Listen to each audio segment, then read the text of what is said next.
Hello, if I may briefly introduce myself. Whiskers. Scott Whiskers.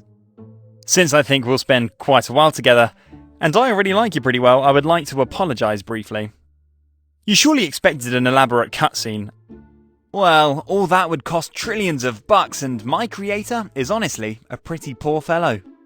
In fact, he thinks you should be happy that the game is even available in more than 256 colours. Furthermore, this game also has a certain educational mission. And it's meant to give my teenage audience an impression of how Grandpa experienced adventure games back in the early 90s, shortly after the invention of the second mouse button. And since historical authenticity is more important than gameplay, the game will now run in high resolution 320 by 240 pixels. Have fun!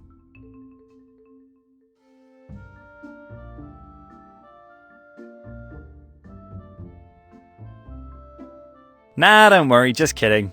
Of course I want you to use your 8K monitor to its full potential. So bygones be bygones and let's just get on with it. You probably know how to play an adventure game right, it's really quite simple. It's best to take a look at the controls first.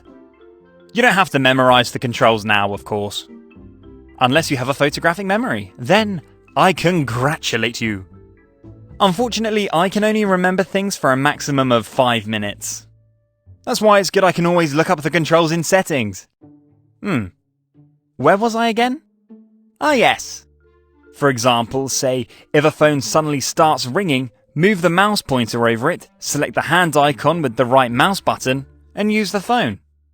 And if you're in a hurry, do a quick double click and I'll run like hell to fulfill your wish. I said when a phone suddenly starts ringing.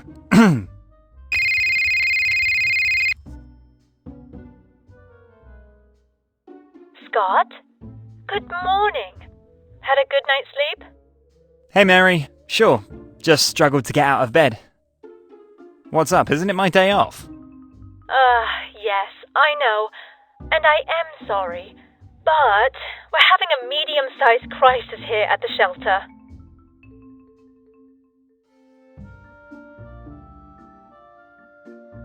A crisis? Have you locked yourself out of the computer again? I told you your new password. No. Scott is great. I noted. Is this about Grumpy Chucky? Is he still miffed because I fed his arch rival first yesterday? Oh, Chucky is a sweetheart again. Has only cost me a brand new Valerian mouse. My problem is that your colleague Jack is called in sick. Again. And I'm all alone here, and could use a hard-working helper like you. Flattery in the early morning? As much as I would like to help you, I have my day off today. I have nothing planned yet, but once I think of what I have in mind, it will certainly be great. Can you ask no one else? Scott? Please? Your last name starts with a W, making you the last on my short list of helpers to ask. If not for me, then do it for Chucky. And who knows, maybe you'll get to play with his Valerian mouse someday. You have convincing arguments. Alright.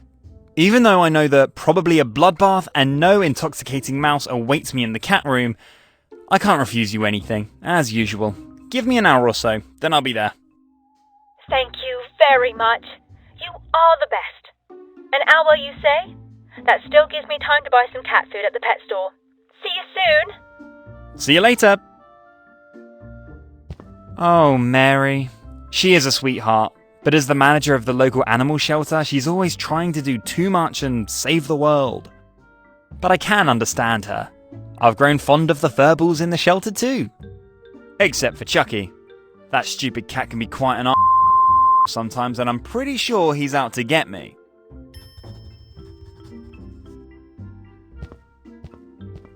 The door handle is missing.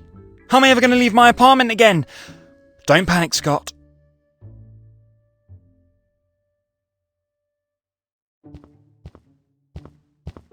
Oh, my doorknob!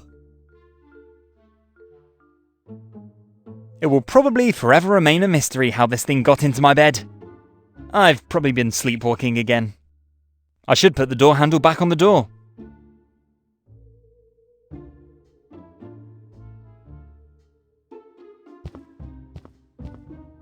Fits like a glove. Should I wander around the city on foot? No, I don't really want to do that. And I don't have a ticket for the bus.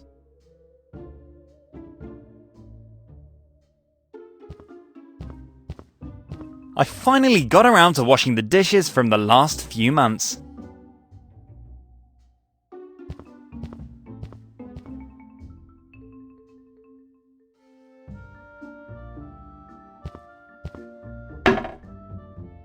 Looks almost clean. The flush of my toilet. Use at your own risk.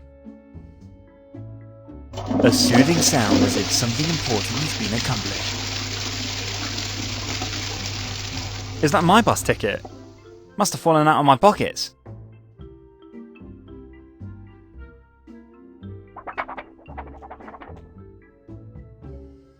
The ticket's soaking wet. I can't show it to anyone.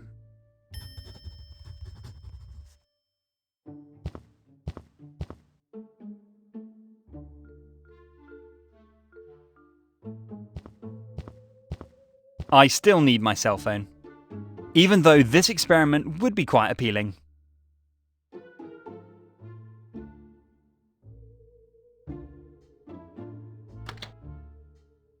And in you go.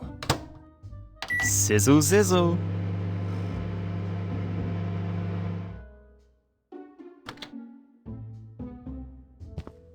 Yikes.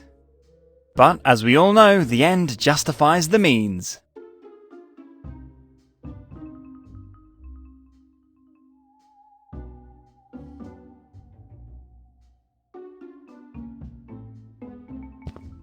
The first rays of sunshine of the day. My closet. There are mainly my cosplay costumes for science fiction conventions in it. Cell phone collected? Check. Unpleasant smelling bus ticket on me? Check. Ready for an adventure? Check. Then off to the animal shelter to bury my leisure plans for this weekend in the litter box.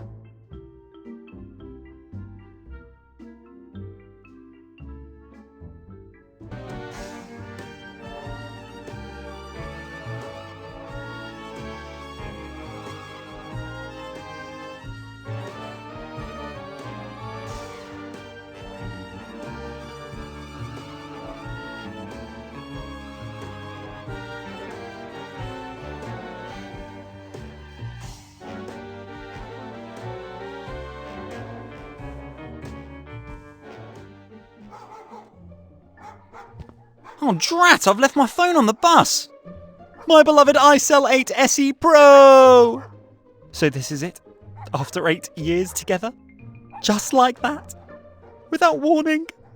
I feel like an important part of myself has been ripped away! I feel almost naked. I feel very cold, deep sorrow, endless suffering. And also a little anticipation for the new iCell 12 Pro, which I will buy with the insurance money. But if I'm unlucky, some nice passenger might have left the phone with the bus driver, and I can pick it up later. I mean, if I'm lucky, of course. If I'm lucky!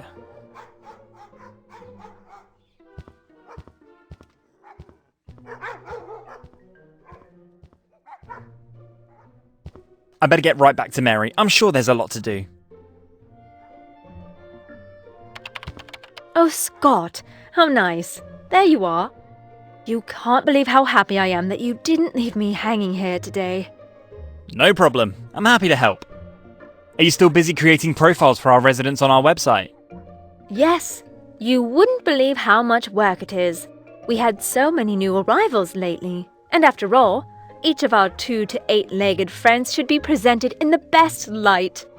And since Jack is absent today, the rest of the work is, unfortunately, left undone.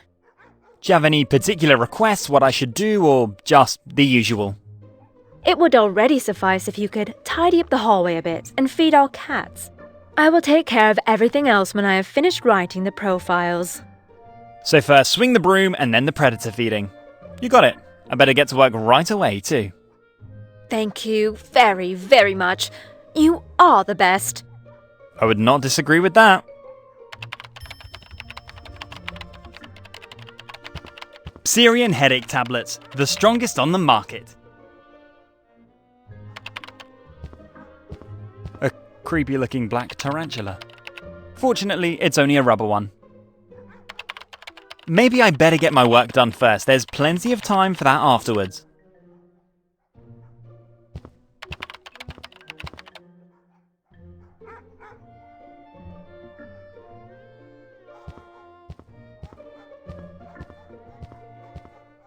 Because you never know if you'll run into a lion or elephant in the rural regions here.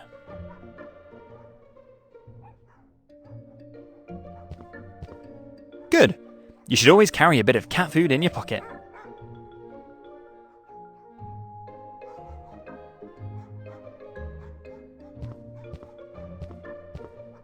Spiders and insects. Yuck! My own personal cabinet of horrors.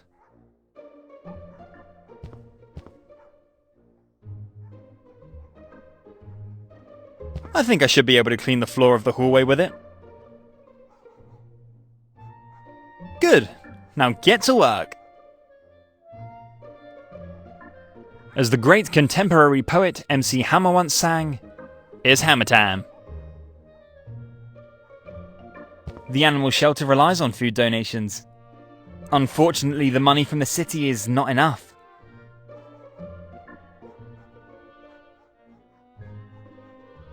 Our cats just look at me stupidly when I come to them with a utensil from these boxes. The toy is beneath them.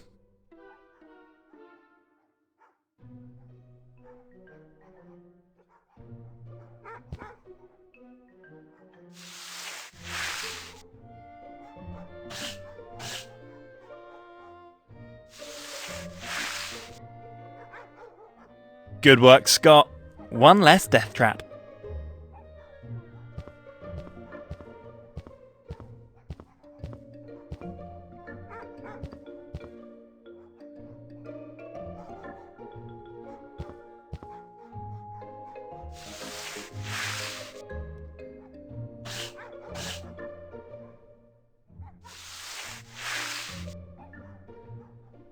Clean work.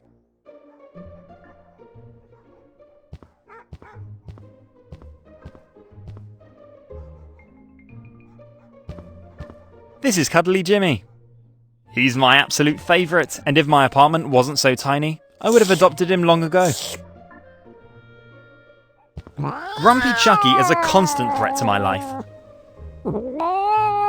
Dreamy Jenny's a great cat and deeply relaxed 24 hours a day. Good. Less intelligent animals than the noble creatures in this room can probably use the rubber bone more.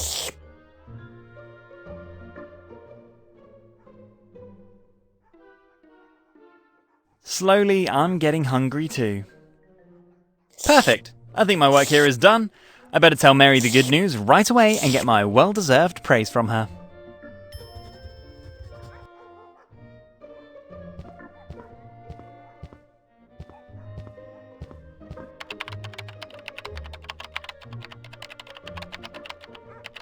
Back again? Is there anything else I can do for you? I proudly report the completion of my work. All done. Well done! And since you're still alive, you must have survived your reunion with Grumpy Chucky well. Yeah, today everything went well. Nevertheless, the cat urgently needs therapy to get his aggressiveness under control. Ideally with concomitant drug therapy for immobilization. My grandpa's been getting marijuana on prescription for a while now and he's been super relaxed since. Are you seriously suggesting drugging the cat? I'm open to anything that serves the common good. And let's be honest, Chucky is a danger to the common good. Especially my common good. I can show you again the scars on my arm where the cat swung back and forth for 5 minutes like on a tree swing. That was certainly a painful affair. Still, I'm in favour of trying a while longer with love and understanding. Very well, you are the boss. But if you should ever find me bleeding in the cat room with my throat slit, know that my vengeful spirit will haunt you forever. I will deal with that when the time comes. Is there anything else on your mind? Are you still looking for the man of your dreams? Yes, unfortunately. You wouldn't believe how hard it is for a single woman with 8 cats to find the right man. 8 cats? Weren't there 7 just a fortnight ago? That's right. But who is counting? Another little soul sneaked into my heart and decided to stay. I could not deny it. One would think that a soul as good as yours would have found a suitable male counterpart long ago. Lovely for you to say that. I'm just afraid that, as far as my taste in men is concerned, is not in harmony with my good soul. I'm more into the bad boys, you know. A wild street fighter who doesn't care about the rules and knows how to get by in life. An outlaw, for whom only the law of love counts. A vagabond who feels only connected to his girl. A fugitive who flees into the arms of his beloved submissively. A pirate ready to sail into the harbor of marriage. A bully who makes a racket to preserve the honor of his spouse. Try finding a man like that. Challenge accepted. I'll keep my eyes open for you. Well, color me intrigued. If you find one, you know where I am. And if the subject comes up, I currently only have 7 cats. Number 8 should then be a surprise. My relationship guide says that men love surprises. Is there anything else on your mind? Will Jack be back soon? I certainly hope so. Even though he officially called in sick, I could hear the Star Trek theme loud and clear in the background of our phone call. So I think he'll be fine by the end of the season. Yeah, that sounds like Jack. The only thing he loves more than 4-legged friends are his TV shows. It's a good thing you have no use for such distractions. Ever since my television stopped working, I've become a completely new person. Whereas before, I was trapped in endless reruns of Starship Enterprise the next century. Now, I explore the galaxy on my own. I'd almost call it a spiritual experience. Life without TV is possible! Hallelujah! Oh, you are an inspiration to us all. And while we're at it, don't forget about the Netflix evening planned at Jack's this Friday. The new episode of Starship Discovery is on. Of course. What else could I do? My TV's broken. Jack's isn't. The TV you no longer miss? That's the one. So Friday then, at Jack's. Yup. Is there anything else on your mind? What's new? Do we have any new additions to the shelter again? Yes. Unfortunately, someone left a small box with a dachshund puppy in front of our front gate again last night, with a note, "Please take care." Oh no, the poor little fellow. Of all dogs, dachshunds are my favourite. In another life, these intelligent mouse hunters would probably have become cats. I have often thought about what a cross between a dachshund and a cat would look like, and what it would be called. Cat dachshund. Dachshund cat. Cathund. Or Dax cat. I think further considerations are necessary for a final evaluation. Anyway, I think I'm rambling. I really hope this little guy makes it and finds a new home quickly. Yes, that would be nice. He is now in quarantine for a week and will then join the rest of the pack. Surely he won't be our guest for long. Small, fluffy dachshund puppies are popular with 7 to 27-year-olds. I think so too. I'll also create a profile for our newcomer on our website. Is there anything else on your mind? That was all. Bye. See you soon! Always carry Pizzeria headache tablets with you. That's right, because Syrian is potent, well-tolerated, and safe to use from the age of 14. Pizzeria, now new with raspberry flavour. Syrian, the delicious pleasure for the whole family. Enjoy! I have unfortunately already reached my limit today with 8 tablets, and am completely clear in the head. Do you mind if I borrow your rubber spider for a moment? No, you go ahead and take it. Jack must have placed it here. Every morning I get scared anew when I turn on the light. Jack does have a strange sense of humor. Well, I better free you from this monster.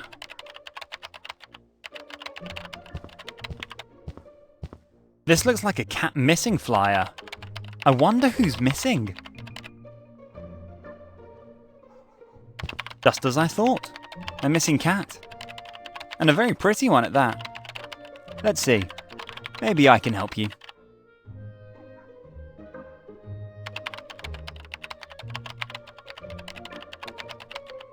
I see. A Lord Fumbleclaw is wanted. From a family named Longbottom. That sucks. There's only a phone number, no address. I could also call directly if my cell phone wasn't doing its rounds on the bus without me as a fare dodger. But like this? You, tell me, do you possibly know anything about this leaflet left on your table? The one from the missing high-class kitten. Exactly. Unfortunately, there's only a phone number, no address. Are you serious? You don't know the Longbottom family and their elite estate? Longbottom? Never heard of them. Do you have to know them? You don't read gossip magazines, do you? Lord and Lady Longbottom are a constant topic. He, 8th generation English landed gentry and renowned amateur archaeologist. She, 20 years younger and proven expert at the finer things in life with a strong tendency toward eccentricity. The trade press has been eagerly anticipating the failure of this illustrious connection for years. Sounds to me like this is just a symbiotic ploy to sell more gossip magazine subscriptions. No, this is all real. All authentic. Real stories from the lives of the rich and beautiful. All very interesting. Just how exactly does that help me now in the search for Mr. Fumbleclaw? Well, everyone knows the Longbottom family estate. Everyone but Scott. True, everyone but you. Say, do you still have your permanent ticket for the local bus line? Yeah, of course. Ever since I was a little boy, I've loved taking a relaxed bus ride through the area. Well, there you have it. The Longbottom estate is one of the bus stops on Route 66. You can't miss it on the bus stop anyway. A golden dollar symbol marks the bus stop where you need to get off. Apparently, one of the employees of the local transportation company was playing a tasteless joke. Very well, then I'd better pay a timely visit to Lord Longbottom. There's only a phone number on the leaflet, but I prefer to discuss the important things face to face. And what could be more important and urgent than a missing cat? You are absolutely right. And you'll get to know the Longbottom family up close. How I envy you. And good luck finding Mr. Fumbleclaw. Please let me know when you have found him. Sure will. So then, a noble creature in distress. A family in deep despair. Sounds like a new case for Scott Whiskers. I'd better get going. I wonder if there's something to Mary's fascination with this illustrious family.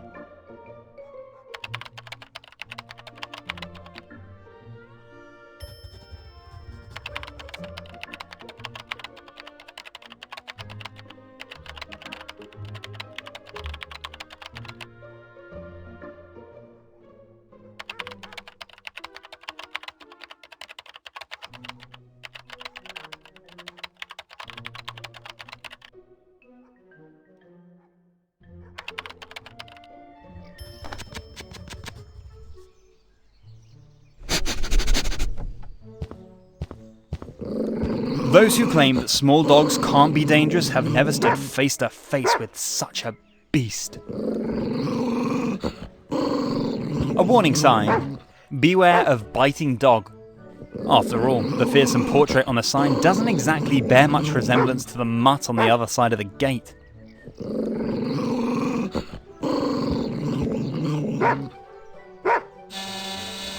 Hello, this is Scott Whiskers from the City Animal Shelter. It's about their missing cat, Mr. Fumbleclaw. Hello? Can you hear me? Hello? Hello? Hello? Does this thing work? Talk to me! Oops. This was unexpected. This old technology is also no longer what it once was. I better take the evidence of the mishap. My law professor calls this plausible deniability. How good that I at least paid attention in this lecture.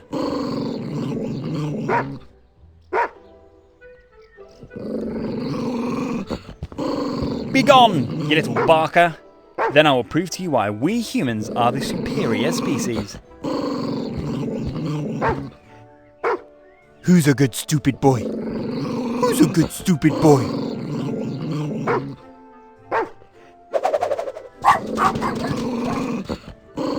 And goodbye! Goodbye forever!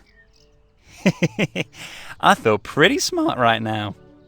All that was necessary is the triumph over a supposedly superior creature.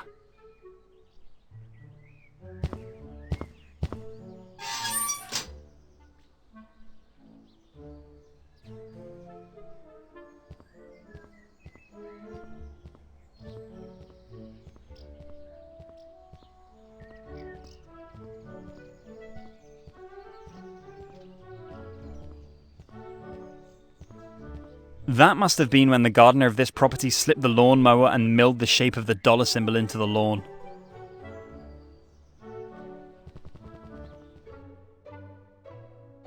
Greetings, sir. Does the gentleman have an appointment with Lord or Lady Longbottom?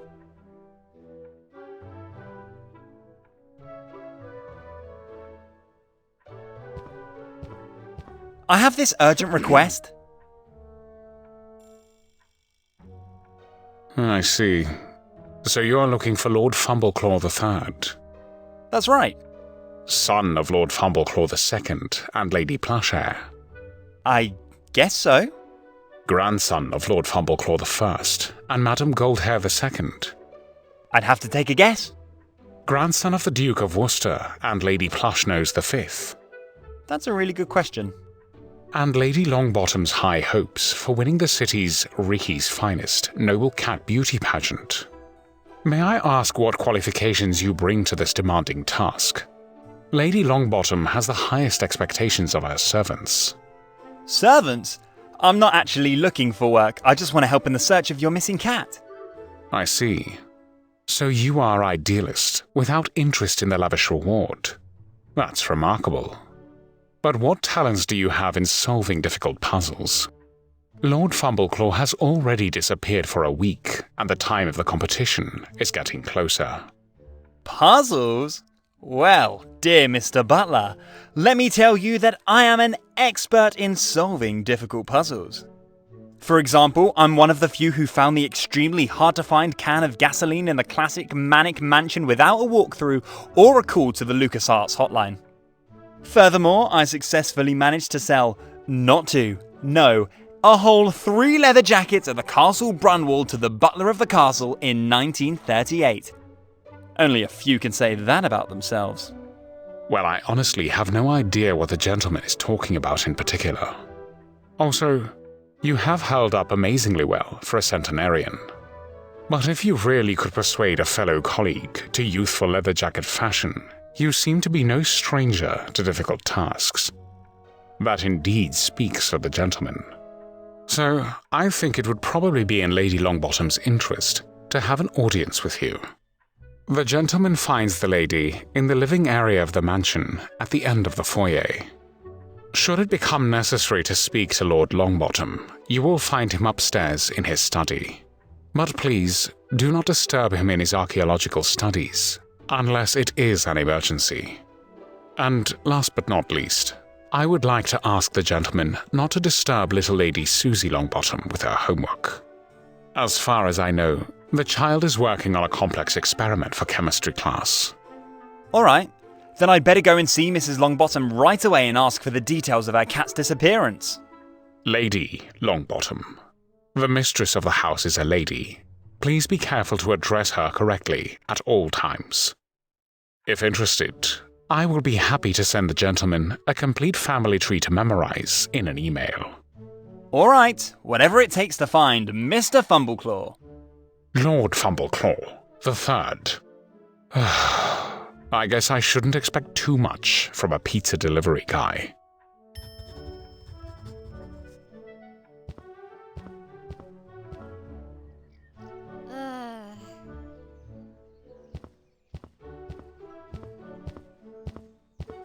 Lady Longbottom, may I interrupt you for a moment? Damn! Who the hell are you? How did you get past Rumstone? And keep your voice down! I come from the local animal shelter. My name's Whiskers. Scott Whiskers. So what? I don't take animals from the animal shelter. They're all dysfunctional. No, I'm here because of your cat, Mr. Fumbleclaw. You're looking for him, aren't you? Lord Fumbleclaw? Yes, that's right. The ungrateful cat ran away, and just before the beauty contest he would have won for sure. Well, I specialise in tracking down missing animals and would love to help. Can you possibly give me some details about his disappearance? I really don't have the nerve for that at the moment. I have just returned from the Sir Archibald Birmingham reception, with the bitter realization that the cheap booze served as champagne was not good for my nerves. Or to put it in your language, my damn head is throbbing, and your shrill voice doesn't make it any better. If you want to talk to me about my ungrateful cat, please come back in a few hours. I need my rest now. Alright, I'll get back to you later. I wish you a speedy recovery. Yes.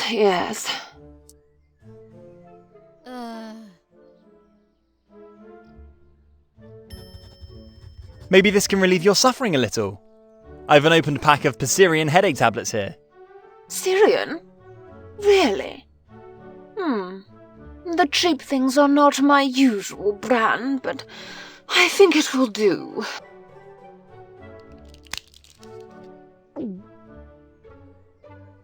Ah, that felt good. I can finally think clearly again. Again, about Mr. Fumbleclaw? Lord Fumbleclaw, please! If you don't know the correct form of address for a cat of noble blood, we don't need to talk any further. Sorry, Lord Fumbleclaw, of course. It won't happen again. Good. So, what? You're from the local animal shelter? Correct, but rather on an unofficial mission. I found your leaflet in my boss's office and would like to help. I'm a big cat fan. Strictly speaking, even my best friend is a cat named Jim. And as soon as I have a bigger apartment, he'll move in with me. And until then, I visit him every day in the animal shelter and do my work there at the same time. All very interesting. But what exactly does your street cat have to do with my breeding champion? Well, I wouldn't know what to do if Jim suddenly disappeared. Surely you're devastated. I'd like to help with the search. Yes. Well, it is indeed a great drama. You can't even imagine it. The damn cat has been my great hope for winning the Ricky's Finest Cat Beauty Contest. And now, I don't even like to think about it. The competition will probably be won by Lady Beaufort's lice-ridden and extremely ugly cat. And I hate this person from the bottom of my soul. So all you care about is winning the competition? Don't you miss Lord Fumbleclaw a little bit? Missing? Well, my dear, I have a cattery of 53 of the noblest cats in the whole country, each one more beautiful than the other. And that is all that counts. The beauty. So, to answer your question, yes, of course I miss the stupid animal. I miss admiring the cat on the winner's podium. I miss the admiration of my rivals, all without a chance, of course. And I miss the admiring press reports which are full of praise for my victory. So, yes, I really miss all of that. I understand. Well, anyway, your motives are, of course, your business alone. For me, only the poor animal counts, and every lost cat is one cat too many. Get to the point. I have a couple questions for you. Let's hear it. Any idea where I should start looking? Well, Rumstone had the task of taking Lord Fumbleclaw to Ricky's pet salon a few days ago. You need to know that Ricky is a true artiste with scissors and hairdryer, and can conjure up insanely impressive hairstyles, even from the most matted hair. And until the big day of the announcement of Lord Fumbleclaw's victory, it was urgent to get the cat in shape. And so Rumstone took the cat to Ricky's and also picked him up. No, he dropped him off at Ricky's in the early morning hours, and was supposed to pick him up in the late afternoon, after the work was done. And I guess that didn't happen. Rumstone was there at the pickup time to collect my beautifully groomed animal, but only to receive the bad news from Ricky that Lord Fumbleclaw was nowhere to be found. Ricky only briefly left the salon for a smoke break, leaving the cat alone for 5 minutes. Whoa, that's bad. Bad? This is a disaster! And if I don't find my cat by the competition, I'm going to sue Ricky to the last hairpin. That much is for sure. So I guess I'd best start looking at Ricky's pet salon. Yes, of course. Did you figure that out all by yourself? Why do you think I'm telling you this story? That's fine. Then I'd best be on my way right away. There should be a bus stop for the local bus line very close. Going by bus? Ooh, God, how ordinary. But I guess you have to get there somehow. I guess Rumstone couldn't just drop me off at Ricky's in the Bentley? Now, don't be rude. Our Bentley is only for the family. And for friends. And important guests. And you do not belong to any of these groups. All right. Then I'll be on my way and I'll let you know if there's any news. Do that. Now, please leave. I urgently need my rest.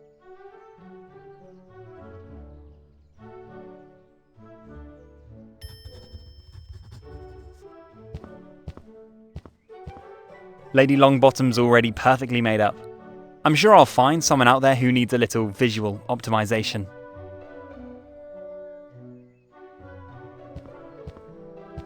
An old hat and a long whip at least as old. I'm sure they belong to Lord Longbottom. The standard equipment of every archaeologist.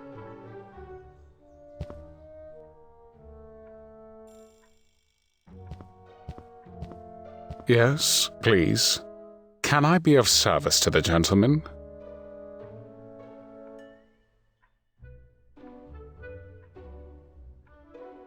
So what's the life of a butler like? Well, I thank the gentleman for his interest in yours truly. In fact, few people know what a demanding profession is, the craft of a butler. Yes, I deliberately say craft and not profession. At 4:50 a.m. in the morning, my alarm clock rings, and I start to take care of the needs of the gentleman.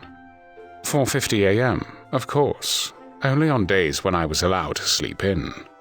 I then spend the morning doing some of the following: baking bread, fetching the newspaper, mopping the floor, doing the laundry, feeding the dogs, mowing the lawn, trimming the hedge, catching up on the latest gossip, cleaning the carpets, washing the windows, cleaning the brass and silverware, matching the clothes of the day for the lady and the lord, chasing away various sales representatives outside the gate, weeding the driveway, and pruning the roses, preparing a tasty and nutritious breakfast. Whew. Sounds like a full day. Day?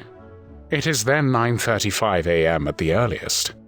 The day only begins then, and with it my tasks and the demands of the Longbottom family. That sounds like a mammoth task.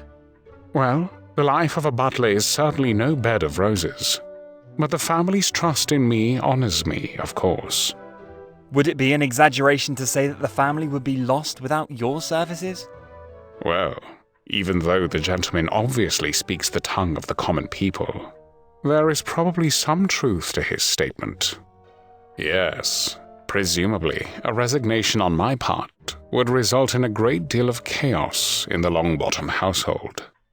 Not that I would ever seriously think about quitting. No, because in addition to all my obligations, my quite abundant free time allows me to lead a full social life. Every night, between 23:57 p.m. and 3:45 a.m., I passionately preside over my online role-playing guild, the Bloody Tailcoats. A virtual, but not completely absurd fantasy world of a liberated butlerhood, which bravely liberates an enchanted land from evil knights and power-hungry kings. That does sound like a lot of fun. It is. I take my virtual task at least as seriously as my worldly tasks. So the mistress of the house likes cats? In fact, these furry monsters are her great passion, and my biggest annoyance, since the cat hair constantly blocks the mechanics of my vacuum cleaner.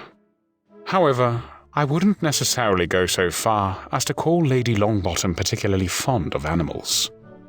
Cats tend to be the vehicle of choice to excel by participating in cat shows across the country and showcasing their greatest breeding successes.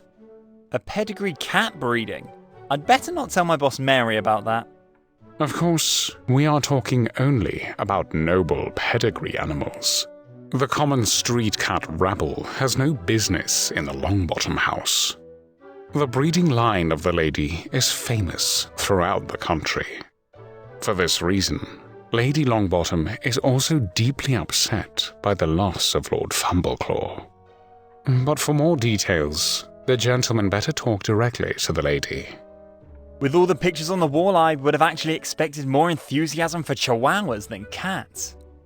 Oh, chihuahuas are the fable of the master of the house, Lord Longbottom. He is, as they say, more of a dog person than a cat person. His little darling faithfully guards the gate of the estate. And when I think about it, I'm surprised that the gentleman is standing here in front of me now, at least unharmed and without bloody calves. A guard chihuahua at the front gate? I'm sorry, I don't know anything about that. Since the bell was apparently missing, I thought I could just enter the property. Very strange. The estate is indeed quite extensive, and the legs of the chihuahua are frighteningly short. But why was the bell missing? We recently had a state-of-the-art video intercom system installed on the pillar of the gate. I'm sorry, judging by the hole in the pillar, some vandal probably stole it with brute force. And I suppose I'd better talk to the lady about Mr. Fumbleclaw right away. Still, Lord Fumbleclaw. I kindly ask the gentleman to finally memorize that. The lady insists on it. Lord Longbottom is really a real archaeologist? I say, Lord Longbottom is one of the most famous archaeologists in the Native American field. He holds a permanent professorship in archaeology at the renowned Oxford University, and regular excavations and expeditions take him to South and North America. Lord Longbottom is, as they say, a real thoroughbred archaeologist, and this already in the third generation. That sounds fascinating. Personally, I'm a bit of an amateur archaeologist myself, albeit primarily in my video games. I regularly lead expeditions to distant Egypt or Vikingen. I am pretty sure there is no such thing as Vikingen. Of course. Vikings had to come from somewhere, right? I think I'd better have this technical discussion with Lord Longbottom. Please do not disturb the Lord with anything but an important matter. I am pretty sure he's currently engrossed in his studies again. What exactly is Susie Longbottom working on? Work. 11-year-olds do not work. However, to the best of my knowledge, she was given a fairly complex homework assignment on the field of biochemistry. A task for which her father brought her an expensive chemistry apparatus. What exactly is the task? Maybe I can help. Biology and chemistry were my favourite subjects in school. Unfortunately, I can only guess. To be honest, I'm not so sure anymore that Susie is really working on her homework assignment, as much as she gets into it. For weeks, she has been tinkering with some chemical formulation. For weeks? I mean, what homework takes that long?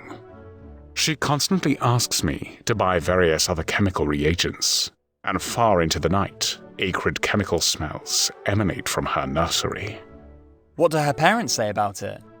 Well, I'm afraid Lord and Lady Longbottom are not particularly receptive to concerns about that. I think they're primarily happy that Susie was able to get excited about something like this in the first place. Well, it sounds like the child's a budding scientist. Parents can be proud of that. On the surface, of course, the gentleman is right. But I'm afraid Mr. Snuggles sees it a little differently. Mr. Snuggles? Susie's hamster. Every morning I have to look into his fear-whitened eyes, and I'm afraid Susie's experiments are not good for his health in the long run. Oh dear. So more mad scientist than scientist. I do not presume to judge. But since the gentleman comes from the local animal shelter, it would probably be a good idea if the gentleman at least briefly looks at Mr. Snuggles' condition. I will! Mr. Snuggles will not end up in a microwave in this game. What do you mean? That's all for now. Good. And please keep your shoes clean when the gentleman walks around the property.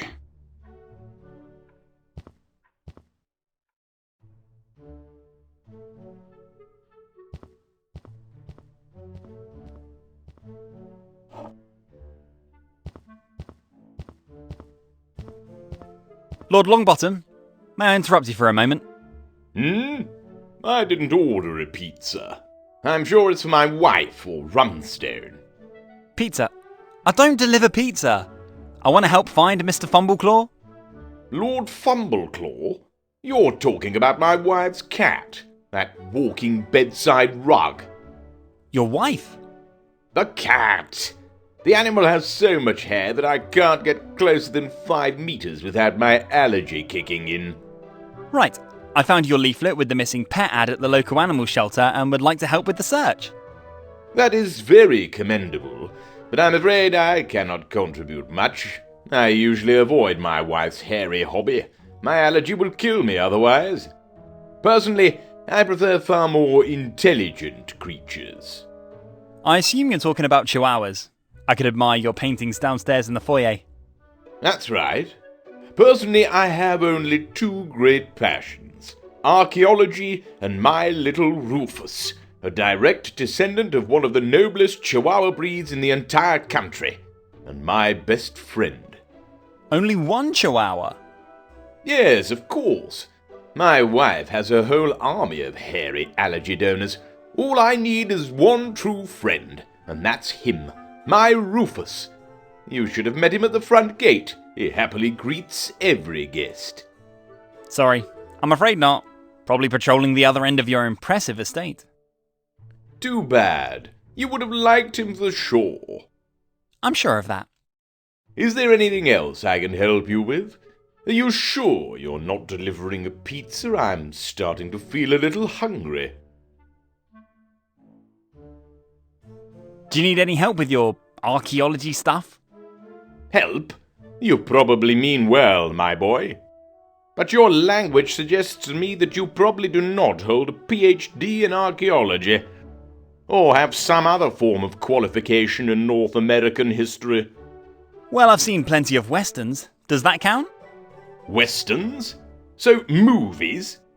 Yeah, go ahead. Ask me anything about John Wayne. John Wayne? I don't think your movie knowledge would be useful to me in any way. The old John Wayne movies in particular shed light on the events of the time in a highly one-dimensional way. However, if you happen to get the phone number of a real expert, I would be happy if you send it to me. I have a few interesting topics that I would like to discuss with a colleague. But specialists in my field are unfortunately few and far between in this country. So my movie knowledge is no help to you. I'm afraid not. But please don't get me wrong, there are also real experts in movie and television. And, for example, the consultants of the classic Dances with Wolves were definitely luminaries in their field. But, as I said before, you're more likely to find such specialists overseas, and less in this country. Well, I'll keep my eyes and ears open. Maybe such an expert will cross my path. Thank you, and good luck, even if this is highly unlikely.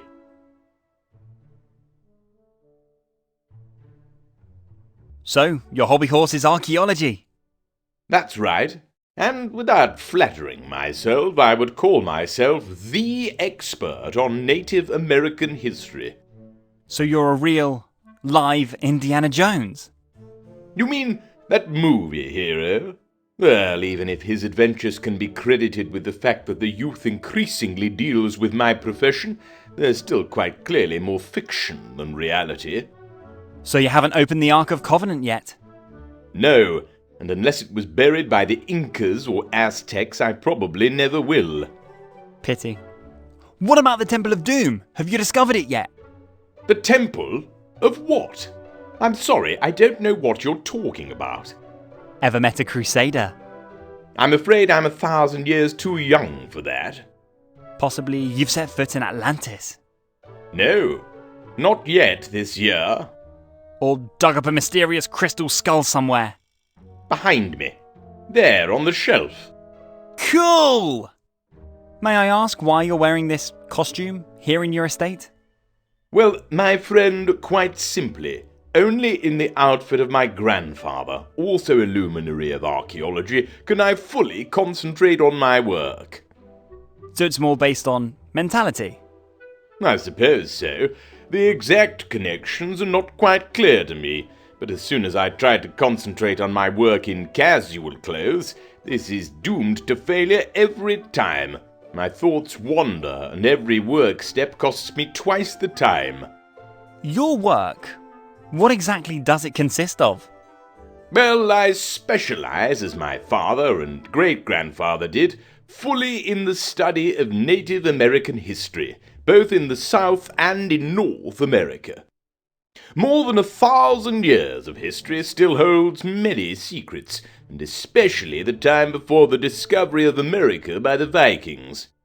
I knew it! Still holds many secrets, and has hardly been explored to this day. But the period after Columbus landed in the Bahamas is also highly fascinating, and each of my trips to the distant continent rewards me with new, exciting insights. I know a pretty good movie about Columbus from 1992. And I must have watched Dances with Wolves 1,000,000 times. Not to mention, of course, Pocahontas on Disney Channel. So, in a way, I'm your colleague in the field of knowledge, only rather with a focus on synastic archaeology. Your enthusiasm for movie and television is honourable, but I'll be honest, I don't think much of popcorn archaeology. Unless, of course, you've also completed a 5-year degree at a prestigious university, followed by at least as long practical application of what has been learned. I think if I add up all the time I've spent in front of the TV, I'll get 5 years? I'm afraid we can't find a scientific consensus here. Is there anything else I can help you with?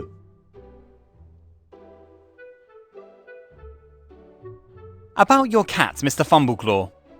As I mentioned before, I found your leaflet in the local animal shelter and would love to help find Mr. Fumbleclaw. Do you have any useful information in this regard? Well, my friend, as I mentioned before, I'm afraid I'm not much help to you. Due to my allergy to cat hair, I literally give my wife's hobby a wide berth. So Lady Longbottom would be the appropriate contact? That's right. You'll find my wife on the first floor in the living area. Our dear Rumstone should also be able to help you if you get lost. Thanks for the tip. Is your wife that big of a cat lover? I like people who like cats. Well, my dear, I want to be honest with you. I'm afraid my wife is rather pragmatic about this. If it weren't for her years-long rivalry with Lady Beaufort, my wife probably wouldn't have one of those extremely hairy allergy donors. When Lady Beaufort won the local noble cat competition, Ricky's Finest, about 10 years ago, this awakened a competitive spirit in my wife that I had not known from her before. And shortly after that, the first allergy bug moved in with us. It sounds like you're not very enthusiastic about it.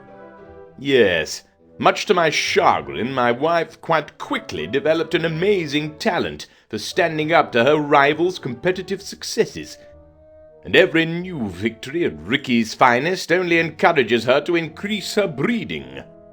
I think that's a pity. In the local animal shelter, some cats are waiting for a new home, so why breeding?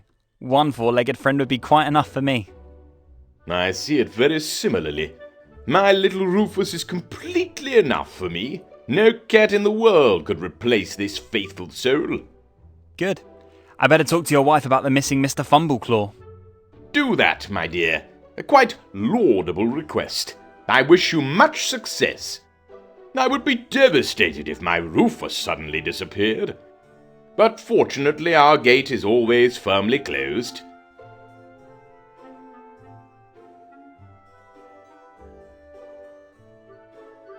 Again about the Ark of Covenant? My boy, I already told you that I don't know anything about it. Where exactly was it buried? Brazil? Peru? Mexico? Probably Egypt. Well, then I certainly don't know anything about it. Africa is rather the field of expertise of my esteemed colleague, Sir Francis.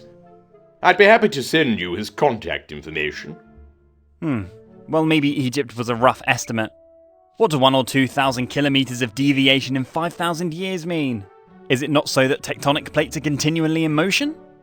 Let me guess. Both history and geography were not your strong points in school. No. I mean, yes, but...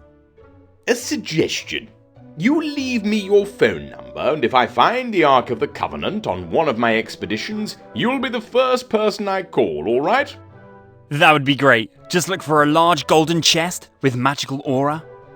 And under no circumstances, I repeat, under no circumstances, open the chest. At least not without consulting me first. I promise, my friend, I will. For sure.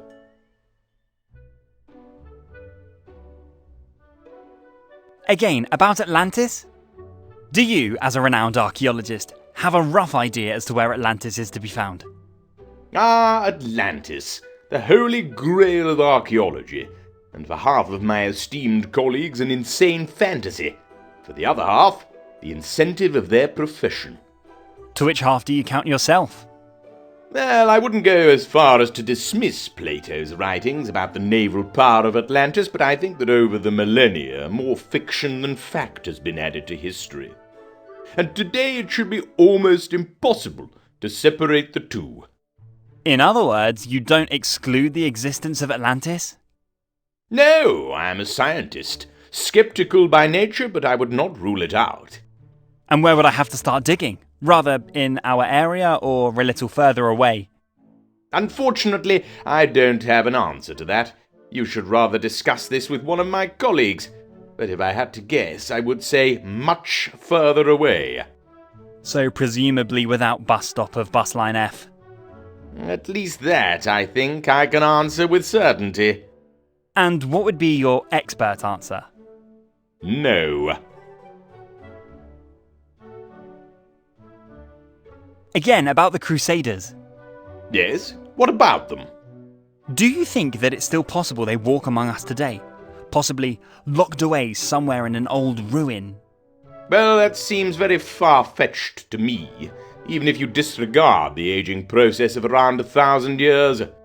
What should such a crusader, who is also locked up in a ruin, live on for 1,000 years? The life-giving waters of the Holy Grail. A diet of bread and water, locked in a ruin, and for 1,000 years? I'm afraid your wanted crusader has already been dead for 999 years and 350 days. If he still walks among us today, then at most is a vengeful spirit in search of his jailer. That's right. I hadn't thought of it that way. I'm glad that I could help you with this.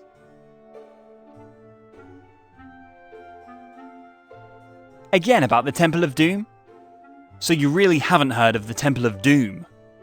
Well, that sounds more like an invention from a dime novel to me, or video game. I can assure you that no serious archaeologist would call a temple such.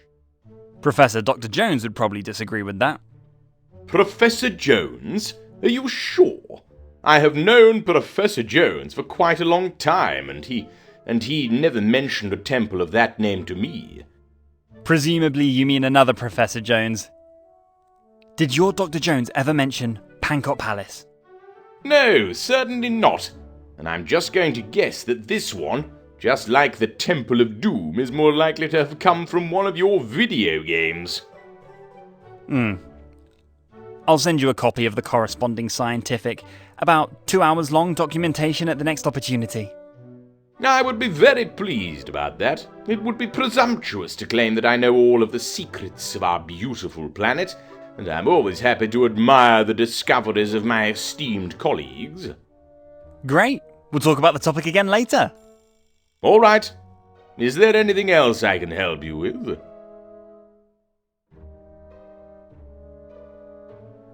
Again, about the crystal skull? You mean the one behind me on the shelf?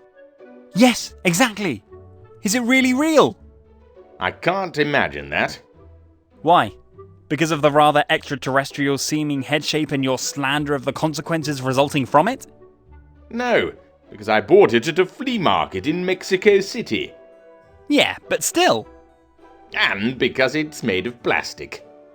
Oh. I see. Too bad. Sorry to have disappointed you, but in any case, I admire your apparently boundless imagination. That's all for now.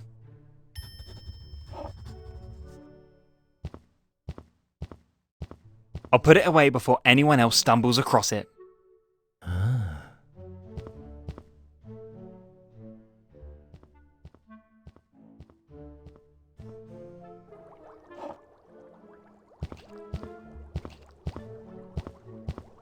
I used to have a whole army of hamsters in my children's room. I suspect that a violent rabbit in a child's room says a lot about the child's mental state.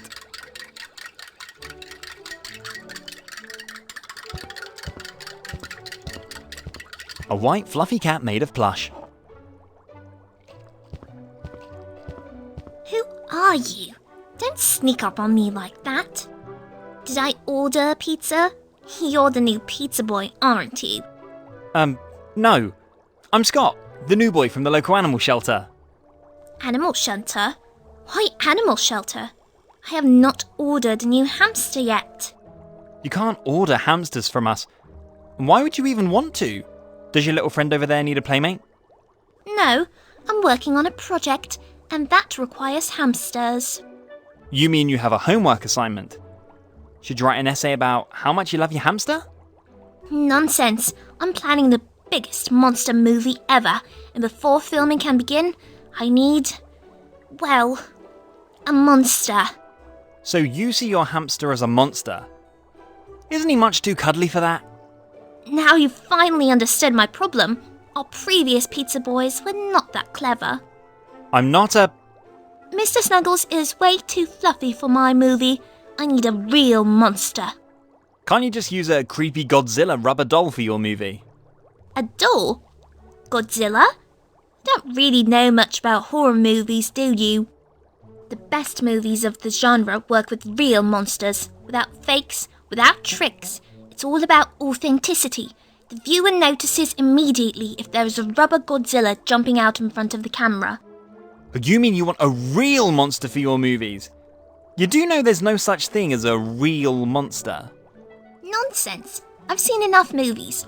A real monster is just the right combination of a cute pet and the right chemistry. Just the other day, I saw the factual report of Dr. Victor Frankenstein. Even 200 years ago, there were brave scientists who crossed the boundaries of modern science. Yes, but Frankenstein's only a fictional character from a novel. He's not real. You really have no idea.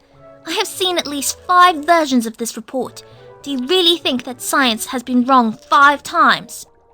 And it was about the creation of a living human being.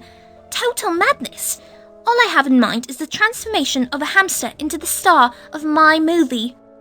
Oh my. Well, that sounds cruel. Don't you feel a little sorry for your hamster? Why should I feel sorry for him? Mr. Snuggles will be the star of my movie. What greater honour could be bestowed upon a hamster? And probably he will also be the star of all sequels. There are at least 10 sequels in every good horror movie. I don't even dare to ask, but what are you working on there with the chemistry apparatus? The transformation of Mr. Snuggles? And again, you're right. You really are the smartest pizza boy I know. Yes, I am tinkering with a recipe to turn Mr. Snuggles into the monster he is meant to be. But I have not yet found the right recipe. And before I test it on Mr. Snuggles, it must be correct 100%. Unfortunately, I only have one hamster for exactly one attempt. Oh dear. Child, wouldn't you rather go out into the fresh air and play a little, catch butterflies or pick flowers? No time for this kind of nonsense. I've set myself a deadline for my movie. I have to meet it. Now, I would be very grateful if you would stop disturbing me in my work. Maybe you can still find a pizza somewhere.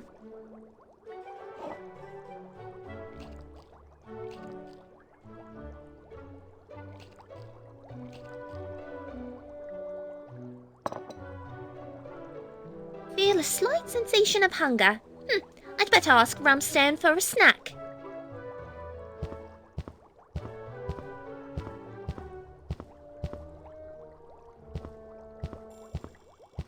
I think that's fine. Susie can always play with her mother's cats.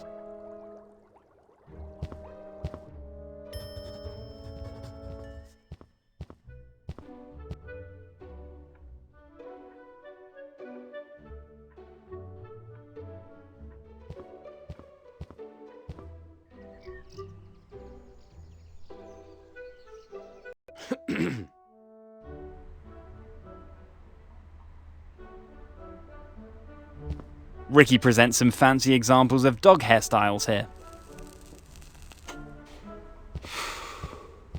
A mouse hole with a for sale sign.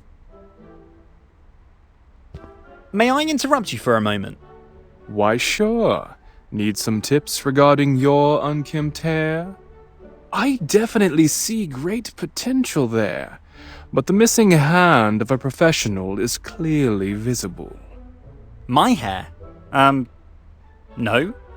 Don't you usually do dogs and cats? That's true, but hair is hair. And when I see such a problem case like you, I'm forced to interfere. Yeah, I really appreciate that, and maybe I'll come back to your offer later, but I am here for another reason. I'd like to help in the search for Mr. Fumbleclaw, Lady Diane Longbottom's cat. Surely you know which cat I mean. Oh no, please don't remind me. Ever since that poor cat disappeared, I am a nervous wreck.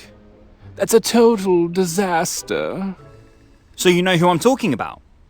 But of course, snow white hair, voluminous, no split ends, one of the most beautiful cats I had ever had the pleasure of styling, or had planned to do.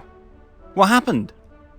Well, I had almost completed all preparations for another hairy work of art.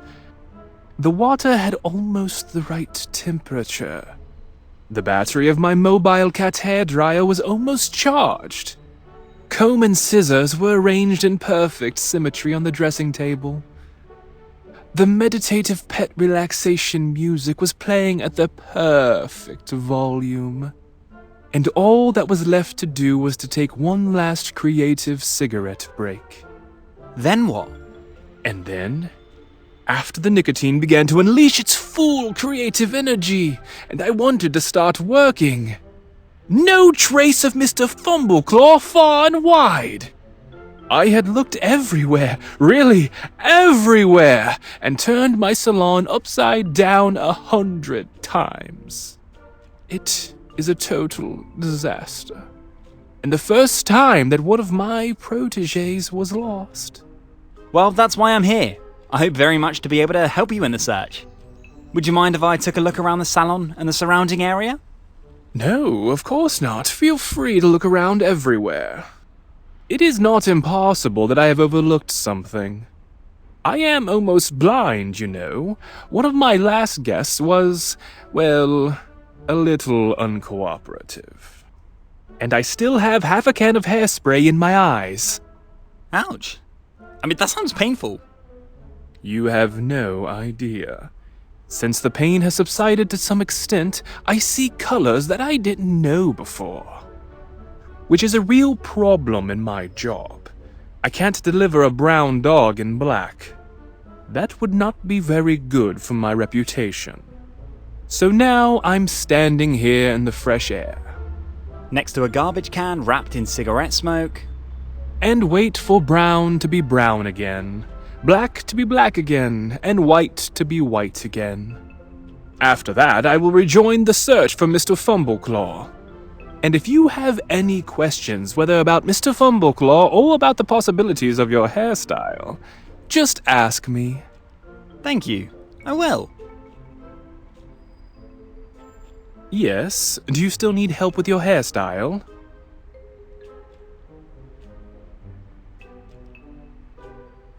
Can you think of anything else that might help me find Mr. Fumbleclaw? Well, as I've told you before, I had almost completed preparation. The water had the bat comb, and all. Then what? And then? No, I have. It's a. Well, would you mind? No, it is not. I am, and I. Ouch. Oh, which is a. That. So. Next to a. And if you. Is there. You seem to have a little nicotine problem. Could that be? Is it really that obvious? But yeah, you're probably right. But you also have no idea what kind of stress my job brings with it. Many think the life of a pet celebrity hairstylist is as glamorous as the tabloids commonly celebrate it. Is it not? You must know that I've been an avid reader of furry romances for many years. Thank you for your example. That local rag is the biggest nonsense ever. Really? You mean your goldfish Klaus has never had romance with a dwarf carp named Brigitte? I'm afraid I have to disappoint you. I don't have a goldfish. I don't even have a goldfish bowl. And Brigitte is the name of my crazy sister, and Klaus is the name of her equally crazy fiancé. But it's precisely these kinds of conversations and justifications of which I have to conduct what feels like 1,000 times a day, that eat away at my nerves enormously. Oh, I didn't know that. Would it help if I promised to write you an angry letter to the editor in which I insist on getting the facts right? No, it would help if I didn't have to have this kind of conversation in the first place. The battle of facts versus tabloids is unfortunately a hopeless one. Believe me, I let it often enough in my early days as a rising star in the celebrity pet hairdresser world. And yet all I want is simply to practice my craft, and to help the furry darlings of a wealthy clientele to the grace inherent in each of them from the beginning, and without constant disturbances from crazy fans. Fans like me. Fans like you. Please don't misunderstand me. I am quite honored by your interest in my craft. But creativity and constant harassment just don't mix. And the result is the nicotine-addicted wreck that stands here before you now. Now there is the added stress of Lady Longbottom's runaway cat. Well, that's what I'm here for. Here to help. Scott Whiskers, the animal detective. I have heard that somewhere before. And until I find Mr. Fumbleclaw, and I will, you might want to consider nicotine patches. Oh yes, there are already about 24 stuck on my right arm. Oh. Okay. Just try to avoid any kind of additional stress. Alright, I will. By ending this conversation at this point, I had an idea for a new Chihuahua look 5 minutes ago. Now I have to think about that a bit more and finalize the concept in my mind's eye. These tiny Chihuahua stylings are real challenges every time. And you don't win the Chihuahua of the Year in furry romances just like that. Good. Then I better leave you alone to work. Thank you for your understanding. Yes, do you... I have a few more questions regarding your Ricky's Finest contest. Sure. What do you want to know? How did you get the idea to create a beauty contest for cats? Well, isn't that obvious? There is simply no better advertisement for my salon than a regionally recognized competition that bears my name. Day after day, I do the hair of the most beautiful cats of the upper 10,000. And for the majority of my well-heeled clientele, their animals are far more than just hairy family members at most. These cats are, first of all, one thing: beautiful status symbols. And the greatest misfortune that could happen to these gentlemen is when the neighbor's kitty gets a higher score at Ricky's Finest than their own. You mean in the end it's mainly you who benefits from this eternal competition? Of course! Cat owners like Lady Longbottom or Lady Beaufort would pay any price to see their beautiful creatures on the winner's podium. And I guess they do just that? Oh yes, but don't think that's easy money. It's the constant development of new hairstyles for, say, the Scottish Fold or the Norwegian Forest Cat that challenges my creativity every year. And newfangled pedigreed cats like the Sphinx are very special challenges. Sphinx? You mean the breed without hair? What is there to do here? I told you, it's a real challenge. With breeds like the Sphinx, it's not so much a perfect hairstyle that counts, but much more a perfect decoration. Like, for example, a self-knitted little blue dress made of the finest cashmere wool. Or just a blue bow of finest silk, which screams to the viewer, "Yes, I am naked, but I am also beautiful." So you think every cat is a work of art in its own right, regardless of breed or hair? You got it. And my job as an artist is to present this work of art in the best possible way. And to sell it the best possible way. Yes, of course. The best works by Vincent van Gogh or Pablo Picasso were commissioned works. But were they any less grandiose because of that? I can't judge that. I actually only read the Spider-Man comics, but they're also based on a certain financial idea. Well, there you go. Art and commerce don't have to get in each other's way. And you've never seen a cat's satisfied smile after standing atop the winner's podium of Ricky's Finest. You mean the satisfied smile of their owners? No. I do mean the cat's smile. Can cats smile? Of course. After winning Ricky's Finest, they are all smiles. They can't help it. Would you also do my cat Jimmy's hair? And would he have any chance of winning? He is just a normal house cat, you must know, born in the cowshed as one of 12 siblings. Race and origin do not play a role. Every cat is a potential winner at Ricky's Finest. And of course, I would be happy to give your Jimmy the extravagance you surely want for him. Great! After paying the Ricky's Finest participation fee of £25,000. And for just another £15,000, I guarantee a place on the winner's podium. Only via prepayment. PayPal is unfortunately not accepted. Oh, I'm afraid I can't afford that. Oh, doesn't matter. I'll just save you a place on the list of participants for next year. That's very nice of you. For only £15,000. Prepayment only, no PayPal. Is there anything else I can help you with? Do you have some hairstyling tips for people too? You mean for people like you? Yes? And for hair like yours? Yes? Do you want an honest opinion? Or rather, a nice opinion? Couldn't you do both? I am afraid not. Your hair does not even show a useful, basic structure. Obviously you wash it daily with the cheapest dishwashing detergent you could find.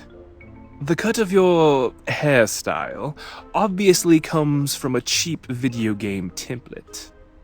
Your dyed hair can see its wrong shade at a distance of 6 miles. I am really blonde. The shiny, greasy substance is evidence of a long internship at Burger King. That was only 3 months during semester break 4 years ago. The dandruff on your shoulders is evidence that the heating in your apartment is set way too hot. I just happen to get cold easily. And the obvious hair loss means you'll probably be as bald as Bruce Willis by 40. So, now those were the nice points. Are you ready for the messy side of my analyses? You mean that was the nicest thing you could think of about my hair? I'm afraid so. And as my professor used to say during the online continuing education course, from mortician to star hairdresser in 14 days, always start a customer conversation with a few nice words first. Oops, that reminds me. I still have this appointment. Oh, what a pity. I would have a few honest but extremely constructive suggestions for fashionable full hair wigs for you. I'll come back to it next time. All right, you know where to find me. Always ready to advise even two-legged hairy emergencies like you.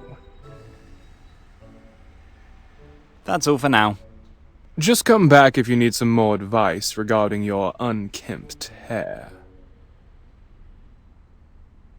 A traffic camera. It's aimed at the street right in front of Ricky's pet salon. Maybe the camera recorded something that could help me find Mr. Fumbleclaw. I should ask Ricky about that. Yes, do you still need... Can you possibly tell me something about the traffic camera up there? Could it have recorded something? That's honestly a good question. The camera was installed up there a while ago to keep an eye on the traffic offenders of this street. For some reason, the area has gradually evolved into a paradise for aspiring Formula One racers. And when crossing the street, it has become a pure gamble whether you will reach the other side of the street alive before the start of the next race. Sounds like a dangerous place to be. You have no idea. This used to be such a quiet neighborhood here. And I pray that the runaway Mr. Fumbleclaw did not attempt to cross the street. That would be bad indeed, but let's think positively. Surely there's a very simple explanation for his disappearance. I'd still like to know what was going on outside your salon at the time of the disappearance. You think the camera might have recorded something important?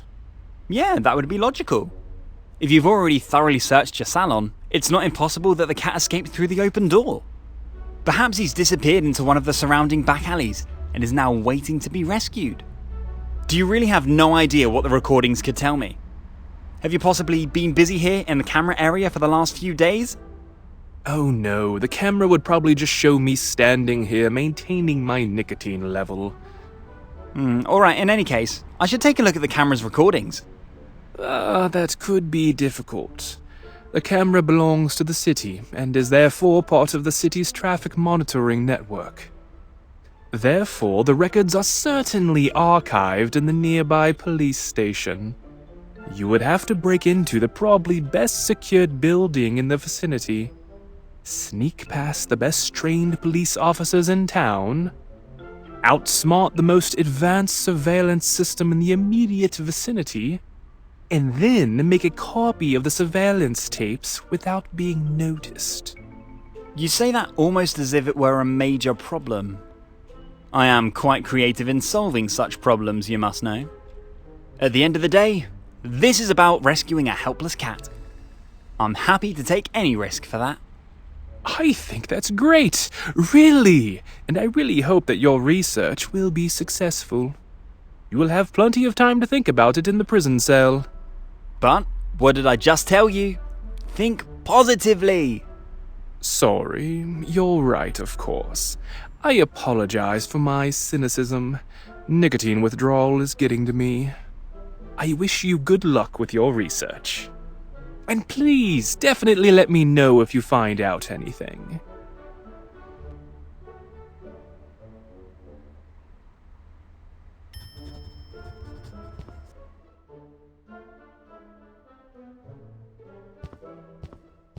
Strangely surreal images of dogs.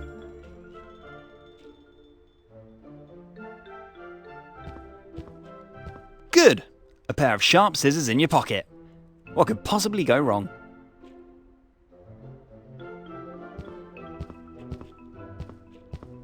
Good. I'm sure I'll find another hamster who will be happy about it.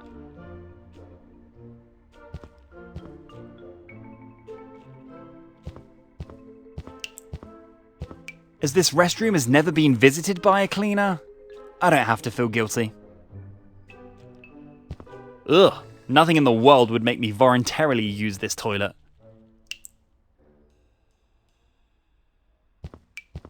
The sink must be leaking, or one of Ricky's customers has been playing water games here.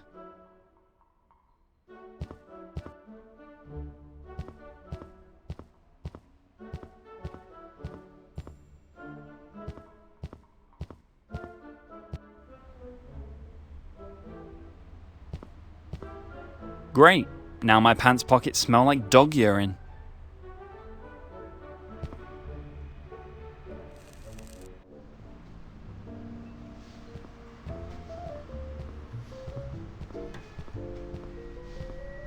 My days as a graffiti artist are actually long gone, but I still like the aroma of paint thinner in the morning.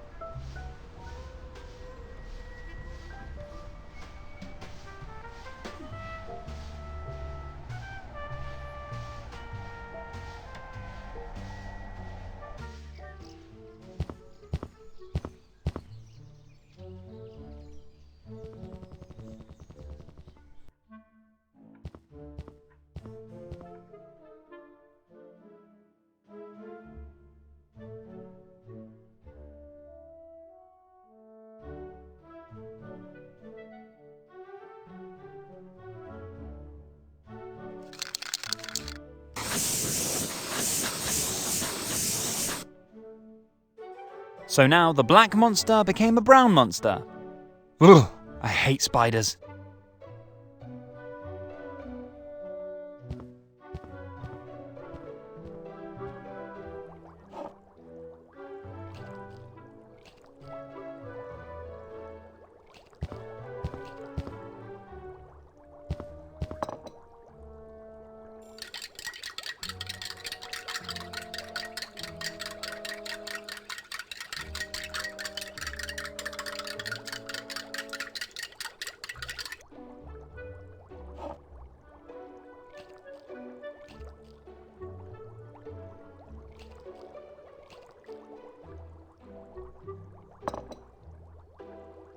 The fluorine antimony acid concentration is still too low. I still need a little more.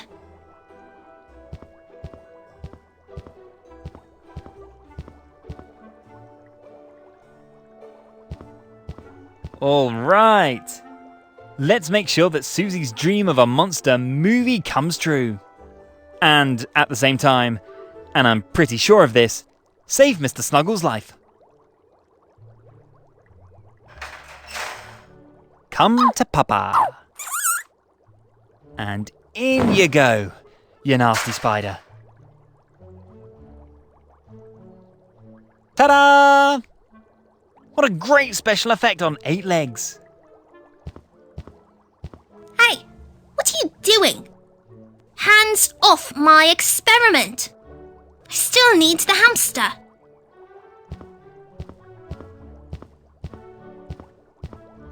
What hamster? What the heck? Where is my hamster? Hamster? You mean the one that just turned into that nasty monster right before my eyes? Excuse me? Please don't pull my leg. Are you sure? I'm telling you, I wouldn't lie to a child. 1 second he was there, and the next he looked like... whatever that is. Really? Really? Wow! That means my last formula for Mr. Snuggles' food addition actually worked. Oh, I still can't believe it. I have created a monster. Fantastic. Oh, I think I'm about to faint. Yay! Yay! Yay! Yes! I guess congratulations are in order. Sounds like you're a big step closer to your planned monster movie. You have no idea what this success means for my project. Mr. Snuggles' transformation into this monster tarantula was the missing piece of the puzzle. So it doesn't bother you that the monster is so small and lazy? I admit that the final result is not quite ideal, but the size can be compensated very easily with a suitable camera setting. And as for the movements, I'll have to resort to subtle CGI effects. But just on a minimal level, really. The effects in my movie should still remain practical in nature, and CGI only where there really is no other way. Sounds like your masterpiece could be in theatres soon. Hopefully soon. Yes, because of the expanded CGI effects budget, I'm facing an awkward conversation with the movie's producer for now. Producer? My father. Oh, I see. Yes, somehow he still thinks I should just make my movie with clay puppets. With clay dolls. How old am I? 4? Unfortunately, I really can't avoid modelling and visualising planned CGI scenes in the modelling clay first. As a rule, however, Father is quickly convinced when he sees my visions before his eyes. So it's just an annoying formality. Great! Sounds like you've got everything under control. And I'm pretty sure that one of the legs of your hamster spider just moved. Really? I already said it before. I wouldn't lie to a child. Great! But now, I really have to get back to work.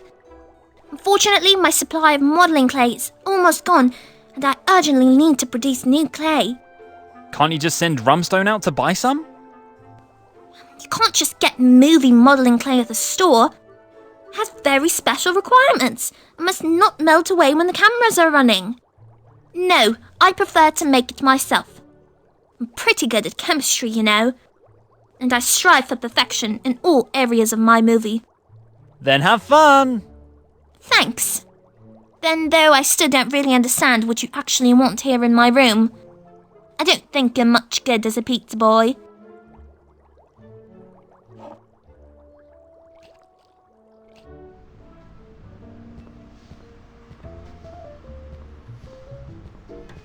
A human outline made of chalk. Presumably children have played here with chalk.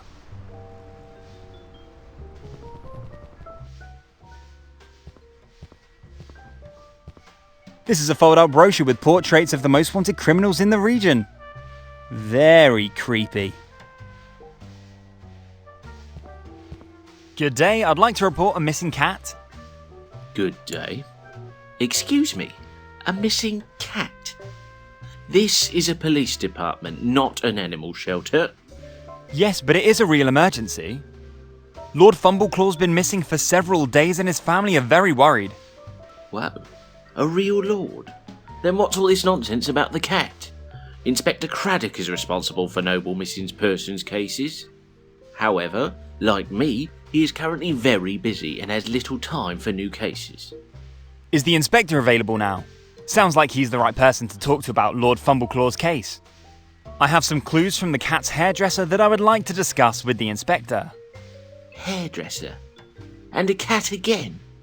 My good boy, you're not under the influence of any substances by any chance? I'm sure I still have a youth education sheet of why drugs are evil lying around here somewhere. No, I don't do drugs. Lord Fumbleclaw is the cat's name. Can I speak to the inspector now, please? So now we're back to the cat. I already said that the inspector hardly has time for new cases at the moment. And as sorry as I am with your blue-blooded animal, missing cats are not really a high priority. Couldn't I at least have a quick word with the inspector? Sorry, at the moment that is out of the question. Perhaps the person in charge of the city surveillance camera would be available to talk to. That would probably be Sergeant Paul. But Sergeant Paul is also very busy at the moment and has no time for such trifles as a missing cat. Trifles? I guess you're not a big animal lover. Nope, I'm allergic to anything that has hair. So, as I said before, Inspector Craddock is currently investigating an important case of vandalism at the Longbottom family estate. And it is quite simple that the real crime has priority with us, before any missing pets. I understand. Vandalism at the Longbottoms estate. Is there anything known about it yet? Are you seriously asking me that? I can't possibly pass on knowledge about the status of the investigation to uninvolved parties. I'm not uninvolved. Excuse me? I mean, I'm not uninterested in the case. I am, well, also something of an amateur detective. I bet you are. Still, why don't you leave the police work to the real police? And if you really have something to contribute to the case, you're welcome to make an appointment with the inspector for next week. But it's really, really important that I talk to the inspector now. Not a chance. As I said, we are all very, very busy here. Now please, don't waste any more of my time. I have important things to do. All right. I will be back. I bet you will.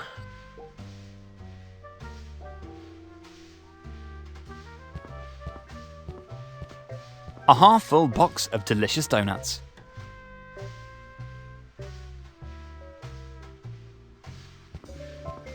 I can smell the stinky trash from the outside all the way over here. Yuck!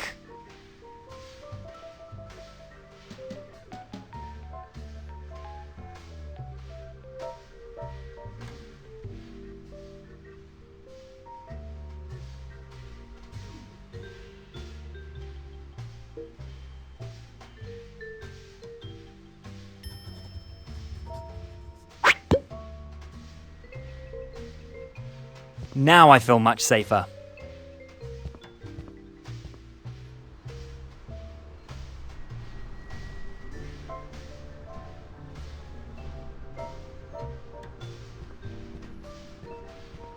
Assaulting a police officer with a dangerous weapon. What could possibly go wrong?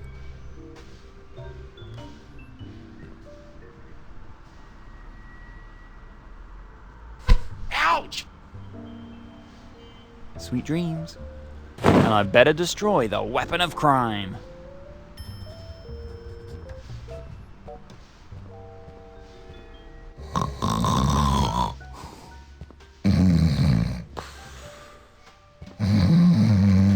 I think Constable Smith's birthday's coming up. He drew a small donut with a candle in the 12th box, but no idea which month the calendar page shows. Unfortunately, I don't know Japanese.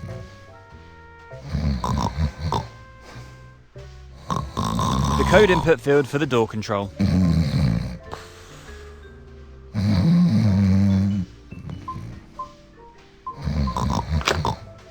I think the door is open now. And once again, I am very impressed with myself.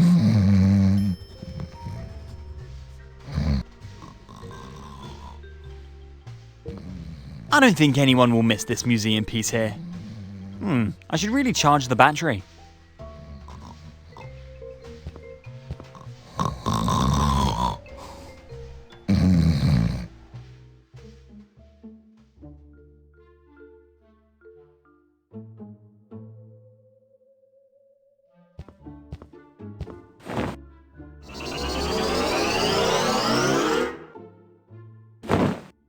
Perfect.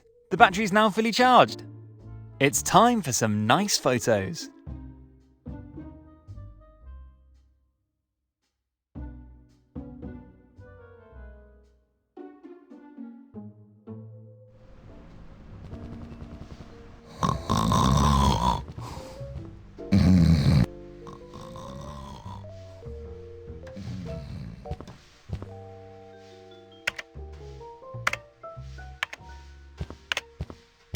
Inspector Craddock, may I interrupt you for a moment?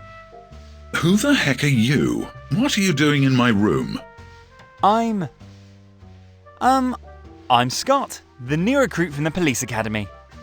I'm supposed to do an internship here. Oh, okay, I see. Did Deputy Chief Paddington send you? Yeah, exactly. Good. Good boy. The honourable profession of police officer is an important service to society. I hope to learn a lot here. That's what I like to hear. Ready for your first lesson? Of course. What do I need to know? Keep your hands off the so-called modern technology and stick to pen and paper. Why? Because the so-called modern technology will only keep you from your real work. See that grey box there on my desk? Your laptop? Yes, laptop. I think that's what today's youth calls it. Well, Detective Chief Paddington has ordered me to type up my report on the Longbottom incident on this devil machine. And it is hell. Pure hell. What exactly is the problem? I'm pretty good with this infernal machine, you know? You are? Well, I guess that's the privilege of youth then. I have worked in this agency for 35 years, but have certainly aged another 35 years in the last 2 days. Have you ever tried using more than just your index finger to type your texts? You mean a second finger? No, I have to perfect this one finger first. After that, I may think about another trick and consider a second finger. But it doesn't really matter. You certainly don't want to hear an old man whining around here. You are here to learn something. You mentioned the name Longbottom. Is that your current case you're working on? That's right, but actually that's strictly confidential. But since you are a colleague, I can probably talk to you about it. Longbottom. Baron Longbottom. Exactly. I'm investigating a case of extreme vandalism, predatory theft, and the suspected kidnapping of the family dog. Wow, that sounds pretty bad. Do you already have a suspect? No, not yet. I'm still at the very beginning of the investigation. However, I would certainly be significantly further along if this grey devil's box didn't stop me in my tracks. I think you are right. About what exactly? You should perfect the one finger first. Weren't you a proponent of two-finger typing just a moment ago? That's true, but it sounds like you have an important case there. You better not take any chances when writing your reports. Yeah, you're probably right. Deputy Chief Paddington can get very displeased with misspellings in my reports. Yeah, exactly. Can I ask a few more questions in relation to your case? Yes, you can, but please keep them short. I have a lot to do. Any progress with your case yet? Which case exactly are you referring to? You mentioned something about extreme vandalism, predatory theft, and the suspected kidnapping of the Longbottom family dog. Which leads me to the question, how do you even know this detail? Do you have anything to do with this? Me? No! Why would you think that? I know this detail because Constable Smith! Exactly! I know that from Constable Smith. The old chatterbox from the front office of this precinct said you'd been working on the Longbottom case lately. Constable Smith? Really? Damn, so this stain on our guild has done it again. I guess so. He was really extremely talkative. Yes, that sounds like him. And if he weren't the police chief's nephew, he'd probably be flipping burgers in a chip shop by now. I'm going to go over to him right now and give him the monthly telling off. That wouldn't help much at the moment. I think he's taking a nap right now. He's what? Damn Smith. But strictly speaking, my time is actually too valuable to waste on this disgrace in police uniform. I have far too much work here for that. About your work again. So there's been no breakthrough in the Longbottoms case? No, I already said in our first conversation that I was still at the very beginning of the investigation. And I would probably be much further along if it weren't for that grey block on my desk slowing me down. If I can help you in any way, please let me know. After all, I am here to learn something from you. Thank you for the offer. I commend this attitude. But often in police work, sometimes there's nothing else we can do but wait for new evidence. Or new witnesses. New witnesses? You mean like tips from the public? Yes, it's not at all uncommon for law-abiding citizens to call our tip line 1-900-677-SHERLOCK, sometimes weeks later, and reveal new details. The number is really one... Yes, and often the last hope for stalled cases. Good to know. In the case of Longbottom, I still hope for one or two eyewitnesses. The perpetrator, or presumably even the perpetrators, probably used all kinds of technical savvy and special tools to expertly remove the intercom system, which was firmly anchored in the wall. Certainly in order to sell the high-value parts on the black market and then to buy drugs from the proceeds. And then, obviously among other things because he became an unwanted witness to the action, the perpetrator kidnapped the extremely valuable progenitor of Lord Longbottom's Chihuahua family breed. Without a doubt to beget more valuable offspring from him and also to buy more drugs from these proceeds. So he couldn't be that little yapper that just ran away through the open gate? Only to return remorsefully to his master after a few adventures in the wild? My Dachshund Robbie, may God rest his soul, once ran away for a whole week and was back on our doorstep after 7 days stuffed with food. Probably some neighbour had been feeding him, or he'd stolen some cat food somewhere. Of course, this cannot be ruled out either. In fact, at the current stage of the investigation, nothing can be ruled out yet. That's why I'm still hoping for one or two tips from the public. Through the 1-900-677-SHERLOCK hotline, right? Exactly. 1-900-677-SHERLOCK. Good. Then I wish you continued success. And if you ask me, the thief must have been a pretty muscular guy. Such a large system must weigh quite a bit. And certainly, he was also on site with a large vehicle. Because such a large system doesn't fit easily into your pocket. I am pleased to see that our young police officers are following. Perhaps there is hope for our profession after all. After all, there's more to being a good cop than just being related to the chief of police. An interesting outfit you're wearing? Do I detect a hint of sarcasm there? No, I'm serious. It looks very, well, interesting. Yes, I admit that my clothes may seem a little out of time. I wouldn't say that. I still come across your outfit quite often these days. Really? Yeah, especially in movie and television. That was sarcasm, right? You are quite cheeky for a newcomer. But let me solve this riddle for you. I am curious.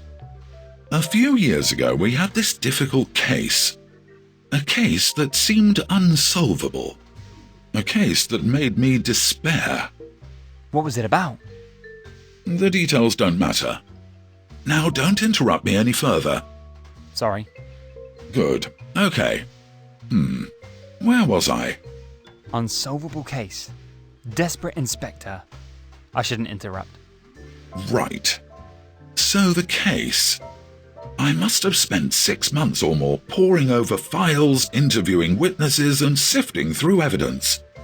I was hopelessly stuck. Until that fateful birthday party for Constable Smith. The one where the firearm use got out of hand? No, that was a year later. The party I'm talking about was a theme party. Theme party? Well, you know, a party with a theme, where you dress up in costumes according to the theme. Ah, I see. And you were Sherlock Holmes? Right.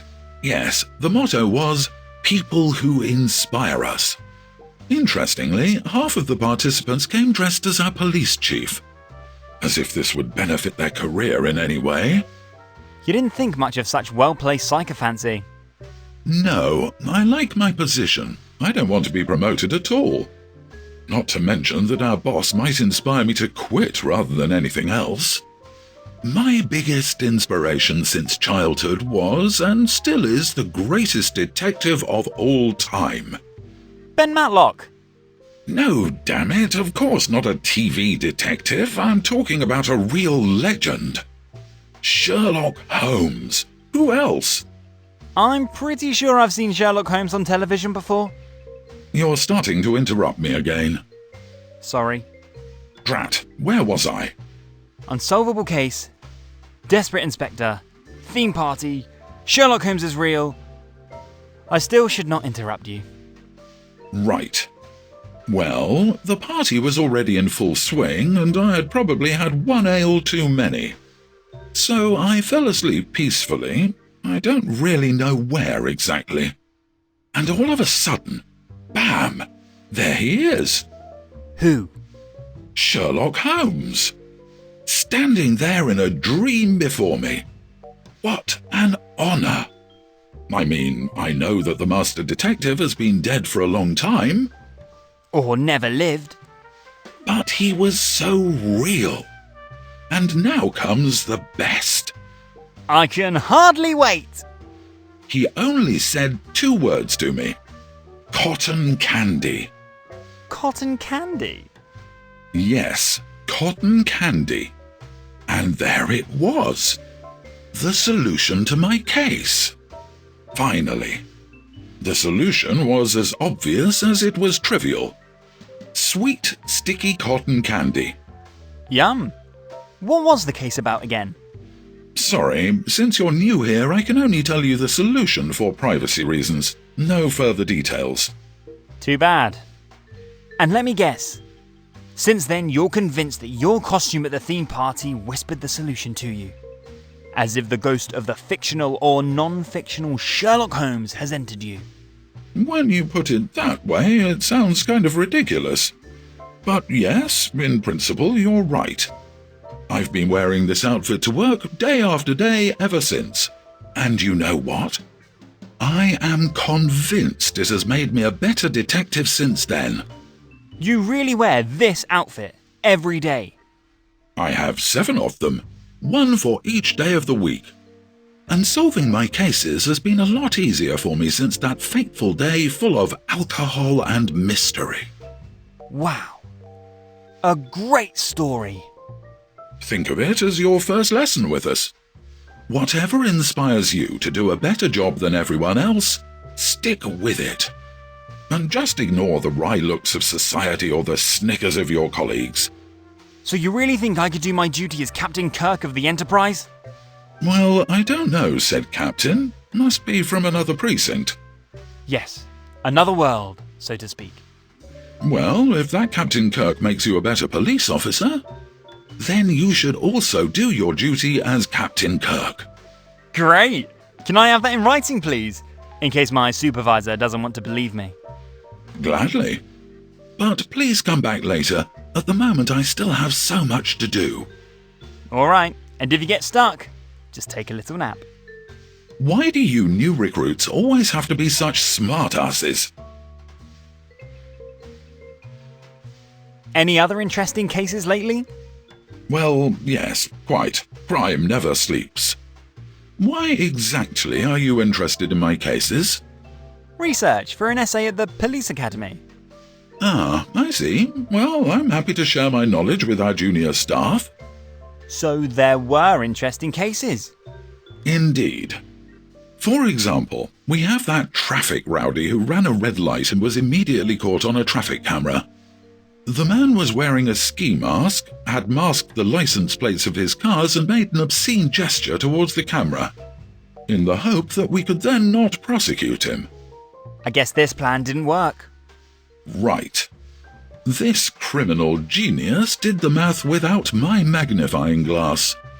So you really still use a magnifying glass?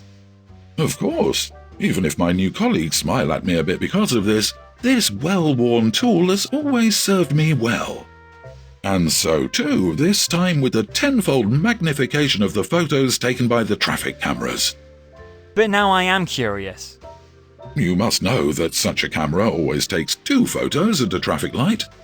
One from the front and one from the rear of the traffic offender's vehicle. And a small, but at 10 times magnification well-readable sticker was emblazoned on the rear of the vehicle. Bob's Plumbing Service, including full address and phone number. Haha, that must have been expensive for Bob. I guess Bob is 1 card shy of a full deck. Probably not, and once again I could prove to my colleagues why even in the 21st century, a magnifying glass is still the most important tool of a police officer. Thank you. Great how you solved the case, it was very educational. Do you perhaps have another story for me? Of course, it's nice to see how inquisitive our young police officers are. My magnifying glass has also served me well on another case. Oh, another magnifying glass case. These are my favourite. A few months ago, there was this series of burglaries with theft and vandalism. The thief, fully masked, entered various apartments in a suburb of our beautiful city. Another masked criminal genius. Was it Bob, perhaps? No, Bob had an alibi. That's where we checked first, of course. Ah, too bad. I thought I might have solved the case. As I said, Bob was not the one, but it's nice to see that you're already trying to apply the knowledge you've been given. Keep it up, then you'll complete your training at the police academy in no time. But back to the case. I am curious. Hopefully it will be as educational as the last one. So, where was I? Oh yes, the series of burglaries in February this year. Well, the last house in the series was entered by the thief at night. So it was pitch black. And of course the thief didn't turn on any lights. However, he had to be able to see something. So he pulled out his cell phone, activated the display, and set it to full brightness. And was promptly photographed by the pet camera. Right. Nice to see that you're following. Except that this recording wouldn't have done much in itself. Because Bob was masked. I told you it wasn't Bob. But yes, because of the mask, his face was not visible. And yet, thanks to my magnifying glass, his face was clearly visible. Now I am confused. Bob had, the thief had misused his cell phone screen on full brightness as a flashlight, as mentioned earlier. And 3 guesses what was clearly visible as a background image on the display of his cell phone when magnified 10 times. A picture of Bob? Now just stop with Bob for a minute.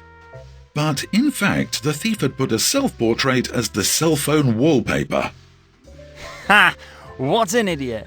And presumably the portrait was also found in the criminal file. That's exactly how it was. The crook was well known to us. And once again, my beloved magnifying glass was able to solve a case in no time. Who would have thought that this antique piece of analog technology still has such relevance today? That's just it. You youngsters think the police solve cases with computers and cell phones, just like in those TV shows. So all it takes is a magnifying glass with 10-fold magnification. And I suppose it continues to help even if the offenders aren't exactly criminal geniuses. Correct.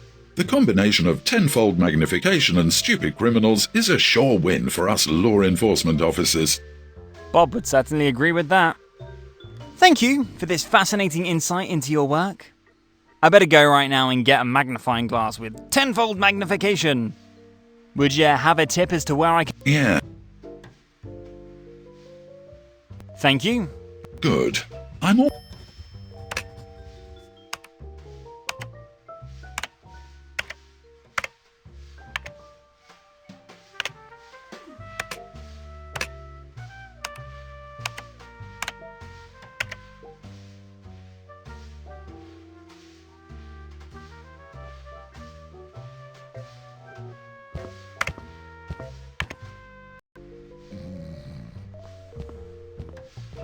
An intercom system.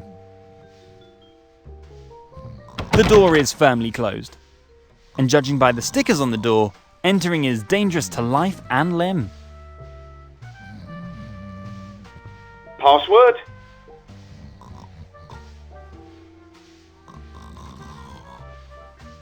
It turns so green when Spain's flowers bloom? Wrong. Get out. Password? Shooby-doo! Wrong. Get out. Password? 1208. Wrong. Get out. Password? Password? Wrong. Get out. Password? Kitty catty cat? Wrong. Get out. Password? 123456789? Wrong. No, damn. That was right. How the hell do you know? Whatever. Come in first.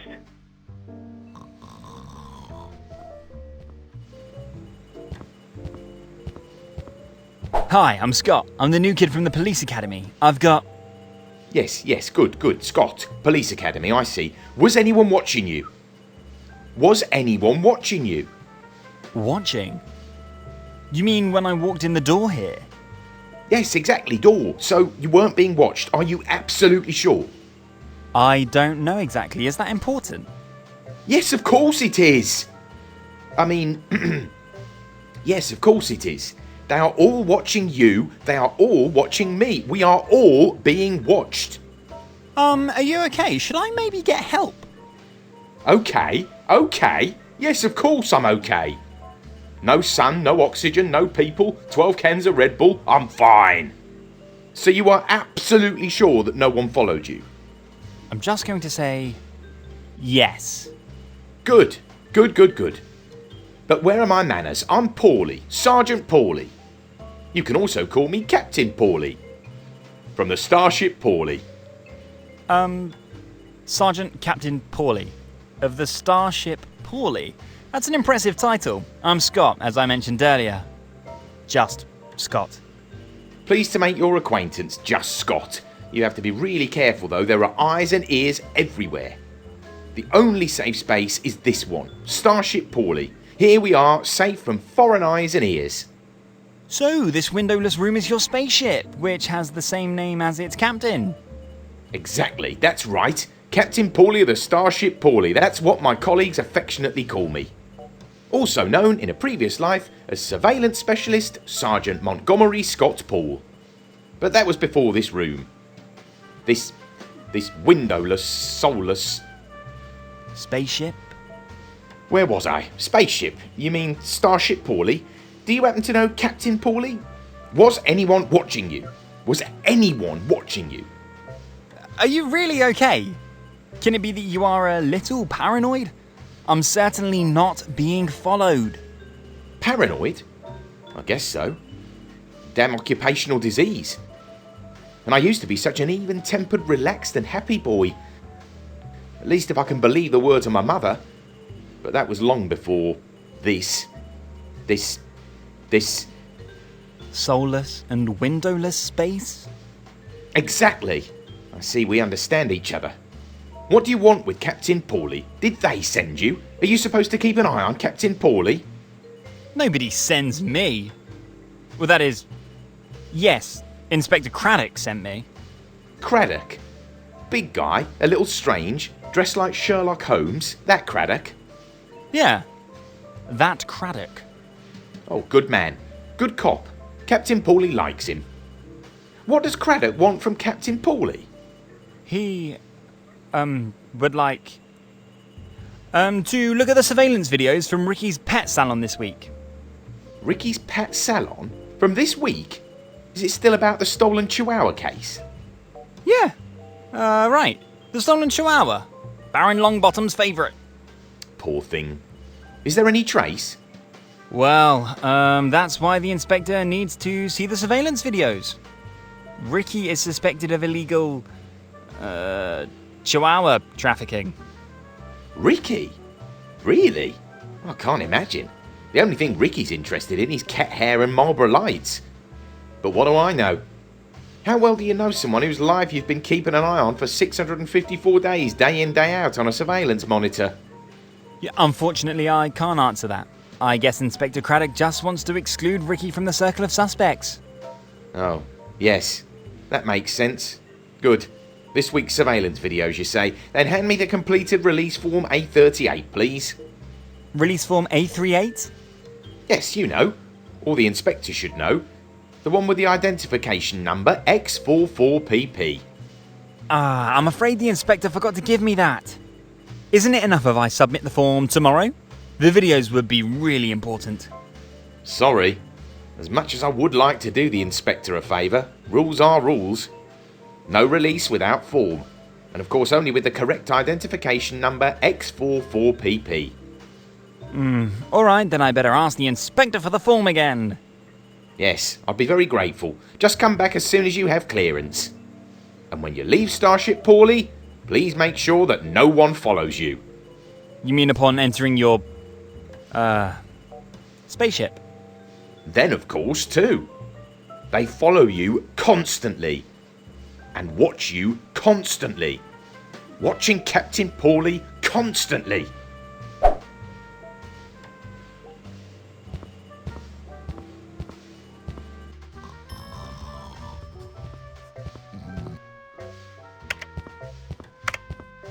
I have a few more questions. Yes, please be brief.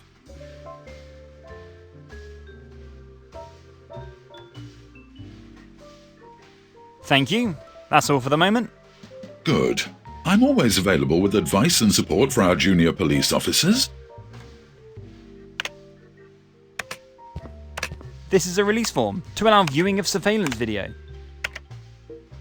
Will you please leave that alone? These are confidential documents only for the use of officers of this precinct. Whoops! That's not the new Spider-Man comic?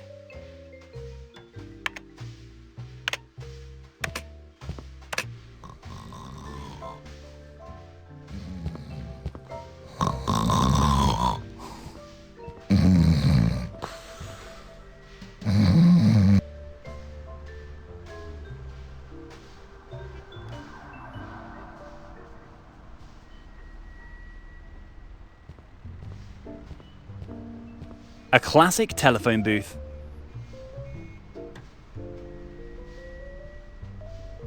All right. Coming up, a performance of Whiskey Van Damp with 2 P's, Concerned Citizen. That's where my acting training in the 6th grade school finally pays off.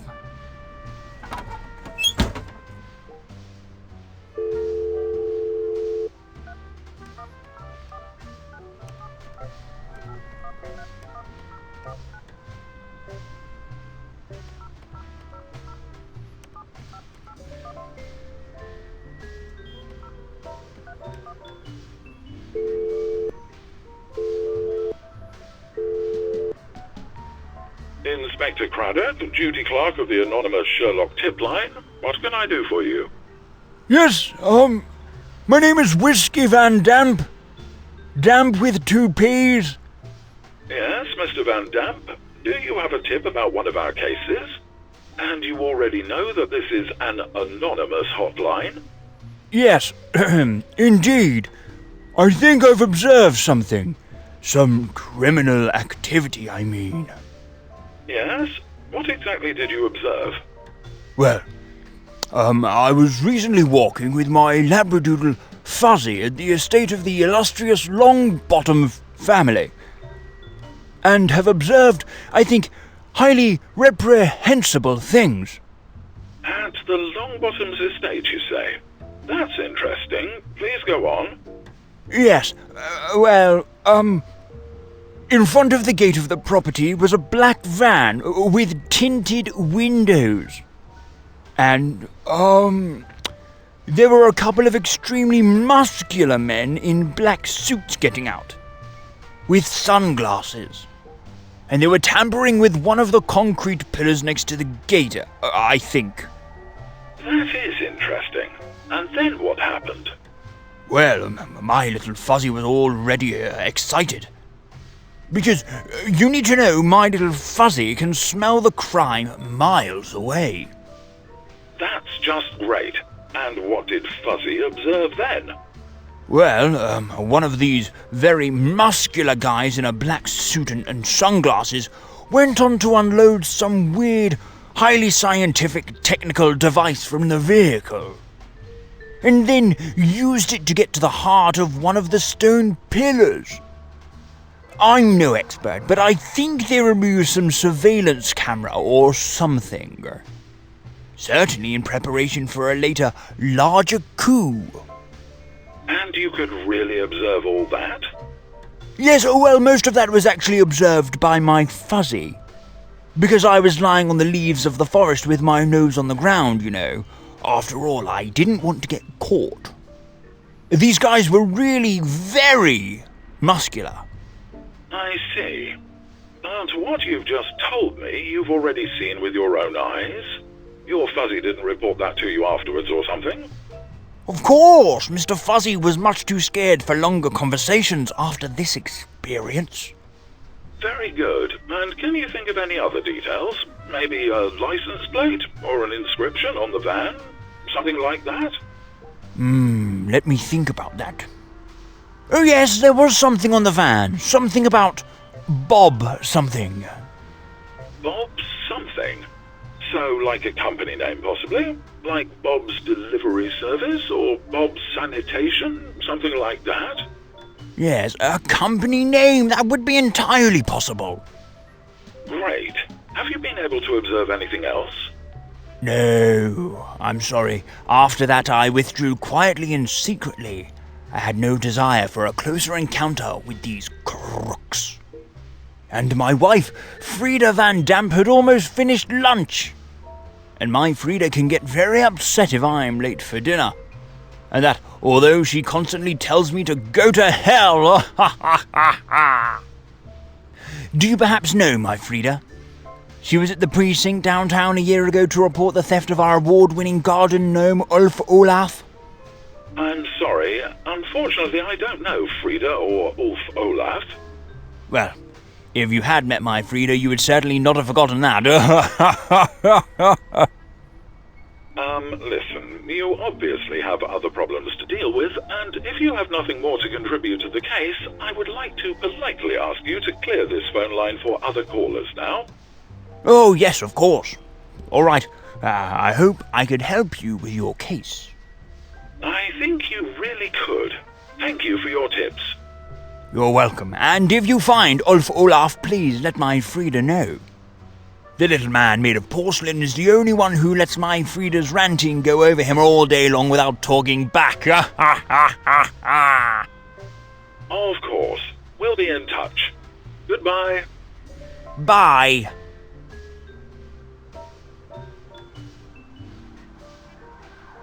I really hope I'm not wasting my time now. But it is my duty to diligently follow up on every tip about my cases.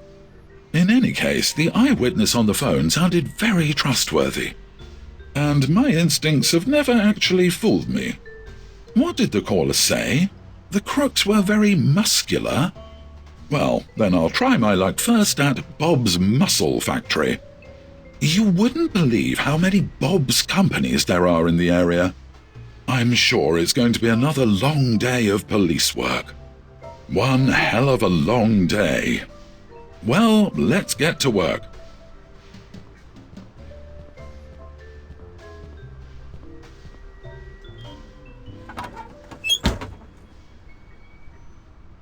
And the Oscar goes to Whiskey with...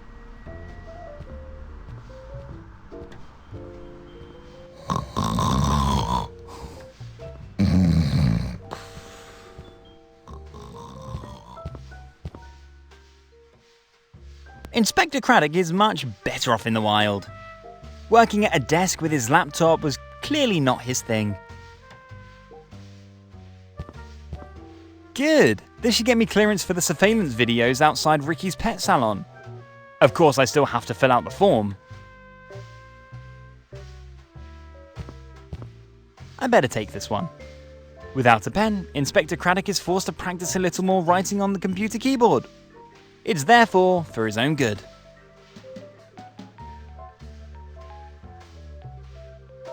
Good. Let's see.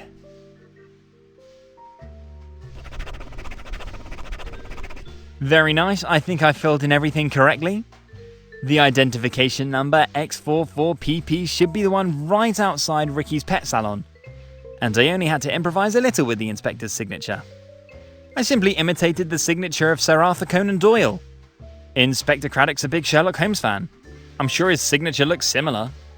I'm sure no one will notice. But now I should also look at the surveillance videos immediately. I'm sure Captain Paulie will be able to help me. And also I think that the refill of the pen is now empty.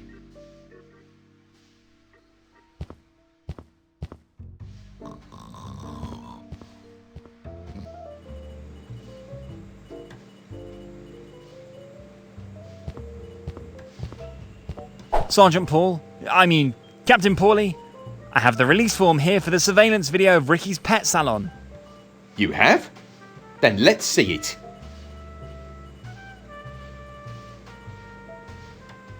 Ah, an A38 form, correctly filled out at first glance. That's right, for the release of records in front of Ricky's pet salon. Yes, well, at least the identification number on the form is the correct one. Signed by Inspector Craddock. I'm already a little offended. Oh, why? That certainly wasn't my intention. Well, do you really think I wouldn't know Inspector Craddock's signature inside and out after 12 years on the job and after 1,655 clearance requests? I guess so. And do you think that in these 12 years you were the first police student who would like to use a forged signature to gain access to highly sensitive surveillance material or access to my armoury? Well, since you're asking... And do you have any idea what I say to said police student every time? Go to hell? No, of course not. At least not as long as the desired surveillance material has no criminal relevance and clearly falls within the hobby and leisure area of the police student. Oh, well, that's very kind of you.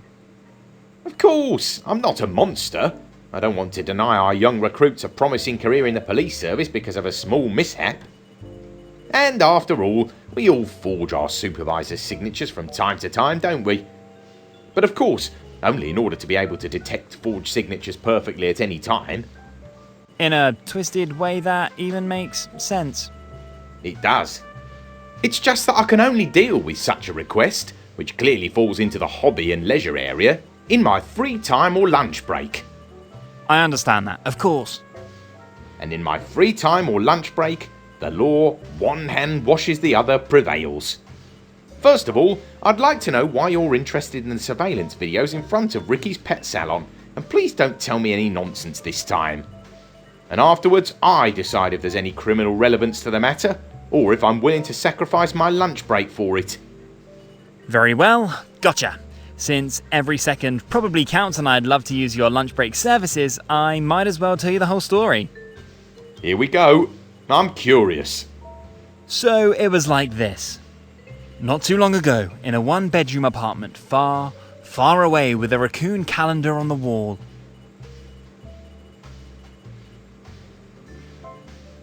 And that's why every second counts. Oh my, sad story. Poor kitty cat. Hope your search will be successful. and I don't think that there are any criminal facts to be recognised here. Great! Then could I please have a look at the surveillance videos? Pretty please. Now, please don't get me wrong. And I certainly don't want to give you the impression I'm heartless or anything like that. But do you remember that I mentioned that during my lunch break the law of one hand washes the other applies? Also known as Captain Pauly's Law? I think I remember that. And yes, of course, I guess that's only fair. Is there anything I could do for you to move my request up to the top of your lunch waiting list position, and that wouldn't take too much time? Well, if you ask me so directly, there is indeed one thing you could help me with in honest police work. And with that, you'd be assured of the #1 spot on the lunch waiting list. Then fire away! What can I help with? Every minute counts. Good. Then I'll get straight to the point. Back there on my desk is a high-performance microphone, developed by a small startup that ate all my savings, that unfortunately has two major problems. Problem 1. The thing just doesn't work. The guys in the Taiwanese backyard garage obviously forgot to install the 888 type control chip in the prototype before shipping. And problem number 2? Problem number 2 is that, due to the lack of a control chip, the prototype has not yet been finely calibrated. Even if it functions correctly, it would not stand a chance on the market. And what makes this microphone so special? Every reasonably sorted electronics store has these things in stock for $100. Not such a marvel of modern technology. The problem with today's surveillance work is that we're only allowed to record what we've been cleared for by the court. And that's why trained personnel like me, a trained lip-reading professional with 3 years of education, are needed. How exactly should I imagine this? It's simple. I stare at my monitors, read the lips of the suspects, and then press record at certain key words. You can imagine what that has done to my eyes in 12 years. You don't wear glasses, do you? No, but my monitors already have 12 times the magnification. And this is where the invention that's lying on the table back there comes into play, and in which, as I already mentioned, all my savings are invested. Sounds exciting. A microphone that can read lips. Almost. First, you feed this marvel of technology with freely selectable keywords or find a predefined topic. Then point the mic at a solid surface such as a wall or a door. And all ambient sound waves hitting said wall or door are analysed and voices are filtered by subject. And if a conversation is found that fits the desired topic, the recording starts. Exactly. That sounds fascinating indeed. So a kind of AI-assisted recording system. You only hear what you want to hear. All the rest is faded out. That's right. Absolutely unique on the market. And it allows listening around the corner without having to keep an eye on the target person. Great. I could have used something like that. For example, when talking to my future mother-in-law. Yes, well, be that as it may. First of all, the prototype has to work. Then it has to be calibrated, and then we'll think about a model for the end customer market. Good, so what specifically can I do to save your savings and secure insight into the surveillance videos? Well, as for the missing chip in the microphone, well, that should be quite common in principle, and is often part of high-quality audio equipment. And as for the missing calibration, well, I only have the information that a few authentic recordings on the subject of the upper 10,000 are still missing. And then we can finally take a look at the surveillance videos. We can. Promise. Captain Pauly is a man of his word. Okay, so fixing the broken mic, eavesdropping on some rich guys, and finding Mr. Fumbleclaw as soon as possible. Not necessarily the order I'd hoped for, but if that's the only way, then I better get to work right away. Thank you, and also thank you for being willing to save my savings. In principle, I would take care of everything myself, but unfortunately I now have a 24-hour shift of lip reading and staring at the monitor ahead of me, and you were obviously in a hurry. Contact me if you have any questions, or were successful. Preferably the latter.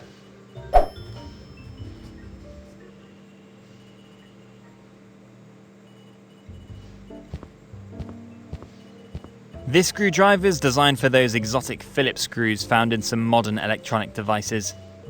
When I tinker with my computer, I always end up burying these screws in the computer's case, never to be seen again. Very annoying. A sophisticated marvel of engineering.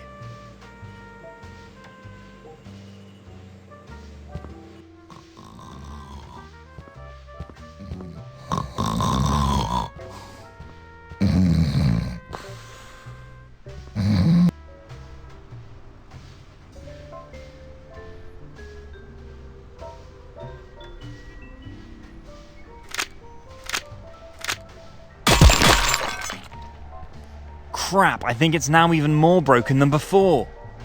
Well, at least I was able to save one of the microchips.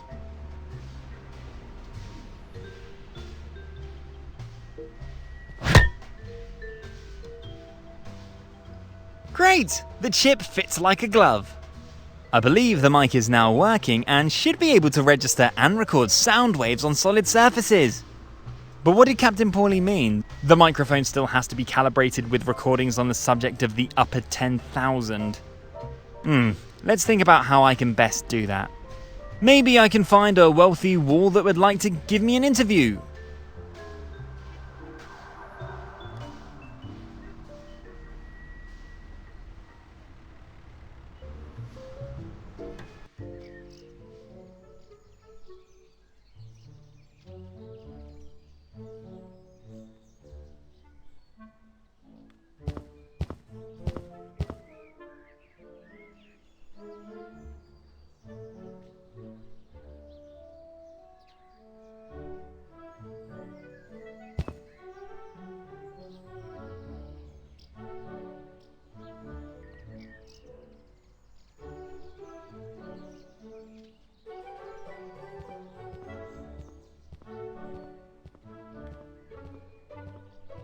Good, then I'll put Captain Paulie's wonder weapon to use.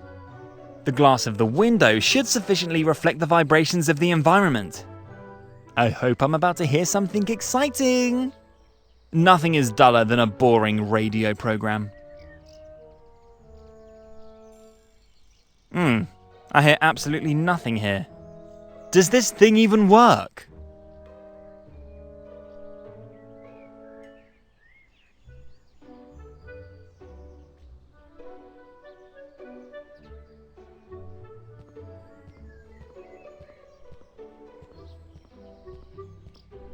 Maybe I'll have more success now. So far, the wealthy have remained silent. However, it's impossible that there is no criminal energy behind this window.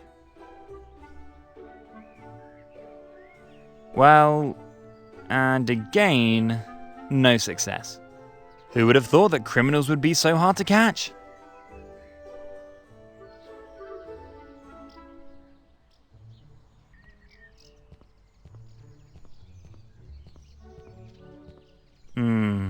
Last try now. After that, I'll get tired of it and rather play any other game.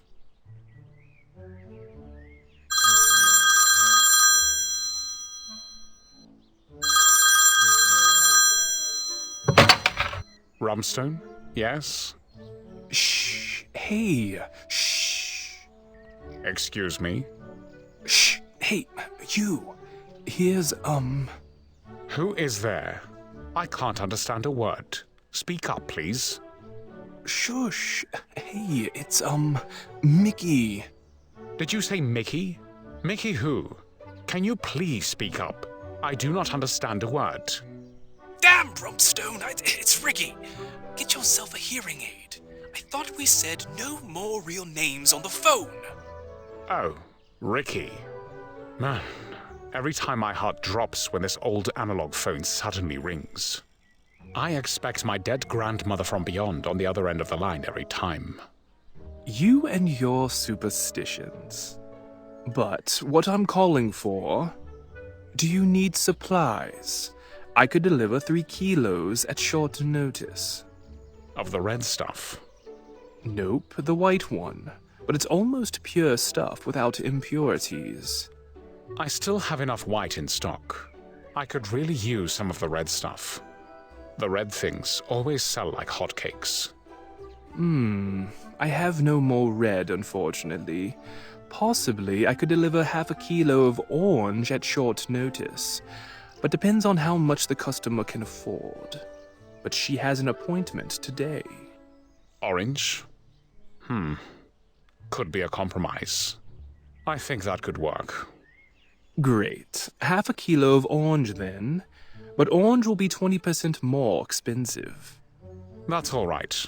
Customers love the bright colors, although they look exactly like the plain white. Okay, so you really don't need white. Nope. I still have to process the stuff first. That's a pretty complicated process and requires a lot of skill, so it takes time. A process for which you get a good price. Come on, we both profit from it. My craftsmanship and your suppliers make us both wealthy men. You're right about that. I don't want to complain at all. So I'll bring you half a kilo of orange cat hair shortly. And you remember that my neighbor wants one of your great knit hats. Orange certainly looks good on him. Sure. As long as he can pay for my craftsmanship. Gladly. Exactly. We will both be rolling in money. See you later. Take care. See you later, and don't be so secretive on the phone. And next time, call me on my cell phone, and not on Grandma's antique rotary phone. So Butler Rumstone is a dealer of homemade hats made of cat hair. I'm not sure whether to be impressed or shocked. Well, whatever, I guess everyone has the right to a lucrative hobby or work. Be that as it may, Captain Paulie will be happy to hear that I was able to calibrate his prototype with the desired sound material. His savings are safe with this.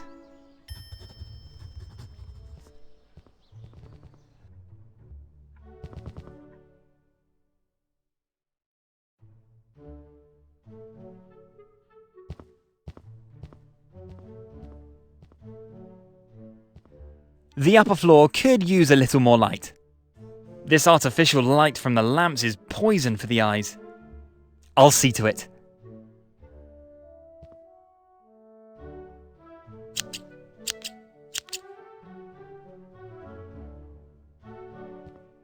What beautiful black curtains. If I were Batman, I'd sew myself a cape out of it.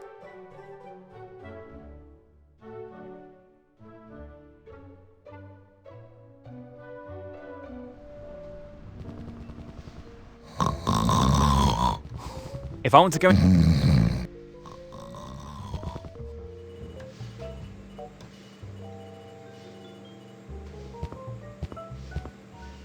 That's not how this microphone works. It records only surface.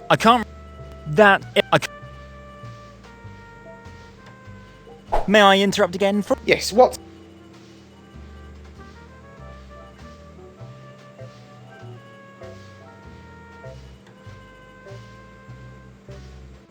Anything interesting observed lately?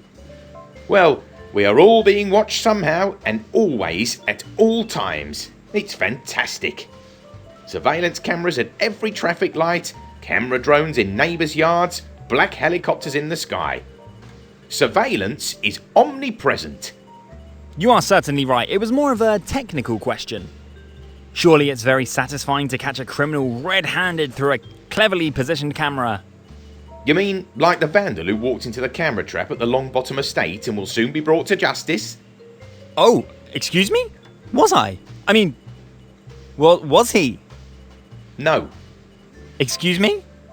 That is exactly the point I was trying to make. Cameras are never placed where they would really make sense. Had there been a camera on the tall fir tree across the driveway from the Longbottom estate, the brutal Chihuahua thief would have been caught in the act. But this was not the case. Thank God. Excuse me? What's good about it? The professional kidnapper is still on the run, and tomorrow he could add your beloved pet to his collection. No, there's nothing good about it at all. The solution is not less surveillance, the solution is more surveillance. To avoid tempting such crooks in the first place. Sounds kinda excessive to me. I get it. When I was your age, I was as naive as you. But first, do the job as long as I have. 13 years in a windowless room, 13 years without oxygen, 13 years... Of 12 cans of Red Bull a day. Right, yes. Then you see things a little differently too. And look at it this way. What did nature create big trees like the ones at the Longbottoms estate for? If not for placing a high-resolution camera on its top. How majestic must the view be from up there? High resolution in 3840 by 2160 pixels. Honestly, that still sounds quite exaggerated to me. And who says that Baron Longbottom's little darling was really kidnapped? The Longbottoms estate is huge, I heard. Maybe the little yapper is catching some mice somewhere at the far end of the property. Or flying bones. But that's exactly the point. We don't know for sure. But we could know for sure. 5 cameras on the group of trees in front of the property, 12 cameras spread around the property, and another 4 or 5 free-floating camera drones above the property. It could be so simple, and would make the work of us law enforcement officers immensely easier. Well, even though the whole thing still sounds a bit exaggerated to me, I think I'd better trust her professional opinion on this point. And rightly so. But I'm well aware that my view of things is not the most popular. But if you've been robbed of your hard-served money the first 2 or 3 times while walking in the park with a knife at your throat, and then the 4th time Captain Paulie was able to catch the perpetrators in the act on one of his 12 monitors, then you will certainly thank Captain Paulie for his prudence. Even though you probably won't survive the 4th incident and will have to write your acceptance speech from the graveyard. Oh, I think I'm starting to get it now. Great! And remember, wherever you place a camera, they cannot place a camera. And that way, you stay in control at all times and don't have to worry about unauthorized surveillance. Is that why there are so many cameras mounted here in the room? And also outside the door? Because you were worried about unauthorized surveillance. Why do you ask this question? Do you think there are too few cameras? You could be right. Good point. I'll set up more cameras as soon as possible.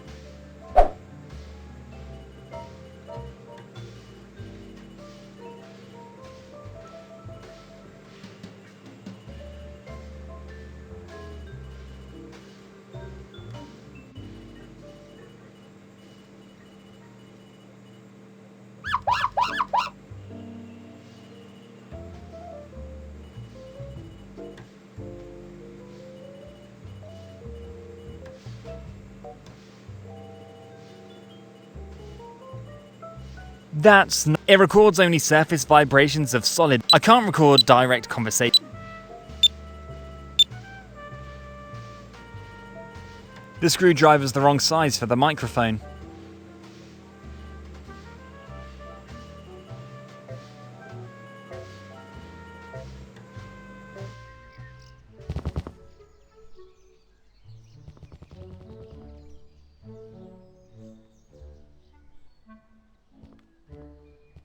No longer necessary. I already received the required recordings from here. Maybe I'll uncover some shocking secrets.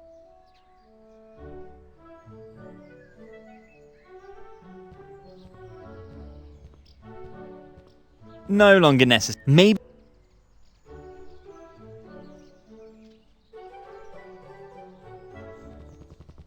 No longer necessary. Maybe.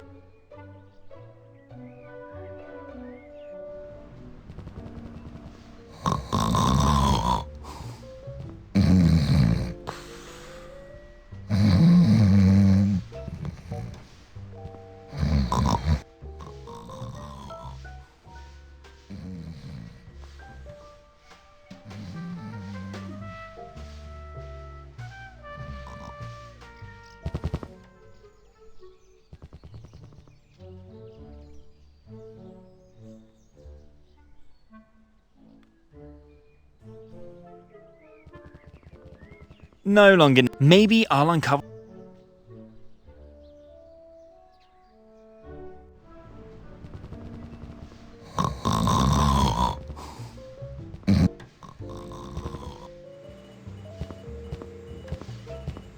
May I interrupt again? Yes, what? About the desired sound recordings. Yes, what about it? All done. The recordings are in the can. Really? And? Did my invention work as hoped? Indeed it did. But listen for yourself.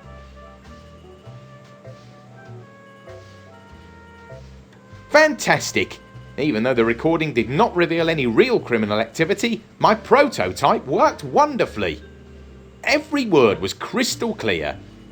And the algorithm obviously thought at the beginning that a drug deal would be initiated and started the recording. I guess fashionable hats made of cat hair aren't considered a drug.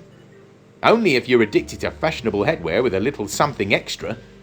And I have to admit, I am. Because of your baldness and our cold winters.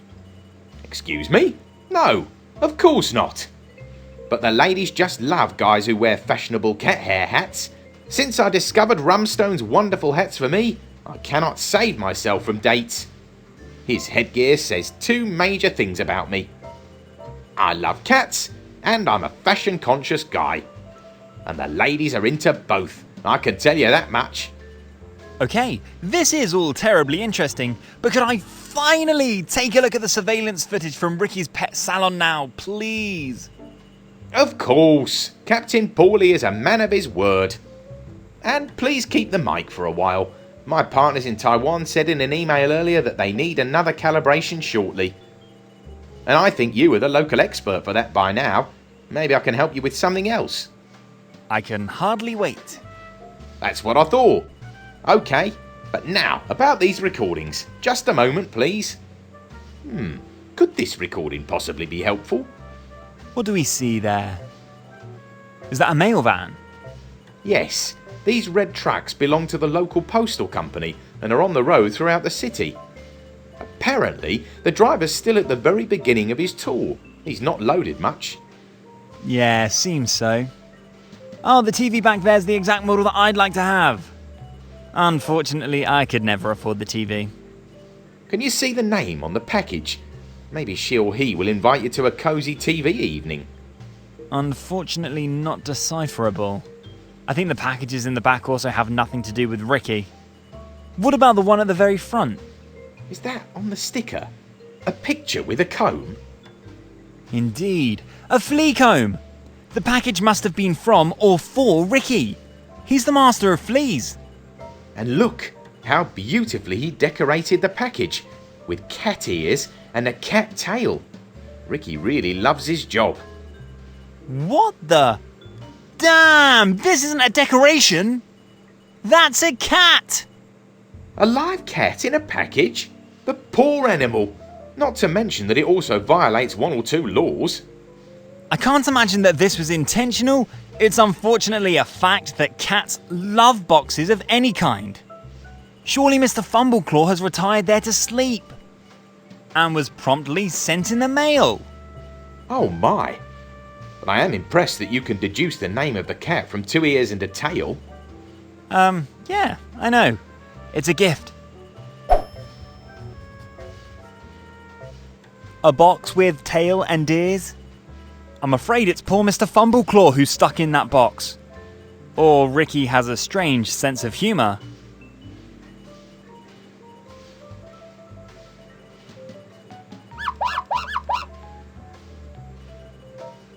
It's not possible to see what's in this big box.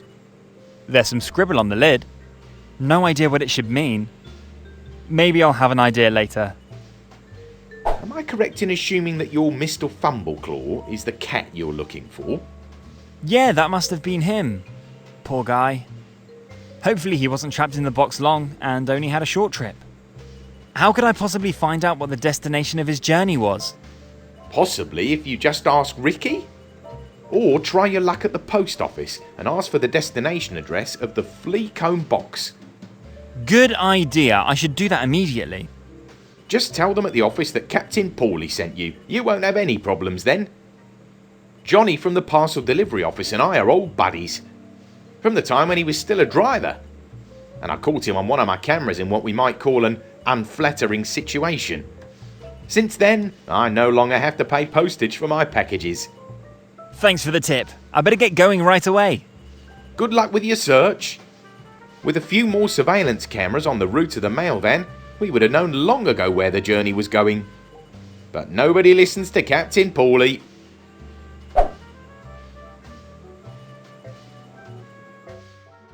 Damn.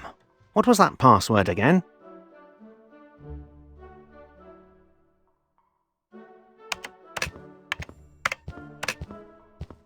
I'm sure it will serve me well in the future. If the advertising's to be believed, this is what holds the Golden Gate Bridge in San Francisco together. May I interrupt for a moment? Awkward timing. Extremely inconvenient timing. I just had a quick question about one of your post routes. Excuse me? Even if I could get into my computer at the moment, that would be a breach of Postal Secrecy Paragraph 45, Number 6. So is that a yes? Of course not. As a sworn clerk of the post office, I have sworn to protect its secrets and, should fate so will it, to take them to the grave with me. No chance of an exception. It's a matter of life and death. I'm really sorry. Exceptions are excluded in any case according to paragraph 255, number 47. And apart from that, I don't have access to my computer at the moment anyway. My colleague apparently thought it would be funny to set a new password and then go on vacation. Supposedly he wrote down the password for me somewhere here, but I can't find a note from him. Can't you just call him and ask? I would, but he's on vacation somewhere in some volcanic crater, and apparently has no reception there, and I'm starting to panic here. No clue about the password. Maybe he thinks you already know it. I think he really thinks so. In his message to my answering machine, he mentioned that the password would remind me of my favourite show. Which is?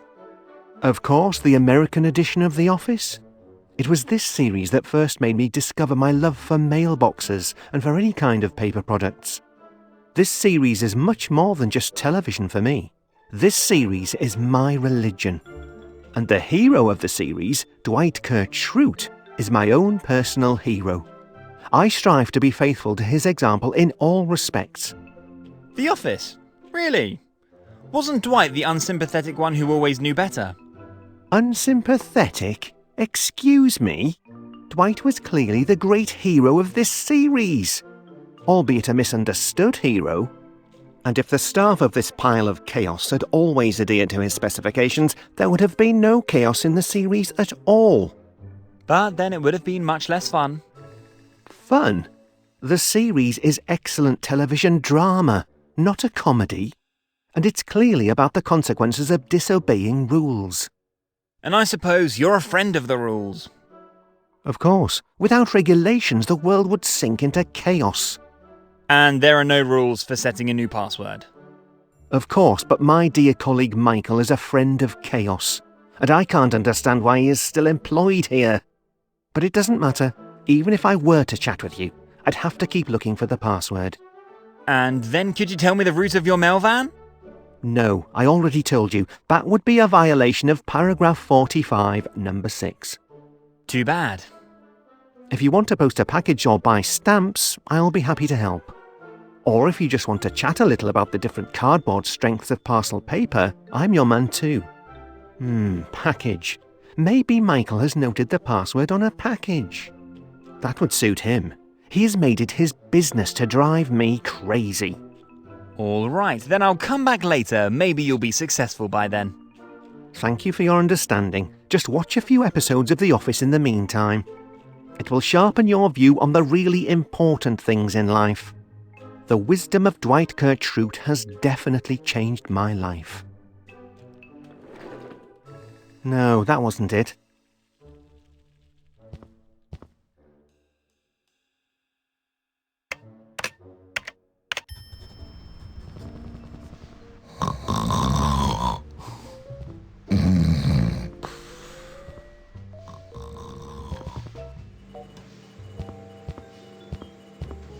May I interrupt again for a moment? Yes, what's up? Captain Paulie is always happy to help.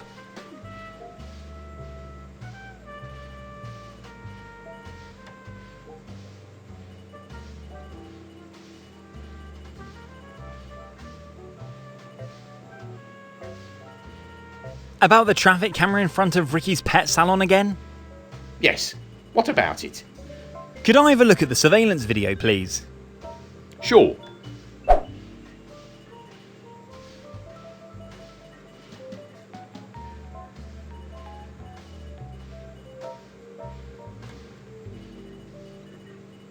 It's not possible to see what's in this big box. There's some scribble on the lid. Could this be the password Johnny's colleague at the post office had written down for Johnny somewhere? No wonder Johnny couldn't find the note. Apparently Johnny's colleague Michael has a bitterly wicked sense of humour. Or he's just a jerk. Anyway, let's see. Hard to decipher.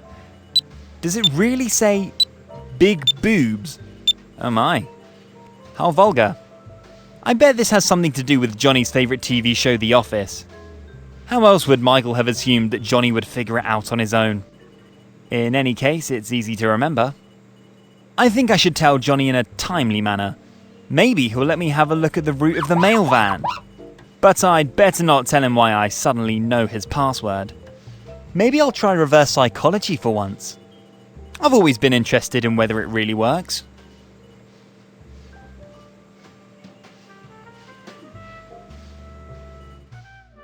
Damn. May I interrupt for a moment? But of course, as a sworn post office clerk, I work to serve the public. And you are clearly part of the general public.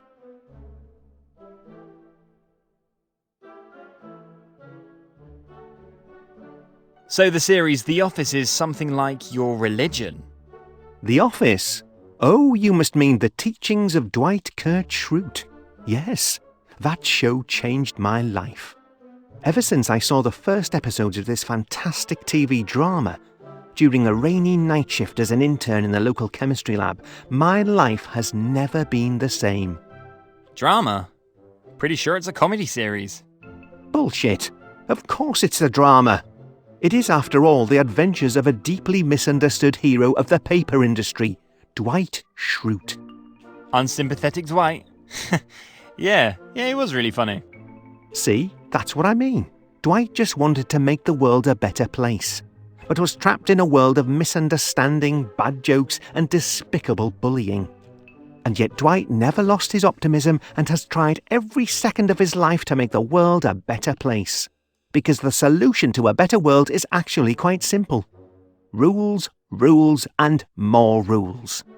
Could it be that you've gotten a little too into the series? And have chosen, for whatever reason, the narcissistic antagonist of the series as your personal hero? Dwight should be the hero of us all. And I'll say it again, he's just deeply misunderstood in the series. And his constant struggle to create a world of rules and consequences is more like a Greek epic, and should be treated as such. Somehow I have a feeling we've not watched the same series. The Office, The Teachings of Dwight Kurt Schrute was pure comedy. Comedy? What's funny about placing a hard-working employee's desk in the toilet and expressing what you think of him in fecal language? Or what's funny when a cruel colleague makes you believe that a Thursday is a Friday by using mean mind games, with the corresponding consequences under labour law on Friday to Saturday? And would you find it funny if you, again by said mind games, are encouraged in the belief that you are under the influence of illegal substances? And that you, as an upright citizen, would never touch this poison? I agree. When you put it the way you do, it sounds far less funny. Told you. And in a perfect world with clear rules and equally clear consequences, bullying like this would never have happened. Because already after the first incident, the bullying colleague would have been transferred to Alaska by a labour law measure. Am I right in thinking there are some parallels to your personal working life here at the post office? Yes, there are, unfortunately. And the parallel is called Michael. I hate Michael. Michael is exactly the kind of chaos colleague that makes it almost impossible for a capable employee like me to do his job properly. And my supervisors have been ignoring my weekly reports of Michael's workplace misconduct for half a year now. Weekly reports? What does it say? Unfortunately, these reports are also strictly confidential and intended only for the eyes of my superiors. But now the computer password thing was a good example of the chaos Michael leaves behind. I really hope that my weekly reports will soon pay off, and that I will be promoted to the management level. And then it's goodbye, Michael, and hello job at the landfill. I understand and briefly summarise. Is there anything else that... Well, first of all, there is our common surname, Shroot. Seriously? Your name is Shroot? Johnny Shroot? Yes. The name change at the beginning of the year only cost me €399. Great, isn't it? A psychiatrist would probably call it something else. And last but not least, there are two major similarities to television legend Dwight Kurt Schrute. Now I am curious. Just like Dwight, I have German roots. The stories about my Uncle Horst Schlemmer from Germany were the highlight of my childhood.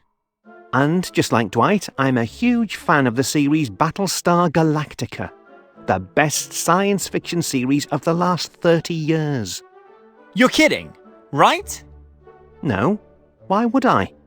It's me who has German roots. My grandma, Ursula Margaret Friedrich, had cooked the best noodles with ketchup sausage in the world. And I love Battlestar Galactica. At that time, the best science fiction series since Babylon 5. By implication, does this mean that now I too should consider changing my last name to Schrute? Scott Schrute? Do that. That would then make us half-brothers in spirit. And as your big brother, I would take care to explain to you a world of rules, laws, and draconian punishments. Or in other words, a better world. The world of Dwight Kurt Schrute. My world.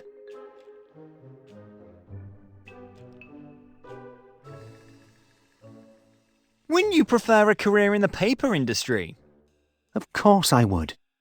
To follow in the footsteps of the great Dwight Kurt Schrute. But the admission criteria for studying paper chemistry are strict, and even lateral entrants hardly stand a chance. But yes, after my internship in the chemistry lab, I was hoping for a job at the local branch of Osprey Paper. But as I said, the admission criteria for applicants for an internship or apprenticeship in the paper industry are almost impossible to meet. How so? Well, how should I best put this? One should have no history in terms of paper. In particular, none in relation to burning paper. Whoa. Yes, Section 2, Number 1 to 266 prohibits setting fire to an employer's paper stock. It doesn't matter whether it was simply an accident or youthful curiosity. Unfortunately, an unfortunate incident during my chemistry lab internship ruined all chances of a career in the paper industry. But at least since then, I'm also convinced that smoking is bad for your health, and I don't touch those things anymore. A healthy lifestyle is always a good choice. That's right. Unfortunately, my certificate of good conduct with the file note FIRE prevents any chance of a career in upper paper management. Certificate of good conduct? I know a few police officers, maybe I can do something about it. Do you really think so? Probably not. Yes, that's what I thought. And what about here at the post office? Aren't there any regulations here that forbid, for example, the warehouse with all the parcels to go up in flames? Surprisingly, they don't exist. That sounds like a good idea. I will definitely suggest that after my promotion to the management level. I think mailman is not the worst idea as a career choice. Nevertheless, there are many regulations that have to be observed and punished in the case of disregard. I guess that's true, and all in all, I'm happy here too. Fortunately, my colleagues make many mistakes here, and are usually very grateful when I point them out. This interpersonal component is what makes me enthusiastic about my work. Only my colleague Michael... I could do without Michael. And once I'm promoted to the management level, he can get a job at a dump in Alaska. Right, you should have ambitions in your profession. Or at least a chosen mortal enemy. No one likes Michael. Probably not even Michael himself.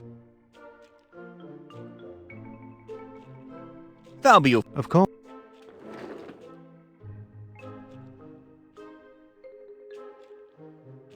May I? But of course, and you are I have an idea about the password you're looking for. Really? And what exactly would this idea be? Well, you mentioned that your colleague Michael chose the password you're looking for to tease you with your favourite TV show, The Office. Right? You mean the teachings of Dwight Schrute? Yes, he mentioned something like that. But neither the office nor Dwight Schrute is accepted as a password. Maybe the hint wasn't meant literally. You mean some password that only a real fan would remember? Exactly. It's like a check if you are worthy of the new password. Like the third installment of Indiana Jones. Only without the face melting at the wrong answer. The idea doesn't sound so bad. Let me think for a moment and go through all 188 episodes in my mind.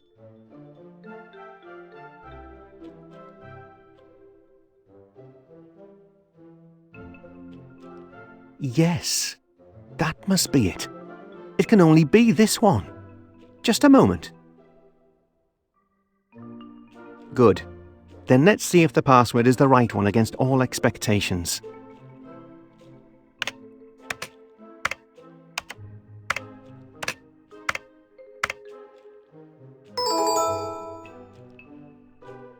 Is that really possible? I don't believe it. The password is correct. Thank you very much. Why didn't I think of that myself? Yet the solution was so close at hand.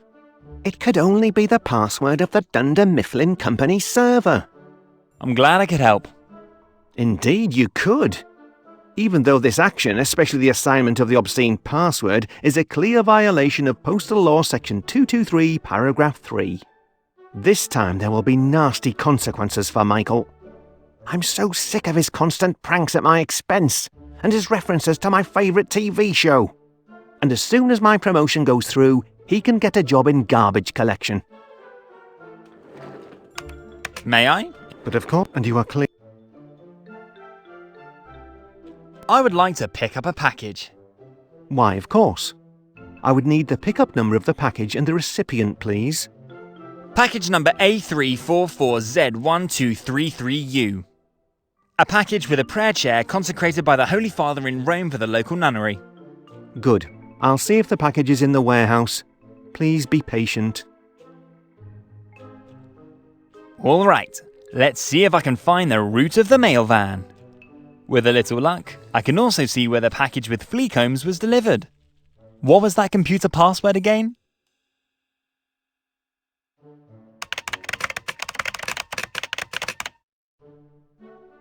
Great! I was able to find the route of the mail van, and fortunately, there aren't many stops. A less nice thing is that I couldn't find a way to find out exactly where Ricky's package was delivered in this ancient management software. But that would probably have been too easy.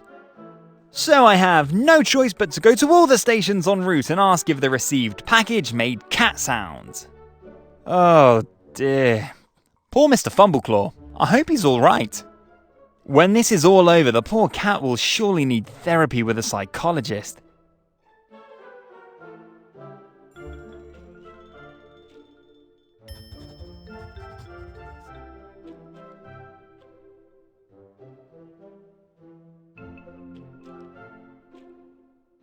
So, you see it yourself.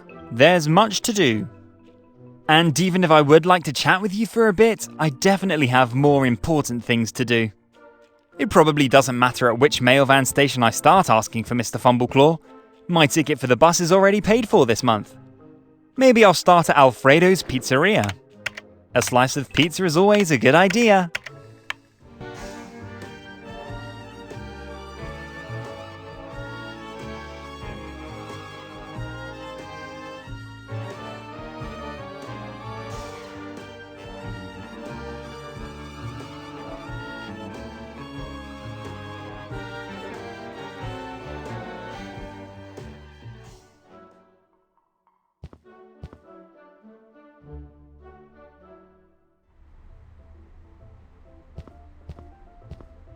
Great, now wherever I go, it smells like delicious pizza.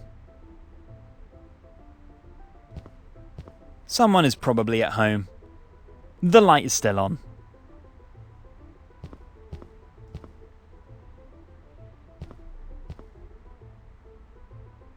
This looks like a puddle of thick engine oil.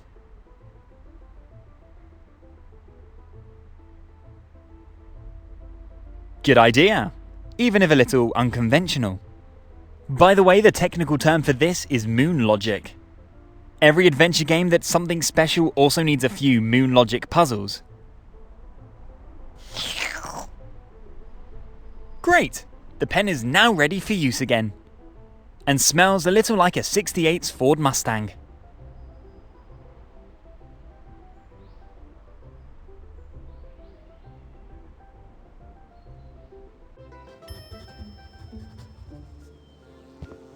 The sign says forbidden, road closed.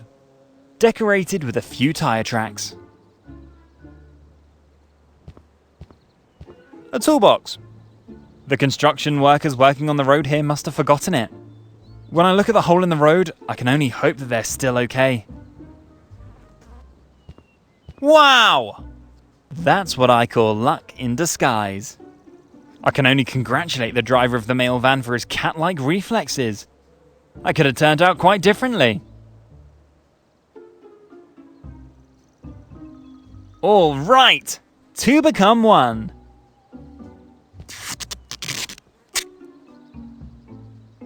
Ta-da! With the help of the magic tape instead of 2 long wooden boards, I now have 1 super long wooden board in my pocket.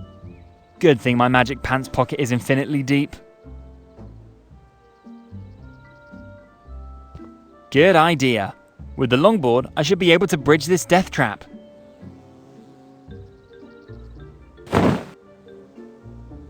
Perfect. Now I need someone who's brave enough to test this construction. Oh, what is that? A stone chisel. I better take it. Better not chisel away at anything else on this road. Hold on. Even though I am quite happy to volunteer to test whether this construction can withstand my weight, didn't you see and read the sign there on the ground? There's a big and clear sign that the road is closed and the use is forbidden. There's already a bounty on my head because of the Chihuahua situation. Even though I'm dying to know what's waiting for me at the end of the road, I'd better not raise my police search level any further. Anyone who's ever played Grand Theft Auto knows that such a thing usually ends in a hail of bullets and game over.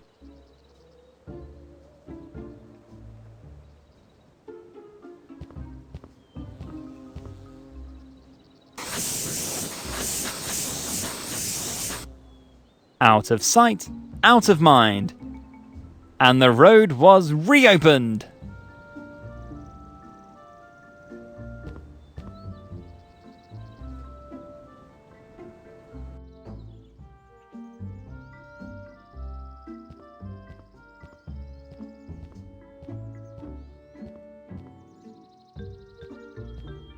The signpost shows the shortest way to the different faculties of our university. Whoops! What happened here? Either a meteor from outer space, or a first-year student had problems with the correct mixing ratio of hydrogen and oxygen.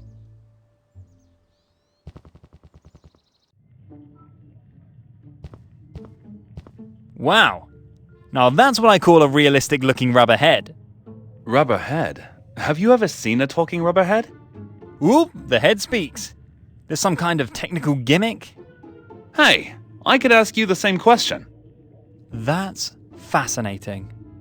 Talking head in a jar, I only know such things from TV. The head has a name. And feelings. If I may introduce myself. Axel, successful video game programmer. Currently retired until further notice, unfortunately. Programming video games is unfortunately somewhat difficult without hands. So you're real? That's fascinating. You already said that. Sorry, I'm just completely overwhelmed now.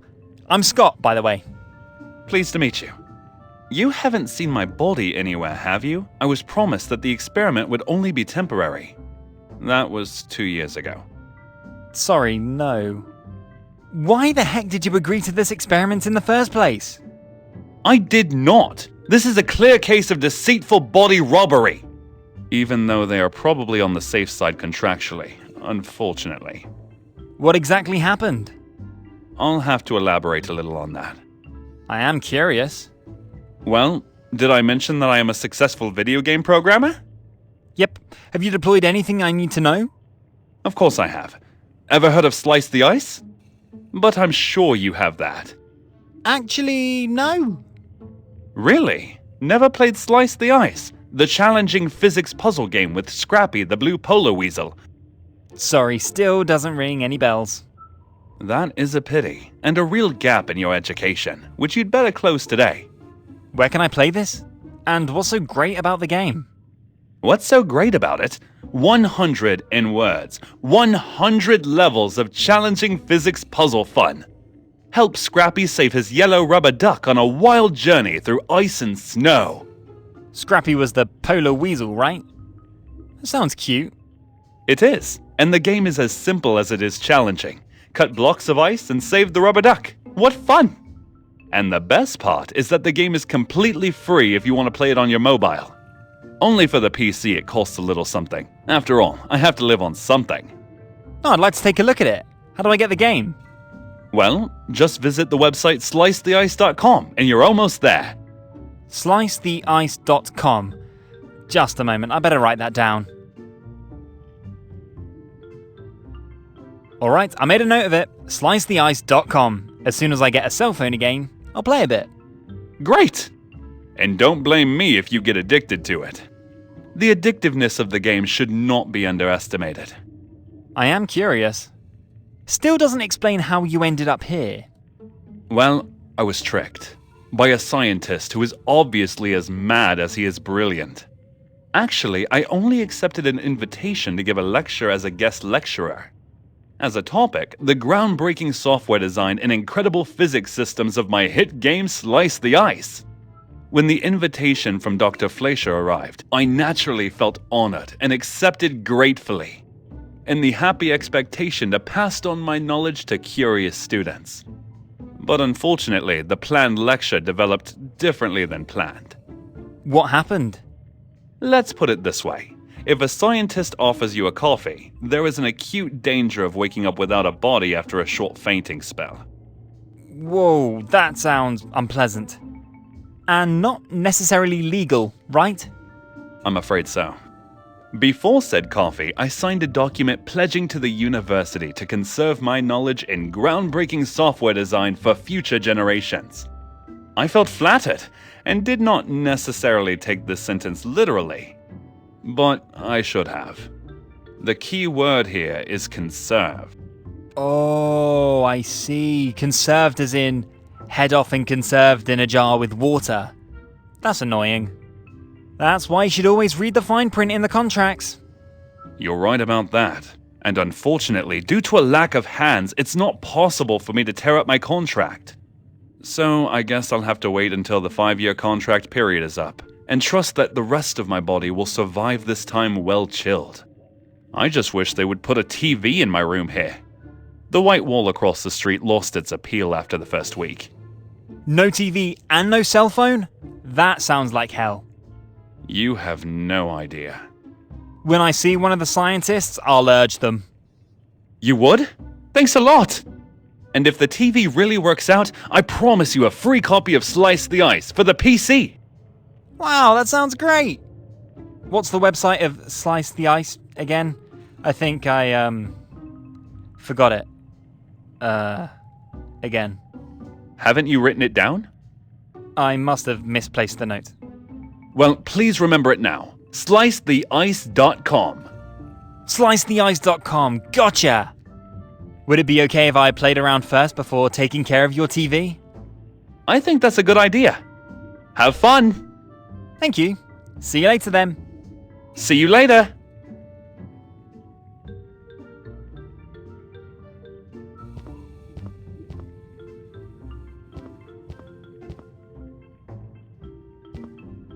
Given the current prices for electricity, such pocket power plants powered by clean energy are sure to sell like hotcakes.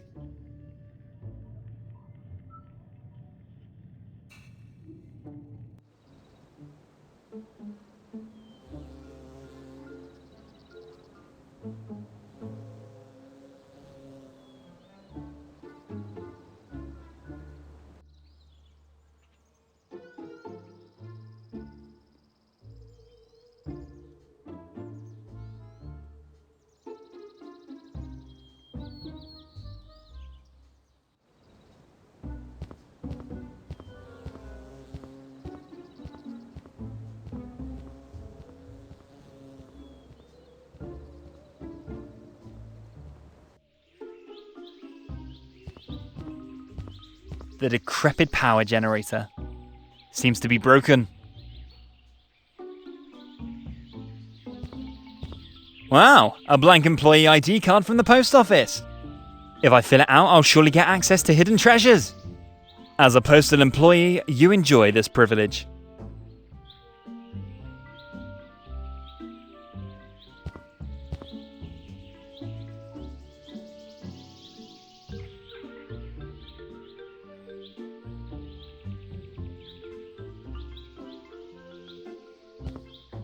What a great idea!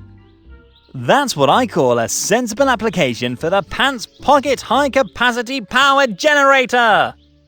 The thing should provide enough power to brightly light up a movie set. Almost ready. The wiring should fit. But something is still missing. I think without the right mobile pocket nuclear power plant, the generator will not provide power. Possibly some other module works as a power source for green energy. I don't think the movie set needs very much power.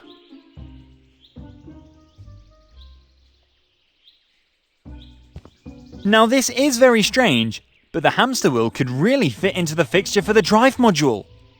Someone really considered all eventualities when developing the generator. Indeed! Fits like a glove. But I think some component for green electricity is still missing.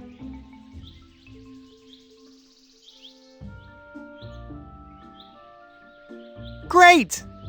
Mr. Snuggles is already totally excited. He's a big fan of green energy and has always wanted to do his part to stop the climate catastrophe. And if he has a little fun in the process, that's all the better.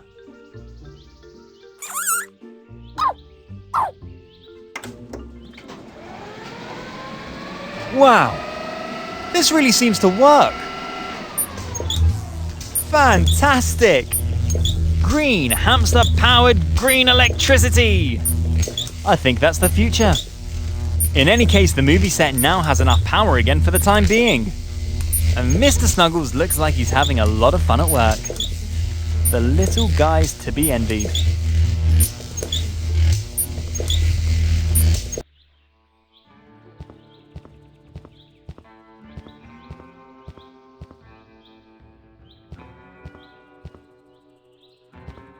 May I interrupt for a moment? Have you seen a big, white, fluffy cat around here by any chance? Excuse me? What kind of cat?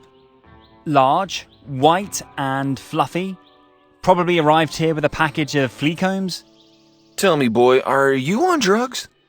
I have no idea what you're talking about, and to be honest, I have enough problems of my own here. Are you possibly another problem? I think not. But I am a problem solver. What's the problem exactly? Are you shooting a movie here? I like movies. Yes, unfortunately. Why unfortunately? The production company contractually obligated me to realize this nonsense through a legal dodge. And as expected, there's nothing but problems here. The world probably just doesn't want this movie to ever see the light of day. And that would be just fine with me. Ooh, I'd hate to see my name in the credits of this piece of work. I am an artist, and I've worked hard to earn my reputation as a renowned director and writer. You don't sound very enthusiastic. What's the name of your new movie? Is it going to be a western? I love westerns. Cow Wolf, the beast of the bloody woods. Ooh, that doesn't sound so bad. Mysterious and ambiguous. Why are the woods so bloody? Vampires. Excuse me? The 3 daughters of the chief. They are vampires. Really? And let me guess. They all fell in love with the same handsome werewolf. With the same handsome cowboy. Cowboy werewolf. A cow wolf. Well, that sounds really interesting. Nonsense. Say it like it is. That sounds like absolute nonsense. So a romance horror western. Yes, something like that. The production company is of the opinion that this is currently very popular with the target group. And you sound unenthusiastic. I know a little girl who would be thrilled. If I wasn't contractually bound, I wouldn't touch this project with a 10-foot pole. I was a consultant and assistant director on such classics as Dances with Wolves and The Last of the Mohicans. And the production studio is probably of the opinion that my name in the credits would also appeal to the target audience of said movies. But I already mentioned it. Rather hell freezes over than my name appears in the credits of this piece of work. Nevertheless, I would also like to realize this project on a high level of craftsmanship and authenticity. But that's not so easy because the studio bosses don't have a clue about the Wild West. And they invested most of the budget in the star of the movie, Clint Akenthorpe. However, what has now led to a number of problems due to lack of money. Did I mention that I'm a professional problem solver? What's the problem exactly? Let's start with the obvious. The set is of the lowest budget in terms of craftsmanship.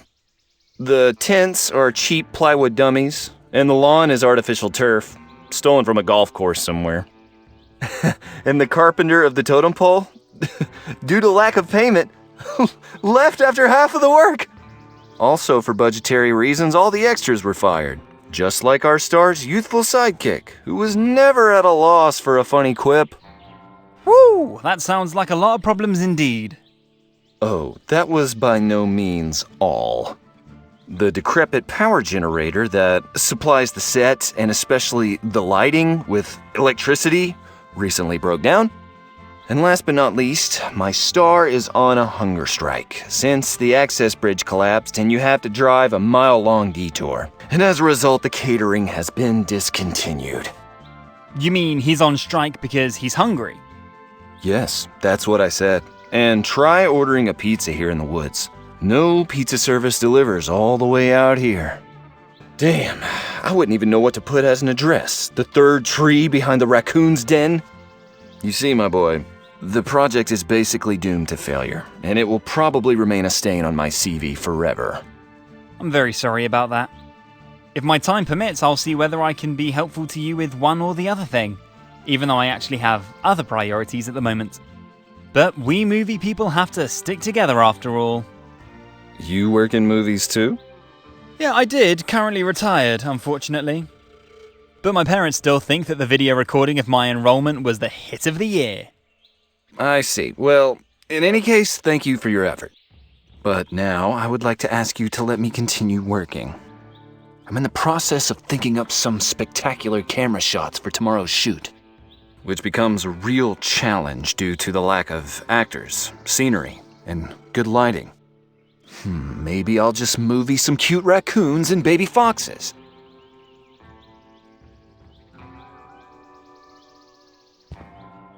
Howdy, kid. Without photo, $100. And with selfie, $150. Excuse me? Autograph without photo costs $100. And with selfie, $150. You're here for an autograph, aren't you? Yeah. Actually, I'd love an autograph. I'm a big fan of your movies. But I can't possibly afford that. Do you perhaps also take smelling bus tickets in payment? The next month's even already paid. Nah, kid. Cash is king. Is that all? You are disturbing me here at work. Sorry, I don't really want to interrupt, but... You're Clint Akenthorpe, right? The Clint Akenthorpe. Hero of such legendary cinema hits as Revenge of the Groundhog, Bloody Iced Tea Parts 1 to 5, and one of my favourite movies, Weightless on Uranus. Aye. Guilty as charged. By the way, my previous year's autographs cost only half. Unfortunately, still too expensive for me. Can't we just have a little chat? You seem to have some time on your hands at the moment, and it's not every day I get the chance to meet one of the biggest movie stars in the world. Fine by me, but please make it short anyway, kid. Time is money. And some people's time is worth more than that of others. Promise. Oh crap, now I don't have my note with the questions I had thought of if I ever met you. So, we're done here, kid? No. What? How did you end up in such a low-budget production like this?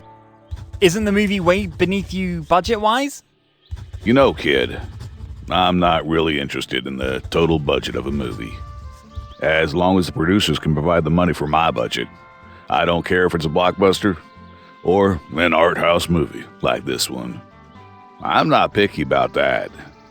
You think this is an art house movie? Well, that's how my agent described it to me.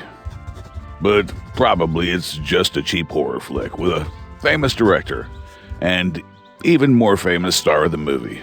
But I don't really care, as long as the money is right. But what really bothers me about the movie is the virtually non-existent catering. James is babbling something about a collapsed access bridge, but I have a strict diet plan to follow. And without my daily special vegetarian diet, I can't possibly maintain my market value. My body's a temple, kid. A temple. Unfortunately, currently in acute danger of collapse. Oh. And why's that? That's why I'm exercising my contractual trade union rights and going on strike. Ah, so that's why Mr. Pollock's on the verge of a nervous breakdown. I guess so. Don't get me wrong, I like James and how he is desperately trying to make art out of this trash. But as long as it's not ensured that I can keep to my diet plan, as long as no inch of movie is shot here. Can I maybe get you something to eat somewhere? It would be a great honor. Thanks for the offer, kid. But I don't think you have a clue when it comes to a balanced vegetarian diet when I look at you. Oh, wait a minute. I am a vegetarian. Fried vegetarian food is not what I have in mind. I need a balanced mix of protein, carbohydrates, and exotic spices. You can't get this specialty food at just any snack bar. I can still keep my eyes open. I've solved much harder puzzles in this game. Game? Game of life. The game of life. Ha, I see. Oi, kid, knock yourself out. And as soon as my culinary needs have been taken care of, I willingly pose in front of the camera again. Anything else, kid? Oh, drat, now I almost forgot what I wanted to ask you. Well, lucky for me that it came back to you. What is it? I'm looking for a cat. Large, white, much fluff. Do I look like an animal shelter? What do I know where your cat is? I'm more of a dog person anyway. Fighting dogs. Well, this is a long and sad story. To make a long story short, did a package with a cat inside arrive here lately? Kid, if the catering can't reach me, do you really think any package with a cat in it could reach me? Besides, I told you that access bridge collapsed. Haven't seen any supplies here for days. Too bad. I was just wondering. Nah, kid, sorry.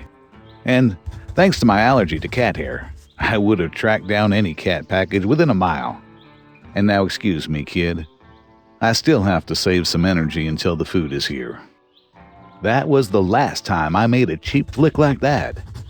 These small movie crews have no idea how to properly handle a star of my caliber.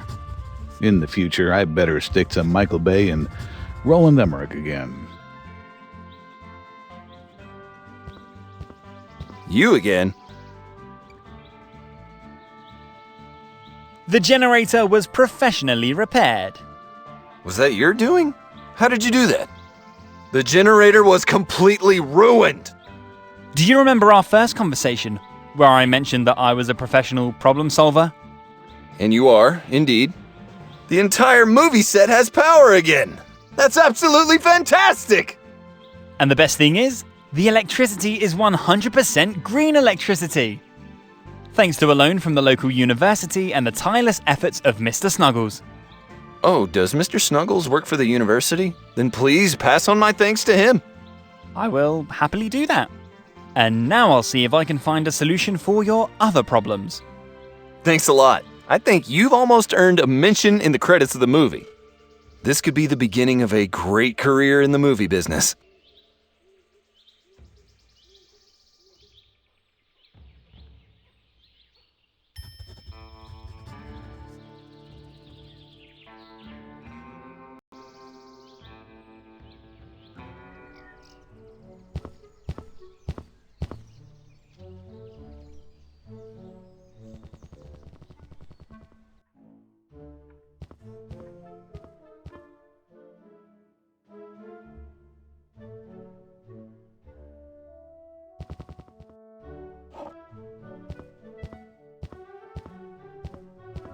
Yes, my friend. Is there anything else I can help you with?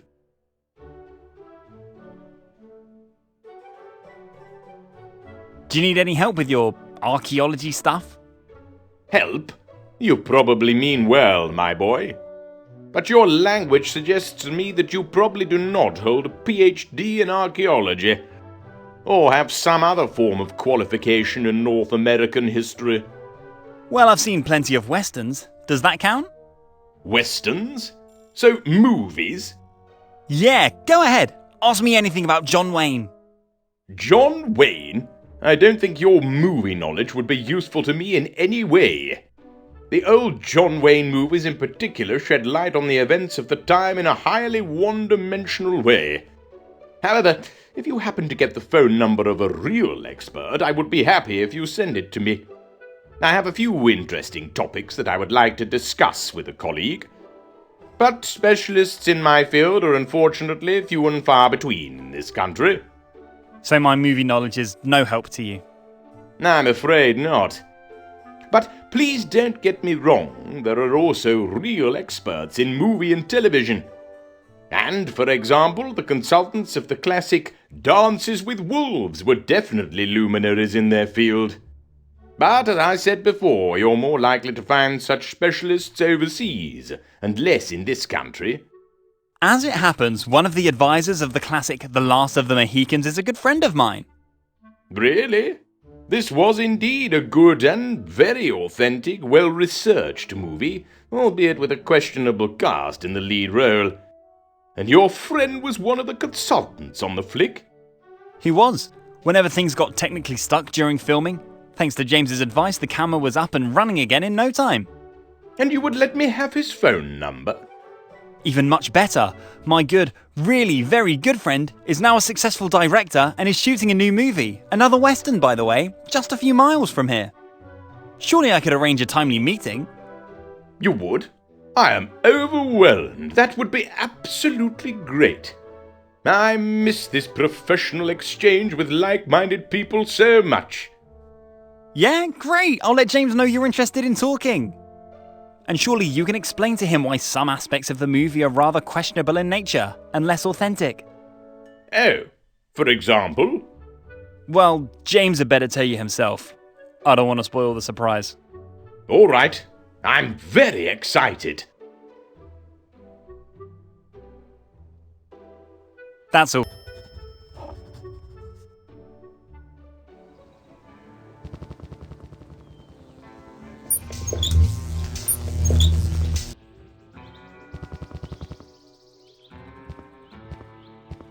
You again?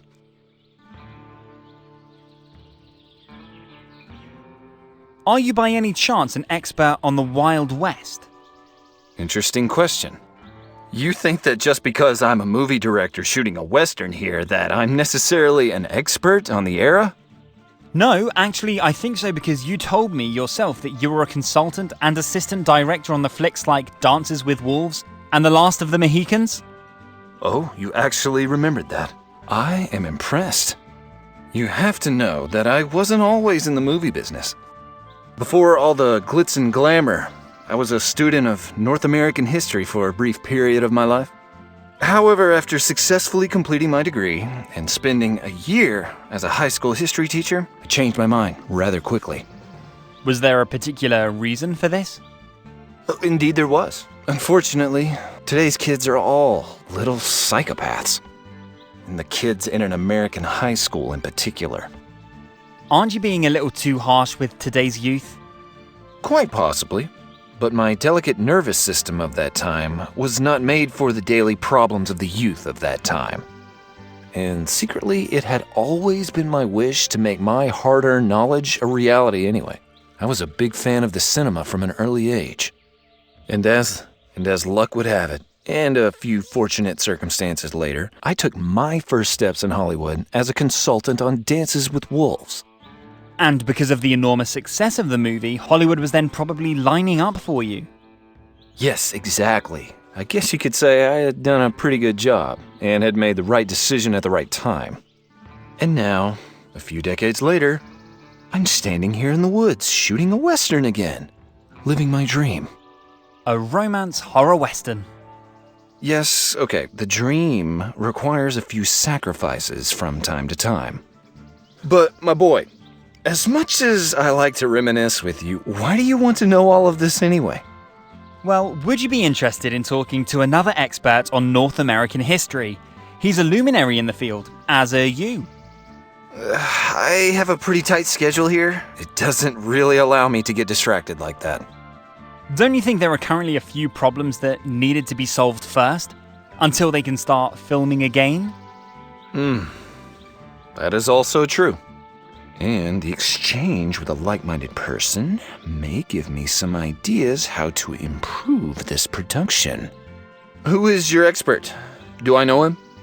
Does Lord Longbottom ring a bell? Lord Longbottom? The Lord Longbottom, perhaps. Lord Albus Percival Longbottom? Oh, you know him already? Not personally, unfortunately. However, I am a lifetime subscriber to the American Archaeology magazine, and Lord Longbottom's contributions to that magazine were, or are, absolutely fantastic.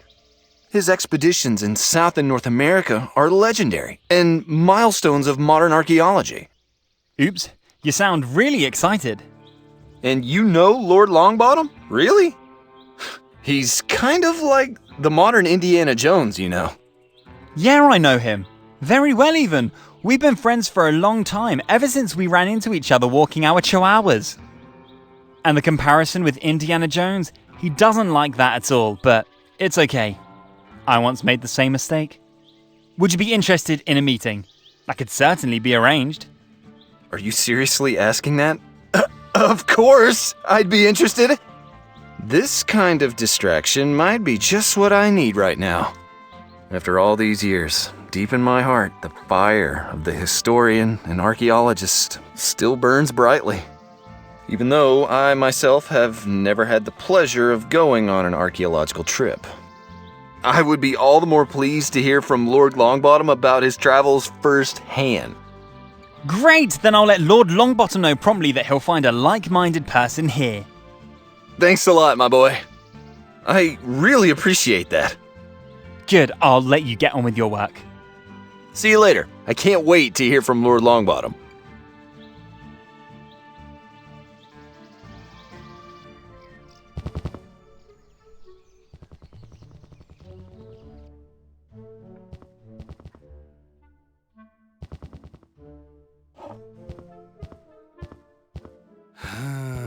Yes, my friend. I have good news for you. So, which are? Weren't you looking for a like-minded colleague to share knowledge with? Yes. So? And had unfortunately rejected my extensive knowledge from cinema westerns with John Wayne? Yes. As much as I like the Duke's movies, they shed a highly one-dimensional light on the events of the time. That's right, and I'd promised you a meeting with my good friend James Pollock. Remember? James Pollock, yes. I remember him dimly. That was the consultant on The Last of the Mohicans, right? Exactly! And he'd also demonstrated his knowledge in Dances with Wolves. And for good reason. Prior to his career in Hollywood, he studied South and North American history and archaeology. Sounds like an interesting contemporary. Right? And he was thrilled when I told him about our friendship. He's a big fan of your articles in American Archaeology magazine. Our what? Friendship? Yeah, since we met while walking the Chihuahua. Excuse me? Okay, maybe I exaggerated a little. But you did want a meeting with a like-minded colleague. And this James Pollock would be interested in a meeting? That would be splendid indeed. How can I reach Mr. Pollock? Do you have a phone number for me? Much better. You can meet him directly. Today! Really? How so? Isn't he shooting some movie in Hollywood right now? As luck would have it, he's indeed shooting a movie at the moment, but right around the corner. That is terrific. Where exactly is the movie set? Do you know the collapsed viaduct a few villages away? Yes, I think I read something about it recently. Well, the bridge has been expertly repaired in the meantime, and directly on the other side in the forest is the movie set. You can't miss it, if you're not afraid of heights. That is indeed great news. Thank you for making the contact. After all, what are friends for? Yeah, exactly. As soon as I have finished cataloguing here, I will pay Mr. Pollock a visit. I'm sure you have many common themes. I think so too. And this will be a pleasant change from the topics I can talk about with my wife. She is all about cats, cats, and cats again.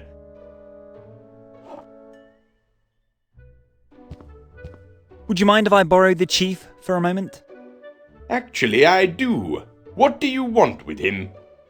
I have an idea how he could add some authentic flair to a cheap western. The western their colleague James Pollock is shooting a few villages away. Oh, why didn't you say so? I'm always happy to lend a colleague a hand. But please take care that the statue is not damaged. The chief is an irreplaceable museum piece. I will. I promise.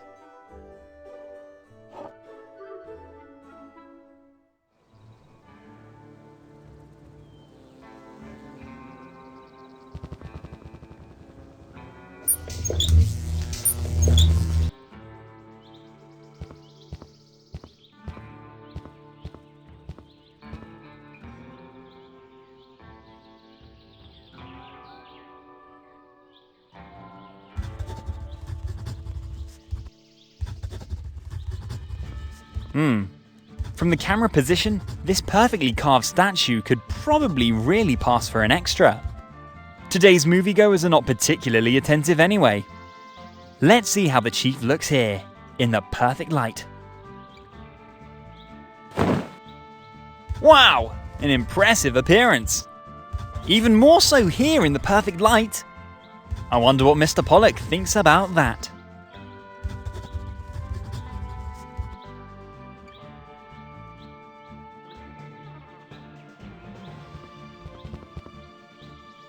You again? What do you think of your new free extra? Oh. Did you put that statue back there? You said the production couldn't afford extras, so I just wanted to show some initiative. This idea indeed shows some creativity. The chief, by the way, is borrowed from Lord Longbottom.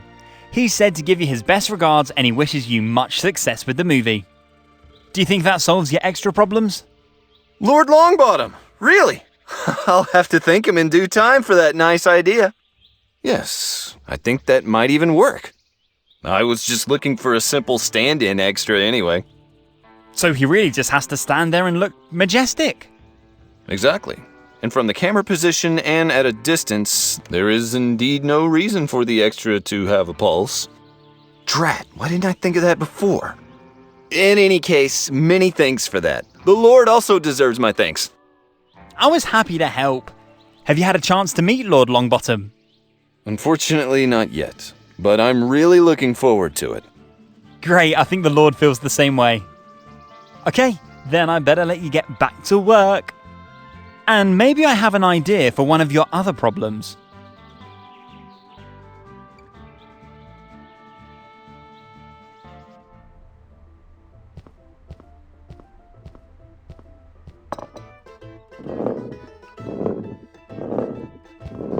I better take this ugly fashion accessory. Hello, my young friend! Welcome to Alfredo's, your specialist with a wide selection of animal-friendly pizza dishes. Unfortunately, I'm not hiring new pizza drivers at this time. Please, come back again after my sensational new vegan cheese pizza is launched. Then I certainly need all the help I can get to meet the sensational demand. Hi, how come everyone in this game thinks I'm a pizza boy? Oh, you're not here for my job posting regarding a mobile customer service representative? Then I apologize for the oversight. Is there anything else I can help you with? Yeah, I certainly hope so. And that may sound a little strange now, but have you perhaps recently received a package with a beautiful white cat from the post office? A white cat? A toy? No, a live one. Hopefully. No, sorry, of course not. A cat here would also be a complete hygienic disaster. Unfortunately, my customer react quite indignantly to cat hair on their pizza. Oh, what a pity. Then I apologise for the interruption. I'll have to look elsewhere for Mr. Fumbleclaw. Mr. Fumbleclaw? Is that the name of your cat? He is. Well, actually, Lord Fumbleclaw, but Mr. Fumbleclaw works too. As I said, I'm afraid I can't help you there. But if you need a little vegetarian boost to gather strength for the search for your lord, well, you have come to the right place. Soon, you'll be able to buy the best vegan cheese pizza in the whole country, developed with the help of an artificial intelligence according to my own highly secret algorithms. And until then, here is the best garlic bread in the country, with delicious homegrown ceiling mushrooms. That sounds really kinda yummy. Could I please buy one of your vegan cheese pizzas? Sorry, my young friend. As I said, this new sensational type of cheese pizza will not be available for a while. The new vegan cheese machine I developed is unfortunately stuck somewhere in the mail. But I expect the package any day. And then you are cordially invited to become my first customer of the sensational cheese pizza. And until then, just taste my delicious garlic bread with spicy, homegrown ceiling mushrooms. I like the garlic bread. But I've never heard of ceiling mushrooms. In which forest do they grow? Forest? No forest. As the name suggests, they grow on my ceiling. A very fine, small-pored, spicy mold with a very special aroma. Excuse me? You mean the mushroom grows on the ceiling here in your pizza parlour? That's right! And you sprinkle that on your garlic bread? Yes, and the mushrooms gives the bread an incomparable flavor, insanely delicious. Ugh! Isn't that hygienically unacceptable? Hogwash! It's a unique selling proposition. And my customers love my ceiling mushroom garlic bread. Probably because they don't know what they're actually eating. Ah, my critical young friend. Mushroom is mushroom. There is no good mushroom and no bad mushroom. There are only mushrooms that taste good and mushrooms that do not. And the former belong on a pizza. Or on a garlic bread. However, I will probably cancel the offer as soon as I have my hands full with my new sensational vegan cheese pizza. So if you don't want garlic bread, please come back as soon as this sensational pizza is on sale. Then, I might also have the job as a pizza driver for which you are actually here today. I am not a pizza boy. Hogwash! You have this natural, incredibly intense pizza boy charisma. As if you were born for it. Such charisma in this intensity is extremely rare. Surely you will be swimming in tips. Do you really think so?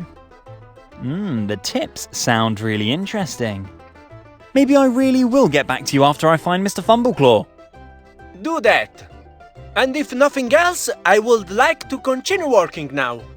I have a large order of ceiling mushroom garlic bread to work off. Of course. And don't worry, the health and hygiene department will not get any information from me.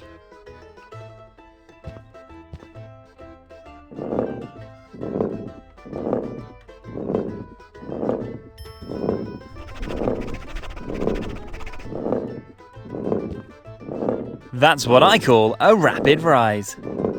Now I'm officially an employee of the local post office.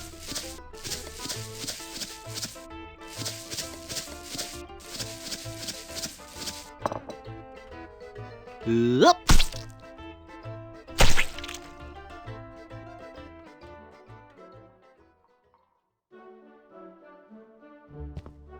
I'm always happy to meet new colleagues. Better take good care of your ID though.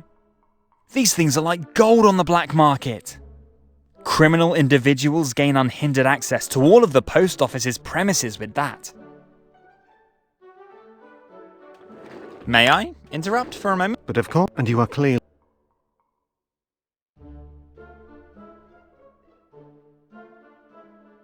That'll be... Of course.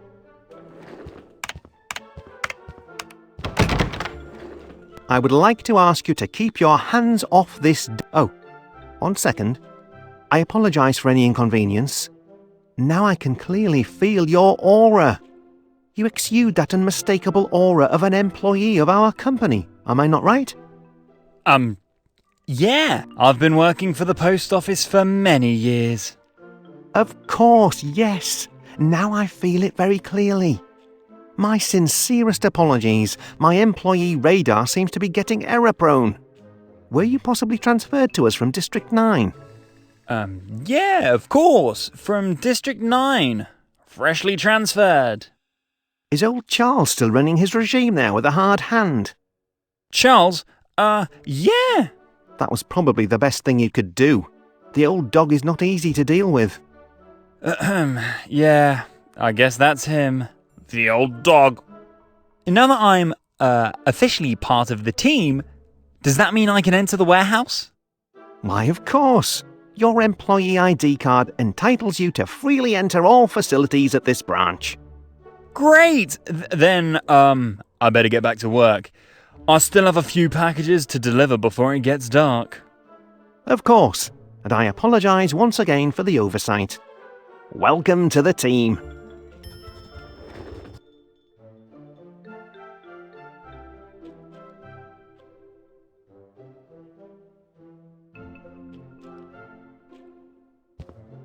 Wow! That's an old package. The stamps are still from the 30s of the 20th century.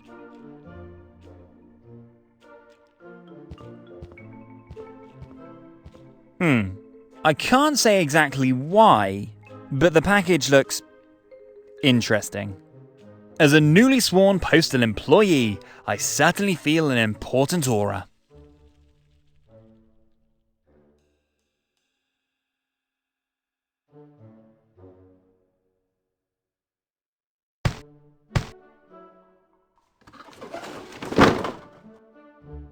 Ooh, a box in a box! A cheese replicator 2000 XL. Interesting. The package is addressed to the Pizzeria Alfredo.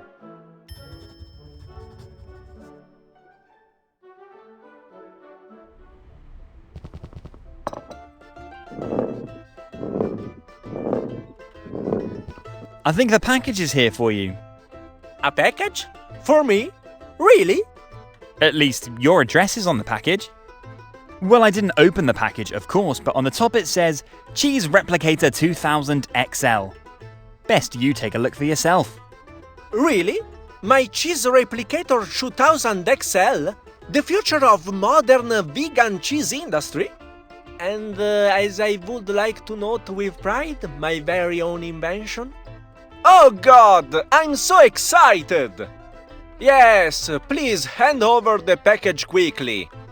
And keep your fingers crossed that it wasn't damaged when it fell off the mail van. That will be a disaster. After all, only this one prototype exists. And it has already used up all of my grandmother's savings. I'm so excited! Yes, it's it! Now, my young friend and budding pizza boy, you are witnessing the dawn of a new era today. As of today, no more crumbly vegan cheese imitation on pizza toppings. As of today, no more vegan cheese that tastes more like yeast than cheese. As of today, no more vegan cheese that stubbornly refused to fry to a golden brown on pizza toppings. Today, and I'm pretty sure of that, is the beginning of the vegan pizzeria Alfredo's franchise chain. And all this because of an ambitious pizza boy who by an incredible coincidence found an incredibly valuable package on the street. You sound like you're all really excited! I am! Oh yes, I am! This marvel of modern cheese engineering incorporates all of my knowledge and the complete heritage of my grandmother. There is only this one prototype, at least for the moment. So you have big plans for it? I have. Soon, customers will be snatching my new sensational vegan cheese pizza out of my hands. And with these earnings, my Cheese Replicator 2000 XL will go into production, establishing the Alfredo's vegan franchise chain. Are you really planning to switch to completely vegan? No more vegetarian dishes? Right, that's the plan. The focus of the Alfredo's chain will be vegan cheese pizza in 1,000 varieties. And in addition, I will license my Cheese Replicator 2000 XL to the cheese industry. Sounds like you soon won't know what to do with all that money. That is why I am assuming. And I would also like to show my appreciation. After all, without you, all this would probably not be possible. You mean you would let me participate in your franchise chain? Well, not directly, no. But how does a first vegan-free pizza sound? The very first of this kind? You could preserve it and sell it on eBay, or just eat it. Well, that sounds simply wonderful! Thank you! I am honoured to become the first customer of their sensational vegan cheese pizza. Great, my boy. Then give me a few minutes. Your pizza will be ready in no time.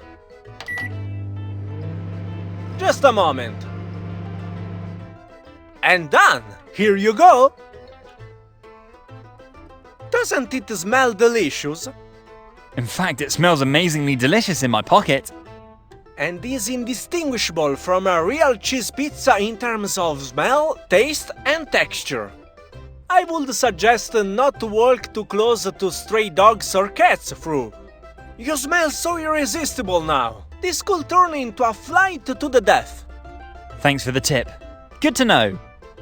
I think I already know a cowboy who will be very happy about this pizza. Of course, and I'm sure this cowboy will love the sensational vegan cheese pizza.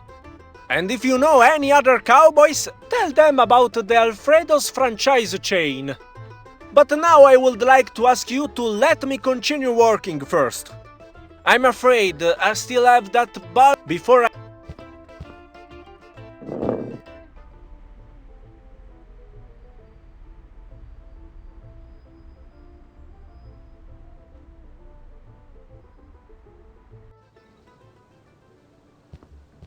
Well, good luck with the sale of the house. Or rather, what is left of it. Master Painter Eddie Enderby, it says. And underneath it says, we mix our own colours. I wonder if that was such a good idea.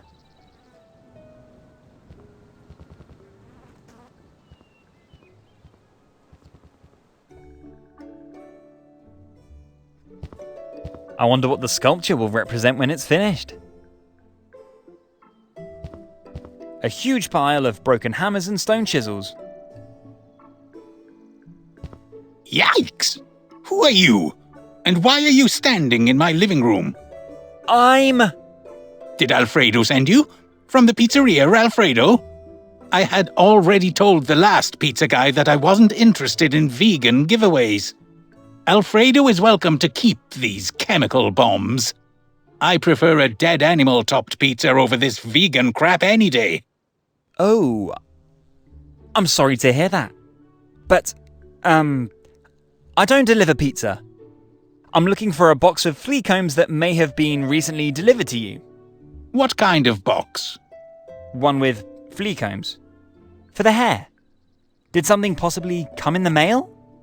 No, not that I know of. And I think you could also get your hair problems under control with thorough hair washing. You should treat your hair well at all times. Otherwise, your hair will eventually take flight and you'll look like me.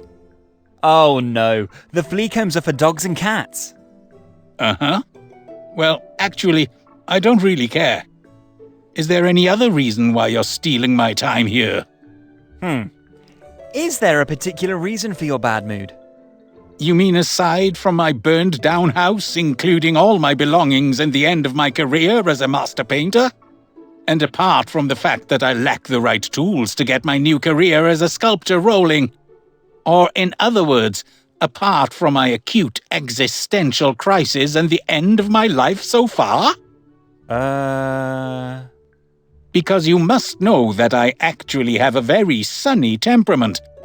But at the moment, I find it very difficult to keep this sun in the sky. I'm sorry to hear that. Is there anything I might do to lighten your mood? I do have a busy schedule at the moment, but I like to help complete strangers whenever I can. Thank you for the offer. I appreciate that. But unless you can turn back time, or are a sculpting paraphernalia salesman, I don't see how you could help me. Sorry. Unfortunately, I have to deny both. What a surprise. But I am quite creative in solving problems, and maybe I can think of something in your case as well. Well, good luck. Your optimism honours you in any case. May I ask what exactly happened to your house? Well, my stupidity happened, coupled with my arrogance. As a master painter, I have always taken great pride in creating my own exotic shades. My Enderby Azure was the most popular blue in the entire region. And like any professional who's trying hard, I've always mixed my own paints. Enderby Azure? I would have liked to see that for myself. It was the most dazzling blue you can imagine, like the mesmerizing, sparkling blue of a deep, clear blue mountain lake. Sounds great. It was. But unfortunately, enclosed spaces can tolerate only a certain concentration of gaseous paint thinner. Enclosed spaces? You mean you mixed colours in a closed room? Yes, in my living room. Why? Because I get cold easily at my age. Even a slight breeze is enough and I'm freezing cold. I needed warm. Cozy warm. But unfortunately it became a little warmer than desired. Oh dear. I can imagine. So you mixed colours in your living room and then lit a cigarette? A cigarette? No. That would be irresponsible. The flames hit me the moment I turned on my TV to watch a new episode of The Blacklist on Netflix. I guess even the smallest spark was enough to make my Enderby Azure burst into flames. Oh dear. I'm sorry to hear that. I barely managed to run to the front door and save my skin. But my eyebrows still haven't grown back properly to this day. And now you live here, in your greenhouse? Yes. And even though the furnishings are still a bit Spartan, I enjoy the pleasant warmth here when the sun heats up the air during the day. Yeah, it's quite warm. And have you given up your profession as a painter and now switched to sculpting? Or why are you standing in front of this block of stone? Well, all my belongings, including my beautiful paints and my expensive brushes, unfortunately fell victim to the flames. And sculpting and wood carving have always been two of my favorite hobbies. And I think I can claim to have some talent in these two artistic branches. Now that's what I call a stroke of luck. And you're working here on what exactly? Yes, I must have really been lucky. One of my well-heeled Enderby Azure fans was kind enough to commission me to carve the portrait of one of his favorite actors in stone. He would like the bust to decorate the foyer of his penthouse. But I'm afraid that my new career is already over before it even begins. What's the problem? The problem was, or rather is, the 100-piece set of hand-forged hammers and chisels which I ordered on Amazon for €49.99. I was hoping for an inexpensive start to my new profession. Am I correct in assuming that this large pile here represents said Amazon order? That's how it is. The hammers do last a while, but the chisels supplied, they break directly after 2 or 3 blows.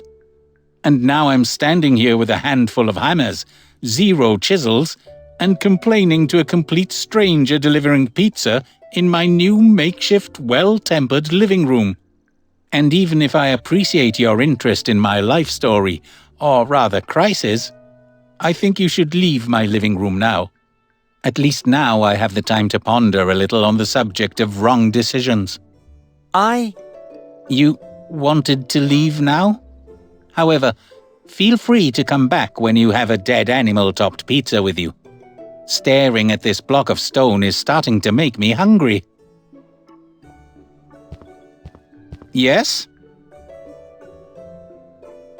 Would you possibly be interested in participating in a movie? A movie? What kind of movie? My acting talent is rather poor.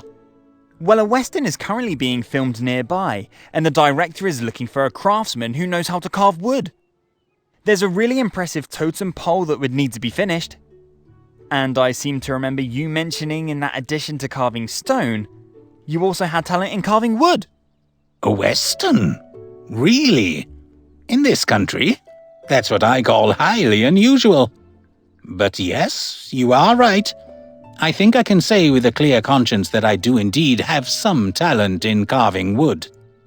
And the totem pole thing sounds really highly interesting. But unfortunately, at this point I have to decline the order. Oh, that's too bad. Yes, sorry. This sounds like an exciting project and would make a great reference and prestige piece for my new professional career. But as you can see for yourself, I still have a little problem to solve here.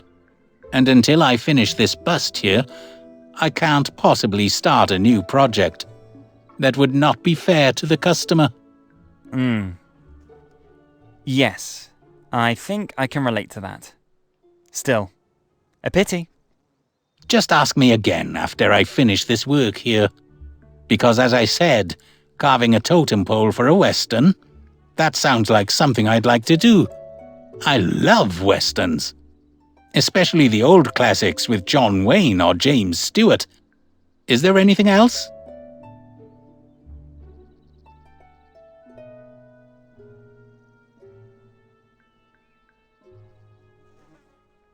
You're not really getting anywhere with your bust, are you? Oh, really? I am in despair. What's the problem?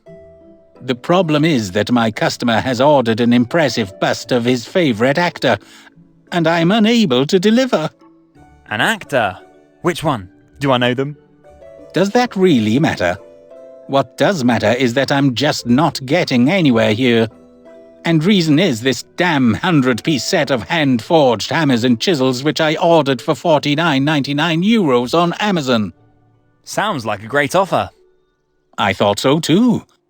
But to make a long story short, I now have a handful of hammers, 0 chisels, and a half-finished statue.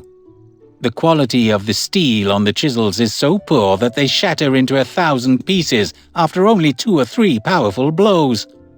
And the quality of the hammers is not much better. That does indeed sound like a problem. This bust was to become the first great work of my new professional career as a sculptor. But it looks like my excessive frugality is already ending my new career before it has really begun. Can't you just order a new set of chisels? Preferably from a specialist dealer and not Amazon? I could. But do you have any idea what high-quality chisels cost in the trade? More than €49.99? Absolutely. And I am, at the moment, and quite literally, broke. And I can't afford any more tools. At least not until my insurance for my burned-down home pays the claim. The problem is that I promised that my customer can pick up his order in the next few days. Damn! What have I gotten myself into? Sorry to hear that. I would have Unfortunately, for that to happen, in any case, it was a lesson to me to stop ordering cheap tools from the Far East. Is there anything else? Doesn't the Spartan life here in your greenhouse bother you? Well, it's not like I have much of a choice right now. At least not until my house is sold and I can look for a new place to live. You mean the burned ruin, where only the door is still standing? Which in and of itself is quite amazing. Yes, but the house now has a real story to tell. That's what certain groups of buyers like. The house has what it takes to become a famous lost place in the future. And the potential buyer is then free to charge a proper entrance fee. That seems rather far-fetched to me. Nonsense! You simply lack the necessary imagination. The headline will then read something like, "Clueless, extremely talented handyman survives murder attempt of his insidious rural haunted house." Weren't you yourself to blame for the explosion by mixing the colours in the living room? Such unimportant details are of no interest to anyone later on. At that point, the only thing that counts is the eerie legend of the house. But what exactly did you want to know? Whether you can really live here in your greenhouse. For example, I don't see a toilet anywhere here. Well, I don't want to comment on the toilet, but otherwise, I'm surprisingly satisfied here. All I really miss is my TV and my evening Netflix marathon. Unfortunately, I have already missed several episodes of The Blacklist. That being said, it's nice and warm here during the day. I hate the cold. And for the night, I have my thick blanket. Then you assume that your fire ruin was sold by winter? Yes, of course. Why do you keep bringing this up? Are you interested in buying? Not really. My future house for my 100 cats and me should at least have a roof. If you are not an interested party, then there's nothing more to say on the subject. That's all right. I was just curious. Am I right in thinking that the light in here in the greenhouse is perfect for your new career choice as a sculptor? Yes, you're absolutely right. The light here is really fantastic and saves me from expensive artificial lighting. And fortunately, my property is surrounded by a wall, so I'm not out in the open and can live out my artistic life to the full, including free choice of my clothing. Isn't the wall only about a meter high? Yes, it is, but due to the viewing angle, you would have to stand directly in front of the wall to be able to look in here, especially since my property is located in a valley bottom. I think that statement's only half right. You are quite a know-it-all, aren't you? This statement is probably entirely correct. Well, that's a rather unattractive quirk, my young friend. Sorry. I'm trying to work on myself. Good. And I think you should let me continue to work now. Is there anything else? That's it for now. Good.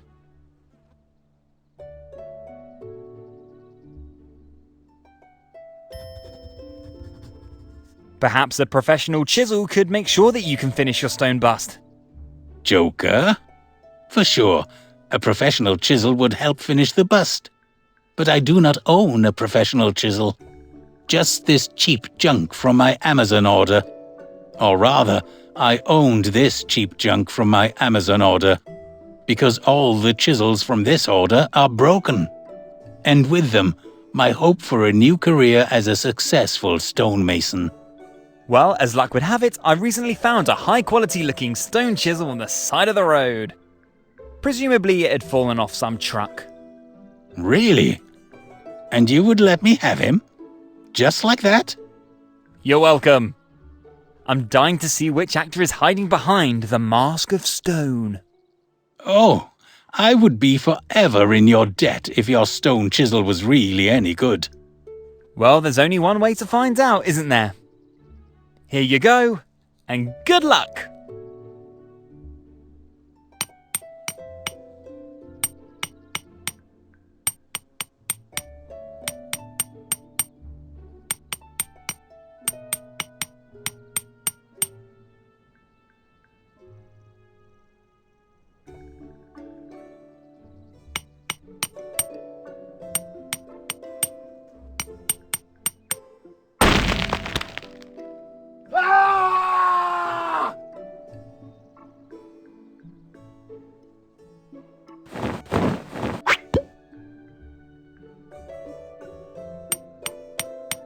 A hammer? It looks quite stable. It is. A real professional tool. Really? Sounds indeed like a tool that I could use well. The chisel you gave me is unfortunately the death of my hammers from the Amazon order of the 100... Death? Yes. I suspect that the high-quality steel of the stone chisel is not compatible with the low-quality steel of my Amazon hammers. If my cheap chisels used to break after a few blows, now it's the cheap hammers that shatter into 1,000 pieces after a few blows. It's so frustrating. Well then, try my hammer here. As I said, it's a high-quality professional tool. And you would just give it to me? Why, of course. I'm dying to see which actor is hiding behind the facade of stone. Then I guess the only thing left to do is to thank you again. Good. Let's see if your hammer is any good.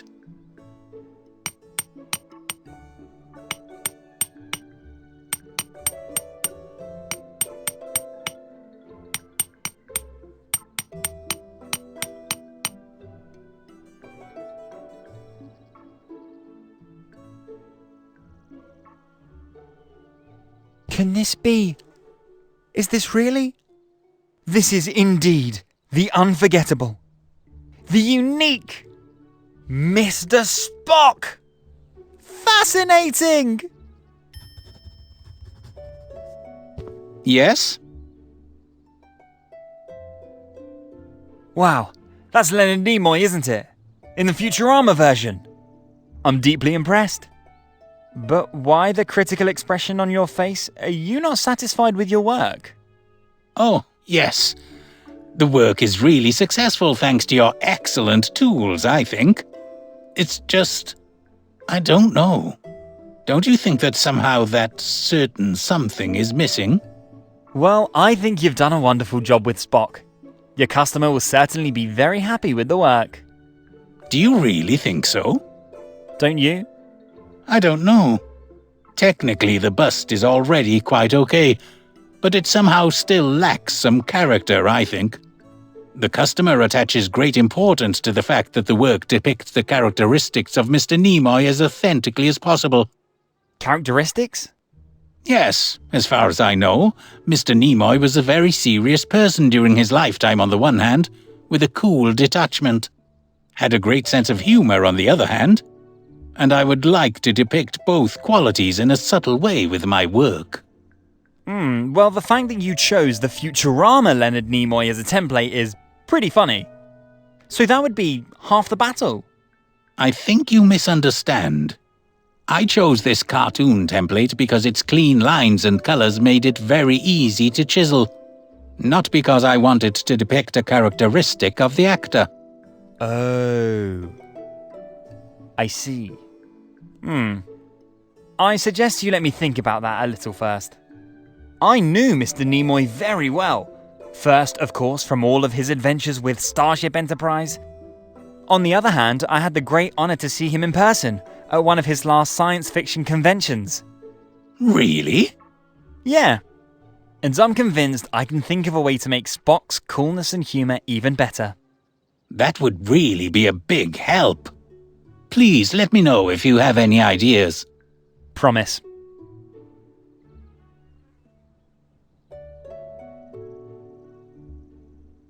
Good idea. I could definitely make a great black cape out of these curtains.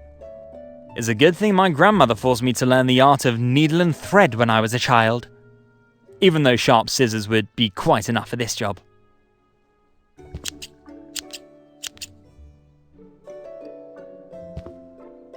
Wow! I'd forgotten what a talented tailor I am. I'm tempted to put the cape on myself and go on the hunt for crooks as a dark avenger.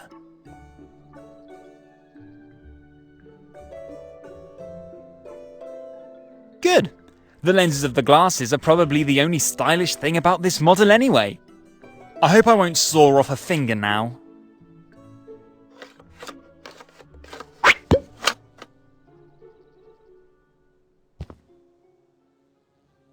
Oops, the frame of the glasses has unfortunately not survived this attempt. But I do not think that this is a greater loss for mankind. At least I was able to save the lenses. Great idea. The glasses really look like they'd fit in the mask. Let's see if this is really the case.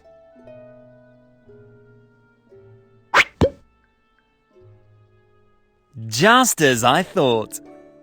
The glasses fit like a glove. The mask is so much cooler now. I'm curious if Spock's long nose really provides the necessary support for this mask.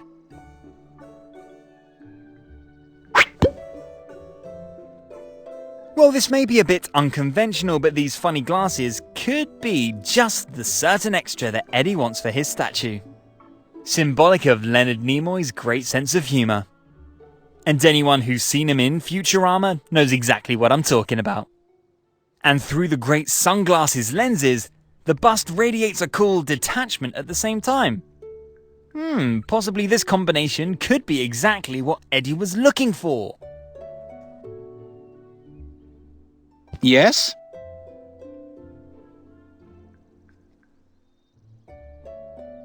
Congratulations on your first work in stone! And if I may add, I find Spock excellently done. Both his profile, his cool attachment, and his humour were perfectly depicted. Thank you very much. Yes, I can be quite satisfied with my first commissioned work, can't I? Even though I had to rely on your help for the final result. However, I hope it's okay with you if I keep quiet about your participation in the whole work. Why sure, that's absolutely no problem. Creating such a work is much more impressive when you say you did it alone. If I develop a video game someday, I'll also claim that and then I'd certainly keep quiet about the 2 dozens of helpers needed without any remorse. Thank you for understanding. But of course, Enterprise? I'm sorry, at least I did when I still had a TV. Well, you should be able to easily afford a new TV. I very much hope so. But of course, only provided my customer... I'm firmly convinced of that. Who did you say your customer was? I would love to have a... The fans in my circle of friends still wear them. No one owns a penthouse with a... Sorry, I already mentioned it. Too bad. Not even a hint? No. My customer is also an older man. And he's also... I mean, who else would put a stone bust of their dead friend in their penthouse? Dead friend? Forget it. I have already clearly said too much. Ooh. And yes, I... Well, I'm happy for you, my boy. Is there anything else? Would you A movie? Well, a Western is current. There's a really impressive... And I seem to remember you... A Western? But yes, you are right. And the totem pole thing sounds really highly interesting. Why not? Such a prestige object that is also visible to the whole world on the cinema screen would look good in my portfolio. Am I correct in assuming that I do not have to expect payment? You guessed right. I think the movie can just about keep its head above water on budget. But this doesn't mean that it's an inferior production. I think the director, Mr. Pollock, has some talent to show. I'm glad to hear that. Well, all right. Then I'd say I'll take a closer look at said totem pole and get to work. Great! Where exactly do I have to go again? You said the movie set would be nearby. Yeah, exactly. Do you know the collapsed viaduct a few villages away? You bet. The damn bridge was almost my undoing the other day when I wanted to go into the forest to pick some mushrooms. And I almost fell into the abyss with my bicycle at dawn. Oops. But I have good news. The abyss has been professionally bridged in the... Really? I guess I'll be on my way right away and take... When do you ever get a chance to carve on a... Well then, I wish you... Thank you, my young... It's a pleasure. See you later.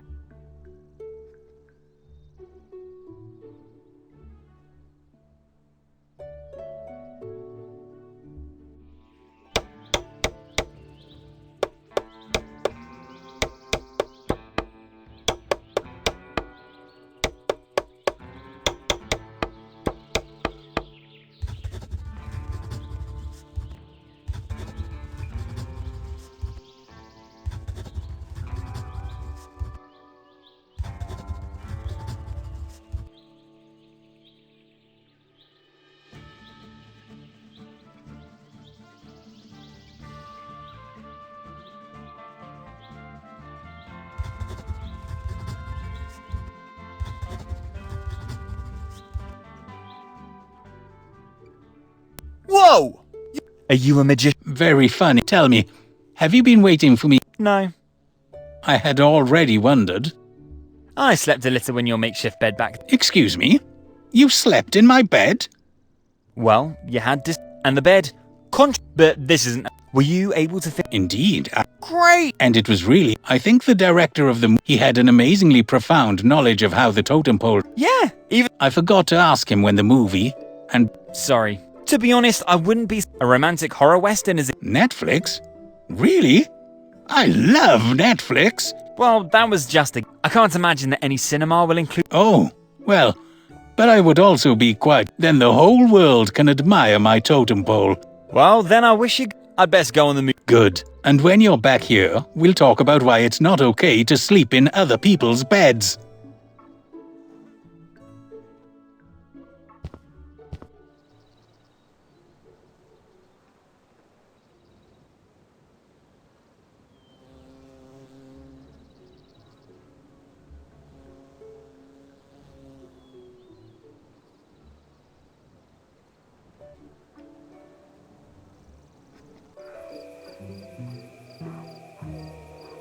The heavy gate obviously acts as a barrier between the creepy estate of Vlad Popescu and the living world.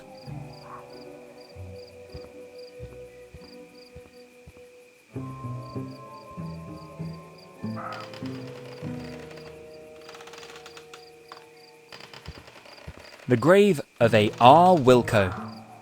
It says, he always reached for the stars, but didn't make it, according to his memoirs. The grave of a H. Jones. It says, a famous globetrotter and scholar near and far. He's now in heaven, teaching his archaeology seminar. The grave of one L. Laffer. It says, while alive he chased after every young girl's bust. It didn't take long for him to bite the dust.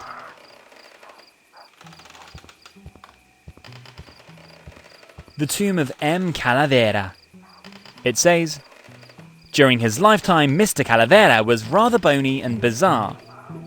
But in death, thanks to such pale bones, he is certainly the big star. Huh? I don't get it. Hello, I really don't want to disturb your, devotion, but I have a really important question that I hope you can help me with. Hello, young mortal. Welcome to the land of eternal darkness and omnipresent gloom. With what am I, Vlad Popescu, allowed to frighten you today? Excuse me? Frighten me? Please don't. I had to summon up all of my courage to hike up the dark path here. But my concern is of the utmost urgency. Oh, so you're probably not here to talk about my illustrious career as a scary movie icon?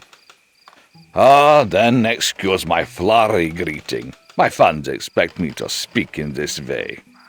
Sorry, I am indeed not here to talk about scary movies. Maybe there'll be time for that later. At the moment I'm looking for a package that may have arrived in the mail recently. You would certainly have noticed it immediately. A package with a cat. A package? With a dead cat? No. I do hope that Mr. Fumbleclaw is quite well. Why would anyone send a package with a live cat? That does not sound very reasonable to me. But I am sorry to disappoint you. Neither have I received a package with a dead cat, nor a package with a live cat. Unfortunately, I get very little mail at all in recent years. I'm afraid the world has forgotten the great Vlad Popescu by now. Drat! Again, no success. I'm running out of ideas on where to look for Mr. Fumbleclaw. Slowly, I'm really worried about the poor cat. Good, then I will not disturb you any further and wish you a nice evening. Very strange. Wasn't it broad daylight until just now? I'm sorry I couldn't help you with your cat. But do you really have to go already? Unfortunately, I get very few visitors lately. I don't want to disturb you any further. You seem very absorbed in your devotions. That's all right, my young visitor. I've been standing here a lot lately, pondering my life. Oh, how rude of me! I have not yet properly introduced myself. You are Vlad Popescu, aren't you? The horror movie actor. I think I owe one of my earliest childhood traumas to you. My name is Whiskers, by the way. Scott Whiskers. Oh, you know me? Really? You can't believe how happy I am! Unfortunately, my name is no longer a household word among today's youth. Today, it is all about chopped heads and bloody, scary dolls. The times of dignified, scary cinema are, unfortunately, long gone. That's sadly true. I, for one, prefer a classic Edgar Allan Poe adaptation to any slasher film of today. Real horror. Modern cinema simply can't do that anymore. My dear Scott, you speak from my soul. Oh, how happy I am that there are still young people who are familiar with the works of Vincent Price or Christopher Lee. Or the works of one Vlad Popescu. Which leads me to an important question, and I hope you won't hold it against me. Go ahead, my uninvited yet welcome guest. Ask your question. As my life will last a few more minutes, I am willing to answer it fully. Shouldn't you be dead by now? Or at least 150 years old? I bet I've seen you in a movie alongside Boris Karloff in a movie from the 20s of the 20th century. But that can't be possible. Why shouldn't that be possible? I don't look a day over 149, do I? You scare me. And that's completely without a movie screen. Don't worry, my young Mr. Whiskers. I think I can let you in on the big secret. It probably doesn't matter much anymore, anyway. Indeed, the greatest secret of my life. And I must ask you to keep this one for yourself and take it to your grave. A secret? Oh, I love a good secret. Who doesn't? Well then, the Vlad Popescu you saw alongside Boris Karloff, that was.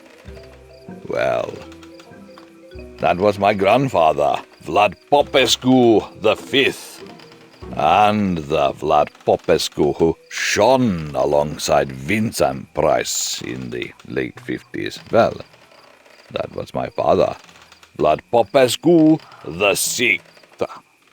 Oh, and so you are... Vlad Popescu VII, and I fear also the last of his kind. The Popescu horror dynasty will unfortunately come to an end with me. But that's alright. Popescu simply no longer fits in today's cinema. Today, it's all about pointy ears and fairy tales and space movies. I think you would have been an excellent Spock in your younger years. I have no idea who or what a Spock is, but I thank you for your kind words. My hope as an actor of the old school is still to play one or the other interesting role, and then disappear into the mists of oblivion. Is that why you stand here at the graves? To remember times gone by and to commemorate friends who have passed away? Well, unfortunately, it's the case that if you live for 150 years like me... Wow, you're really into your role. You have to bury many old companions. and it is only decent of me to remember the old times here from time to time. Your melancholy is so slowly becoming contagious. Oh, I am sorry. That was not my intention. Is there anything I can do to cheer you up a little? Maybe a small cat from the animal shelter where I work would please you. When I'm sad, I always take an extra shift at the shelter to be with my cuddly Jimmy. His purring brightens my spirits every time. I'm afraid my cat hair allergy wouldn't allow that. No, I'm only happy, really happy, on the big screen. But unless you happen to be a movie producer who has a role for an aging movie star like me, I'm afraid you can't do anything for me. Well, I don't want to promise anything, but in fact, I have solved much more difficult tasks in this game. I will definitely keep my eyes open for a role for you. And I appreciate that very much. And I very much hope that you'll find your package cat. No animal should be shit in such a undignified way. Thanks. See you later. See you. And whenever you want to spend some time here at the grave, you're always welcome to do so. Welcome back. The horror cinema of today is also not what it used to be. Tell me about it, my young Mr. Whiskers. Tell me about it. Nowadays, it's all about severed heads, displayed guts, and crazy guys with long, bloody knives. Don't forget the crazy little kids who try to turn their pets into monsters because modern cinema suggests it's a good idea. Well, that may seem a bit far-fetched to me, but yes, all the brutal horror on the silver screen naturally influences the younger generation. In my time as a young actor, it was all different. Horror was based above all on a sophisticated cinema of thought. It was not necessary to show brutality openly. It was enough to just hint at it. A loud scream in the distance. A camera panned to the sky when Dracula sank his teeth into the victim. An effective shadow play on the churchyard wall when the werewolf attacked his victim.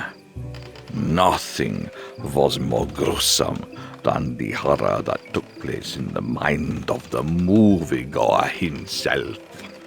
Quite apart from the fact that only in this way was a teen rating possible for such movies, and that automatically attracted a larger audience, from a purely economic point of view. Personally, I'm more of a fan of true ghost stories. I find a vampire or werewolf only moderately creepy. Although I have to admit that the Twilight Saga film series was quite scary, even if for completely different reasons. I'm glad to hear that. You may know that I have had the honor of starring in several Edgar Allan Poe movie adaptations. Sorry, when I think of Edgar Allan Poe movie adaptations, I have the especially legendary Vincent Price in mind. That's all right. Vincent Price was indeed a great actor, and without him in front of the camera and Roger Corman behind it, Mr. Poe's movies wouldn't have the status they do in today's pop culture. And I agree with you, nothing is scarier than a well-told ghost story. An art that only a very few movie makers have mastered these days. Like Guillermo del Toro with The Devil's Backbone, or J.A. Bayona with The Orphanage. The Orphanage? I don't think I've seen it yet. Is that movie scary? Apart from the fact that I generally find children quite scary. Oh, the flick will make your blood run cold. A really great old ghost story. Subtlety told, full of twists, highly tragic. Sounds interesting indeed. Thanks for the tip. My young friend, this conversation is starting to make me a little melancholy. Oh, why's that? Yeah, The Orphanage is a rather sad movie. But to be in a melancholic mood, you should have seen it first. No, that's not what I meant. Unfortunately, at my age, the chance of being allowed to star in a classic scary movie is about 0. No one wants to see a washed-up, old-school horror star in a modern movie anymore. After all, the only thing I have left to look forward to is some small supporting role in another sequel to these weird star quarrels. I am afraid my time as an actor is definitely over. Oh, I would find that a great pity. Well, I admit I haven't really seen many movies of yours, but your creepy presence is undeniable. When I first spotted your silhouette from the wall below, I had to summon up all of my courage to hike up here to your house. And if I hadn't been on such an important mission, I would never have dared to do that. I'm sure that there are still 1 or 2 directors who appreciate this uncanny, because natural presence. And I would recommend you directly for Susie Longbottom's Hamster Spider horror movie, if I thought I was doing you a favour with that recommendation. Thank you, my young friend, for these kind words. In fact, I don't have much interest in starring in a pure horror flick anymore. And certainly not in a horror film by an up-and-coming director with a weakness for animal horror. Maybe it would be a good idea to play in a completely different genre. Maybe in a romantic comedy, or in a western. That does sound like a good plan. And I'm convinced the author of this video game already has 1 or 2 clever ideas. Do you really think so? Unfortunately, I've never met him in person. But he's supposed to be a great guy. The best. Well, then I'd best let myself be surprised for once. With a bit of luck, my days as an actor are not yet numbered. I'm absolutely sure of that. Is there be anything else?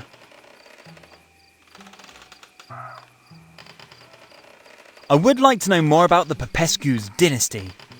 Oh, you're actually interested in my family history? How nice of you. So you're really Vlad Popescu VII, and therefore not 150 years old. Are you absolutely sure? I would say so, and I am proud to have done justice to the dynasty of movie Popescus. Even though the dynasty will probably come to an end with me. Scary movie actors are unfortunately not as popular with today's women as they were in the good old days. I find that fascinating. You actually look absolutely like your father and grandfather. This is Hollywood, my dear. A perfect makeup and a small gene defect are all it takes for this trick. Was Vlad Popescu I also working in the movie industry? Movie? My dear boy, when do you think the first movies were made? I don't know. End of the Middle Ages, maybe? No, of course not. It wasn't until the turn of the century, that is around 1900, that the first moving pictures could be admired. Whoops! But Vlad Popescu I was indeed an actor, and he did so as part of a traveling circus in the old country. Oh, I've heard the term old home in a movie before. So you're Italian? Italian? Nonsense. My roots are in Romania, of course. You don't really know much about the world. Could that be? Well, admittedly, I got most of my general education from movies and video games. Yes, that's what I thought. But back to the topic at hand. Where was I? At Popescu, Part 2 to Part 4. Ah, right. Vlad Popescu II was an actor, too, of course. Just like the third and the fourth. All highly respected in the Kingdom of Romania. A kingdom? A real one? Wow, that's so cool! With knights and dragons and the whole shebang. My dear boy, please don't take this the wrong way now. But I think you definitely consume too much modern media. Why don't you read a book? Preferably a history book. I must have read A Song of Ice and Fire in its entirety 3 times already. And I've also been through The Lord of the Rings and The Hobbit twice. Be that as it may, Vlad Popescu V then eventually emigrated from the old country and made a name for himself in Hollywood. And who came up with the idea of immortality? Immortality? You mean who had the idea that Grandpa, Dad, and I all appear as the same person? Exactly. Immortality. Even if only on the big screen. Well, that was Grandfather's idea. He thought it would give the brand name Vlad Popescu the necessary mysterious aura. And he was obviously right. I'm still not completely convinced if you're not immortal after all.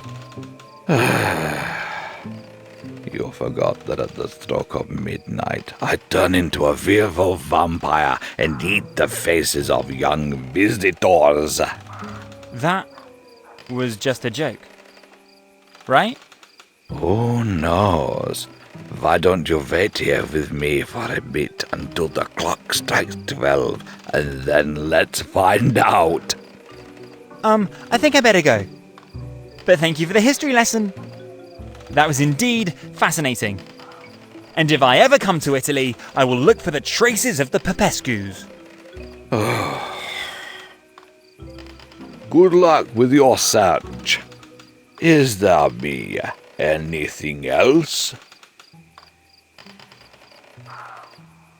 Graves so close to the house, isn't that a little creepy?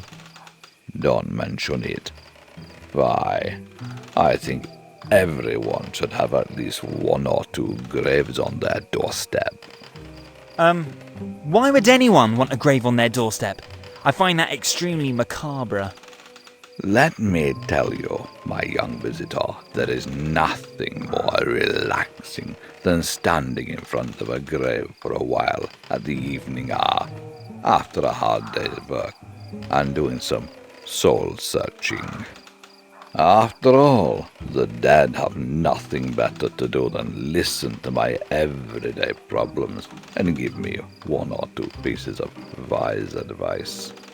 In fact, one of my grandfather's best ideas was to negotiate with the municipality a cemetery outpost here at the Popescu property.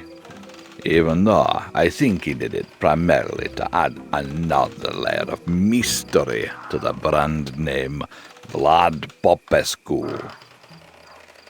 Nothing sells better than an actor of scary movies who lives at a cemetery. I see. Yes, that does indeed make sense. Indeed, right. It did not take long until the first guests moved into their eternal resting place. I think Mr. Calavera was the first. Did you know any of your, guests personally? No, not really. Some of them moved in before my time. But that doesn't stop us from having lively conversations at night. How did they die? Your guests? I know very little about that. Mr. Calavera, I understand, had a minor accident with a scythe while mowing his lawn. Mr. Vilko must have been hit by a meteorite during a night hike, which came down a few hundred meters behind my property. No idea what he wanted there. Probably he had set up his telescope again to observe the starry sky. Unfortunately, I don't know anything about Mr. Jones. And Mr. Laffer? Larry Laffer? The Larry Laffer? Larry Laffer? No, the name was as it stands. L. Laffer. You mean the first name consisted only of an L and a dot? That's what I call unusual. Yes, indeed. A strange first name.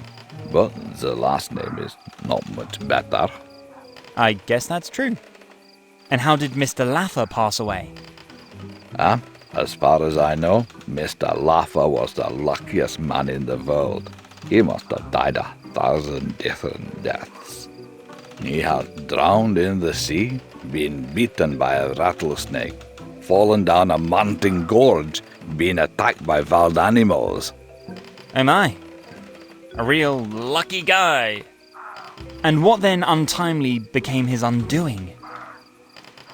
Marriage, my young friend. Marriage. Marriage? Yes. Mr. Laffer was the biggest playboy and womanizer all his life. At some point, however, he made the momentous decision to sail into the harbor of marriage. That probably didn't end well then. No. In fact, that was the moment his luck ran out. One day after the wedding, he was dead. Oh my. A life full of debauchery leaves its mark. Let this be a lesson to you, Mr. Whiskers.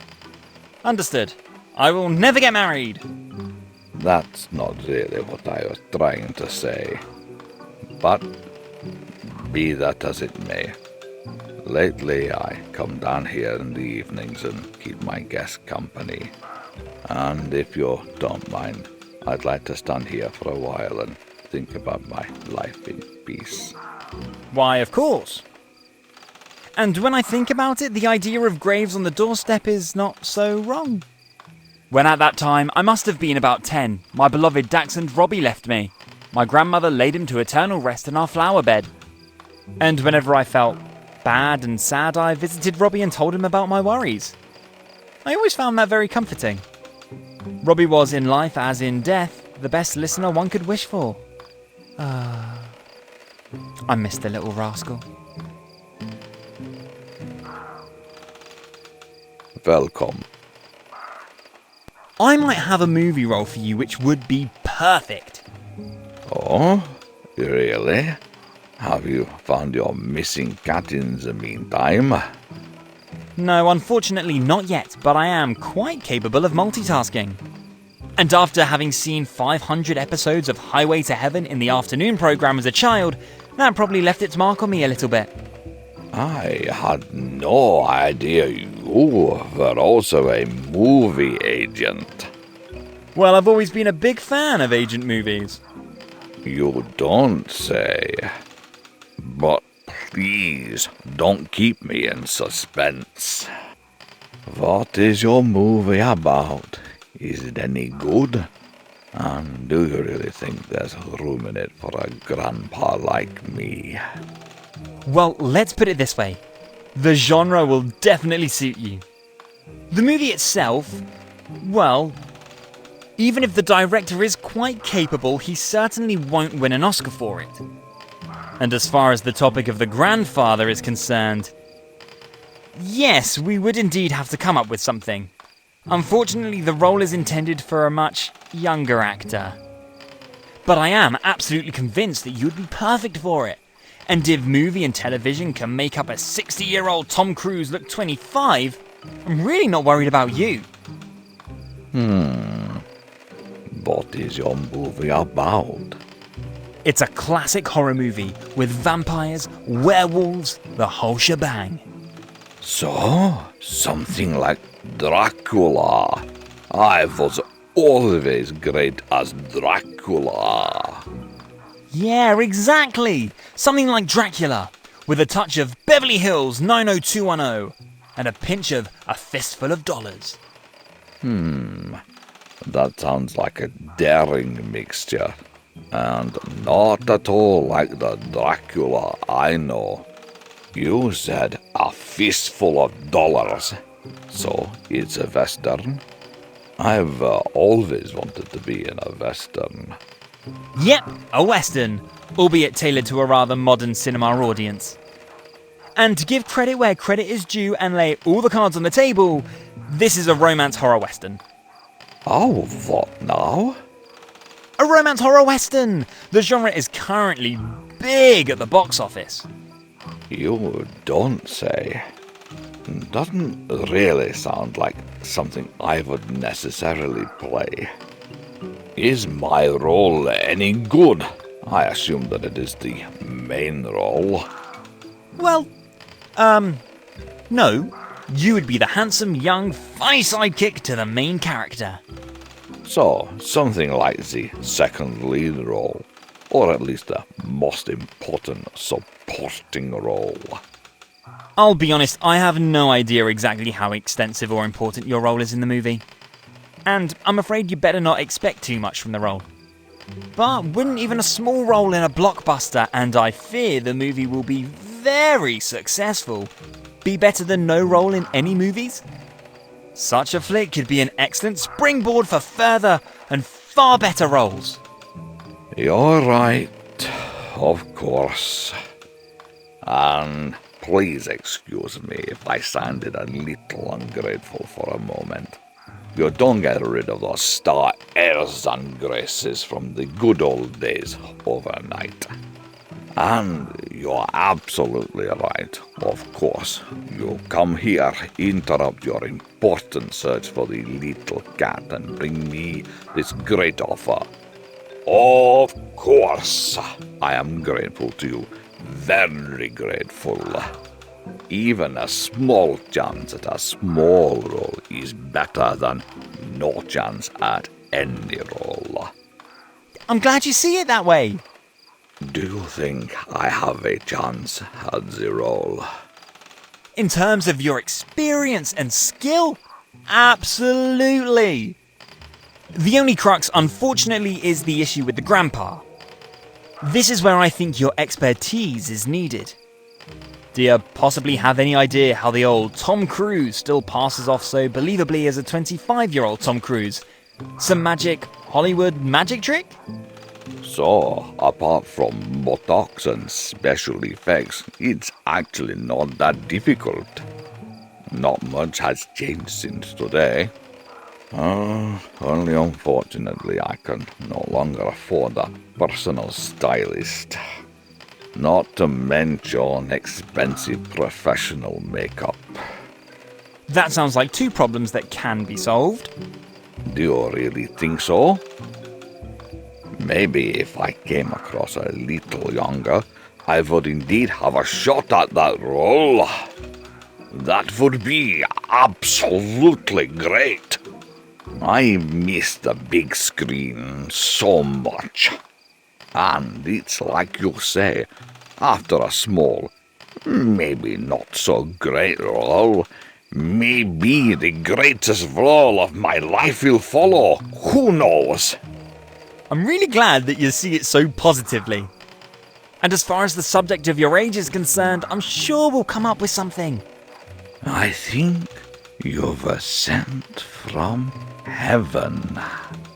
And please forgive me that the first reflex was to get out the garden hose and shoo you off the property when I first saw you. I had no idea. Should I go somewhere to audition for the role? Do you know any details? I think the director doesn't attach much importance to an audition. A meaningful photo of the applicant is probably enough for him. He's a very visual visionary. That should only be fine with me. You don't possibly have one of those great modern camera phones and could snap a few pics of me? Unfortunately, I left my cell phone on the bus. Oh, what a pity. But don't worry, we'll think of something about that too. Oh, your optimism is so contagious, my young friend. It is indeed long overdue that the name Vlad Popescu shines again in its old glory and from the movie posters all over the world. I'm quite confident about that. Patrick Stewart made a terrific comeback as Captain Picard at the ripe old age of 81. And you don't look a day over 78. Too friendly. In fact, I am even younger by quite a bit. So then, whenever the shoot can begin, I'm ready. And as far as the smaller hurdles that still need to be overcome are concerned, I have complete confidence in you now. My personal angel on Earth. Is there me? I have to see you.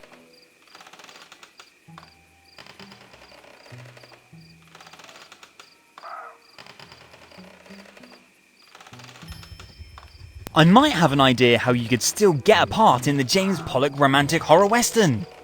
You mean that important support? Yeah. Unfortunately, the problem is that, at least, personally, I think, but Hollywood... Simple.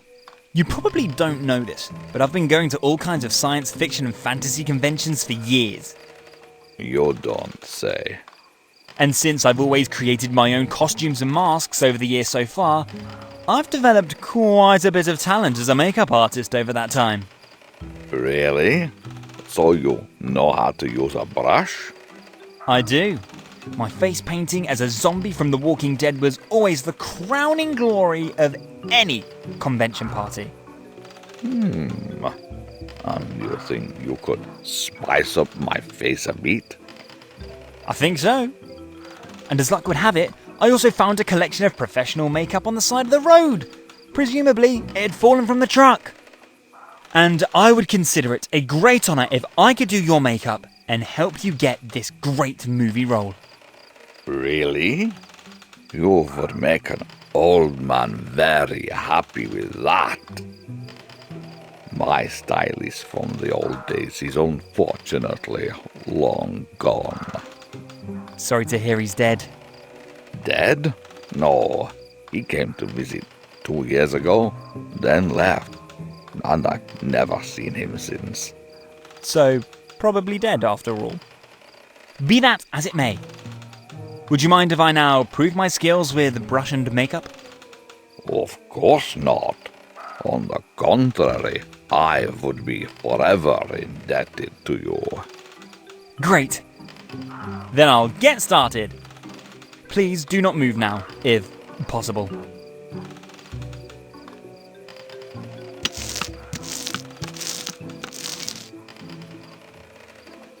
And done. And if I may say, one of my best works so far. Really? Too bad I decided years ago not to install a mirror here at the graves. I guess I'll just have to take your word for it now. You can! You look decades younger! In any case, the makeup smells nicely of roses. And also a little of cat. I know, a daring fragrance composition. However, it is fully in line with the trend. And do you really think I have a chance at the role now? I'm absolutely sure of that. Oh, can you please schedule an audition since you seem to know? I don't think that's necessary. Oh, really? And... Unfortunately. Oh. But don't... You're... I think we have to come up with something regarding your hair colour. Oh, yeah. You're probably right. Unfortunately, grey hair is still not in vogue. It is, but unfortunately only if you're auditioning for the role of the Witcher Geralt of Rivia. But for the role in Mr. Pollock's Western, a more natural hair colour would probably be appropriate. You're probably... Do you perhaps... Not... To... But don't... Now that you have such great makeup, it would be... I can certainly... Thank you very... I can't wait to get back into... I missed the big... Oh my god! What? What's wrong? Are you alright? Behind you! Behind me? What's behind me? Don't you see that? There! Behind you! A three-headed monkey! What? How? There?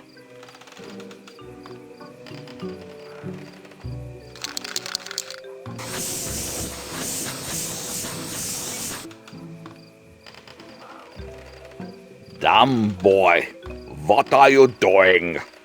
Drat, I forgot the beard. You what? Oh my god! He's back! The three-headed monkey! But this time for real! Huh?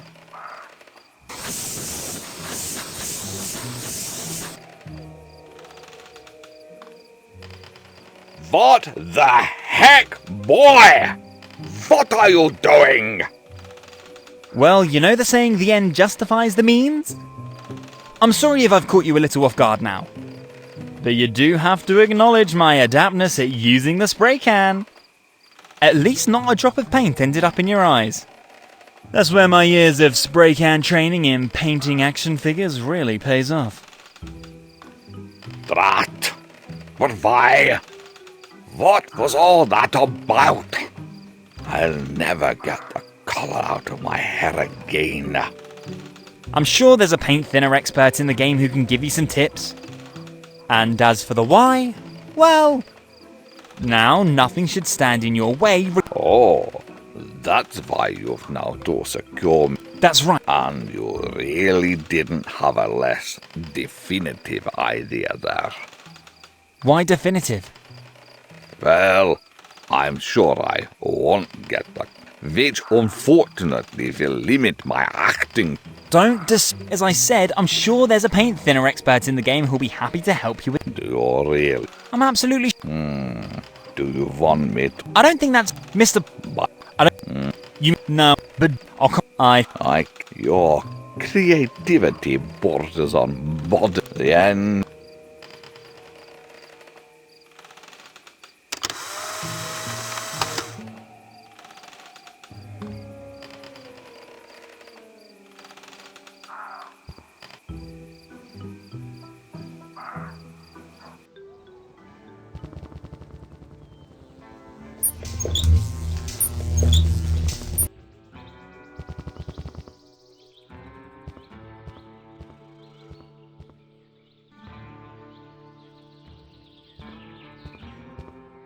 Hey kid, is that pizza for me?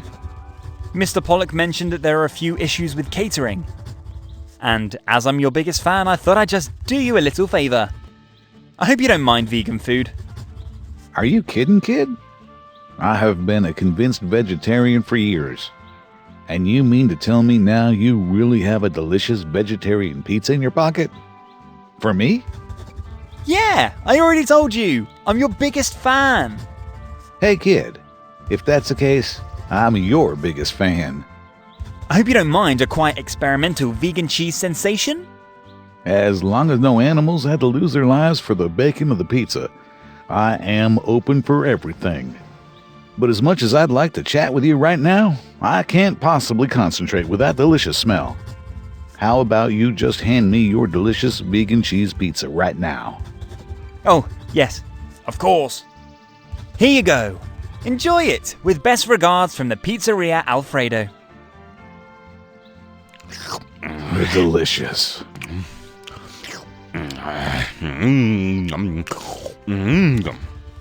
Damn, that was tasty. And you really want to tell me that thing was completely vegan? The cheese tasted so much like cheese. Yeah, this was Alfredo's new sensational vegan cheese pizza. Created with the latest technology, supported by artificial intelligence. An invention of Alfredo himself. Alfredo, you say? Yeah, he owns the pizzeria a few towns away. I'm pretty sure that his invention will soon be the talk of the town. Damn, kid. Do you think he could do that catering for the movie set? I would love to have a delicious pizza like this every day. I think so. Would you like me to talk to Mr. Pollock about it? That would be great, kid. Am I also correct in thinking that I can tell Mr. Pollock that his star is now ready for work? I am so ready. The combination of fat, sugar, and chemistry was exactly what I needed right now. Let's finish this damn movie. The sooner the better.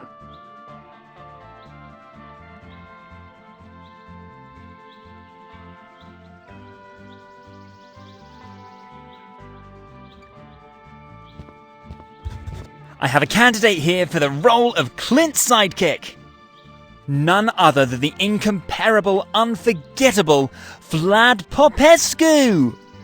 Vlad who? Popescu. A scary movie veteran of the old school. Sorry, I have no idea who that is, unfortunately.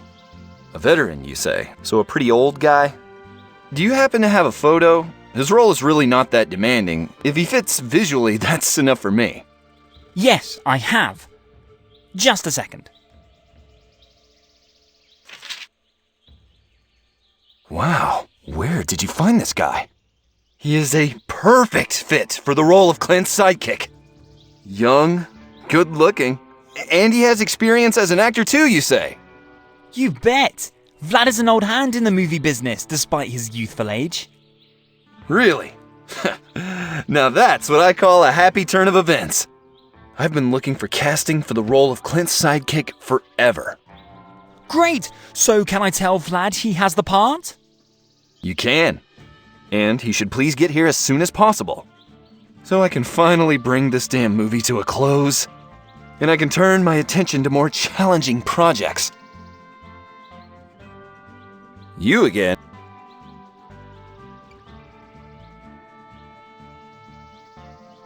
I think your star can work now.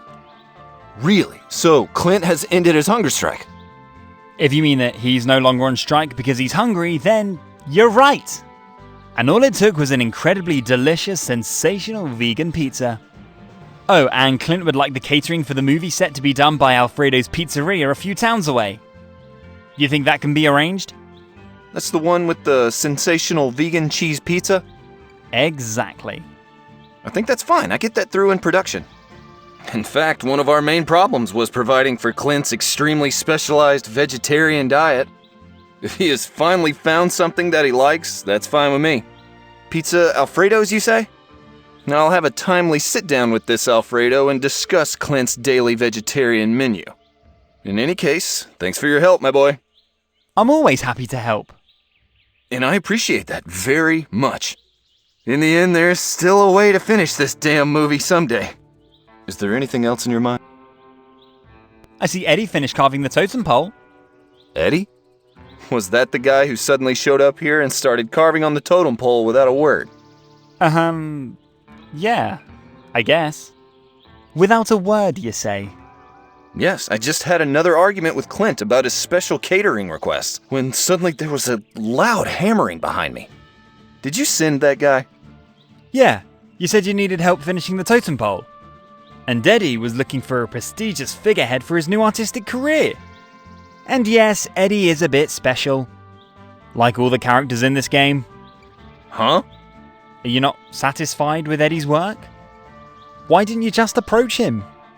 Well, if there's one thing I learned from this production, it's that it's better not to ask too many questions. I just want to get this job over with quickly and get back to filming real art. But to answer your question, yes I am. I am even very happy with your friend's work. And after the first irritation and a few hints from my side, your Eddie really did an excellent job. Actually, way too high quality for this movie. The audience doesn't appreciate this kind of quality at all. But I don't really care about that. The finished totem pole has brought me a bit closer to the end of my involvement here. And I guess I have Eddie, and of course you, to thank for that. You're welcome. Is there anything else in your mind? I'll get back to you later. I would prefer if you let me work in peace.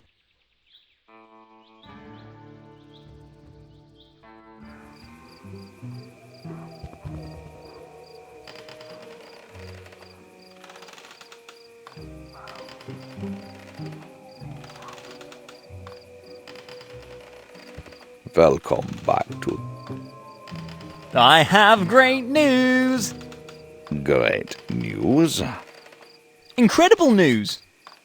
Boy, please don't keep me in suspense. Remember James Pollock's romantic horror western? How could I forget? The black lump of paint on my head is a constant reminder. Yes, I'm sorry you had to make that small sacrifice for the role of Clint Akenthorpe's sidekick. Excuse me?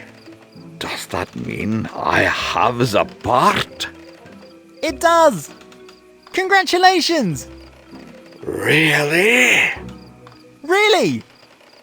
Mr. Pollock, already waiting for you. You'll find the movie set not far from here, behind the collapsed bridge in the forest. So, the old dilapidated bridge is passable again. It is. Or at least halfway. Still, I hope you're not afraid of heights. For a role in a scary movie, I would also climb the highest mountain. And even if the role doesn't quite correspond to what I was allowed to play in my heyday, I am still overjoyed to be allowed to play again. I'm glad that you're pleased. And even if your methods were a bit unorthodox, I thank you very much for giving me this great opportunity. I was happy to help. And I think you should be on your way now. Mr. Pollock is more of the impatient sort. And I think I'd rather finish the movie today than tomorrow. Yes, I will leave immediately. And I wish you much success in your search for the missing raccoon. Yeah. Right. Thanks.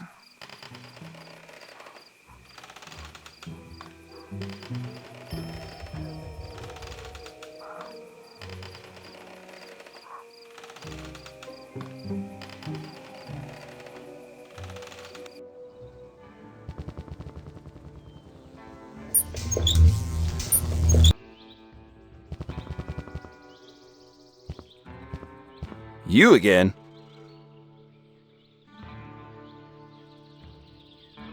You seem so excited. Can the show begin?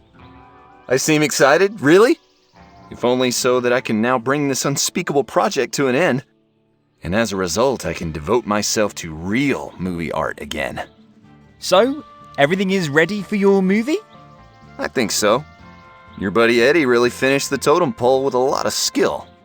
Clint seems to have his vegan cravings well under control by now. The mute extra with the wooden look really plays his role absolutely convincingly. And young Mr. Popescu has already delivered a lot of funny one-liners, making him a perfect fit as Clint's humorous companion. Oh, that sounds great! When does the shooting start? Once you're no longer in front of the camera. Whoops. Would you mind if I watched the shooting? Because I love movies. Weren't you supposed to find a runway cat? You seem to like getting distracted quite a bit and quite often. I guess that's true. But I already said it. I love movies. And I would really like to see the shooting. Alright. I guess that's only fair. After all, you have contributed significantly to the fact that I can now finally start shooting. God, how I have longed for this day. Well then, let's get to work. Well, go stand somewhere back there, shut up, and watch the professionals work. Of course! Thank you so much.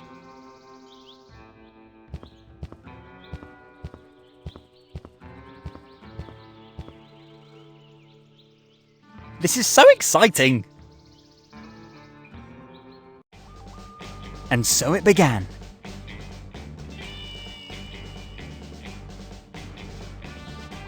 The shooting for Cow Wolf, the beast of the bloody woods.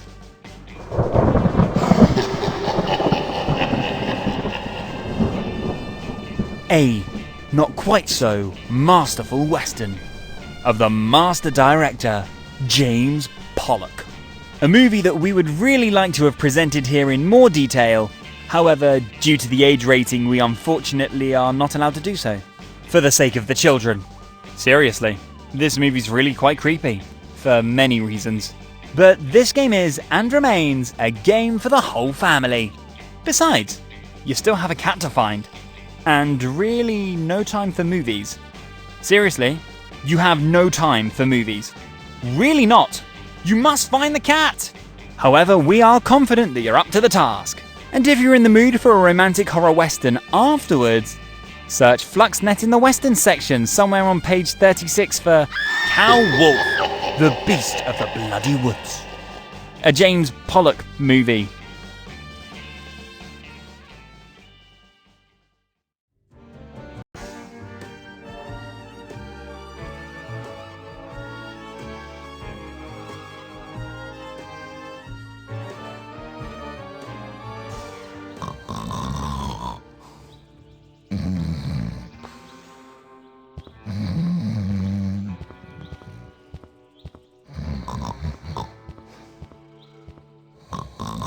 So your movie's already finished?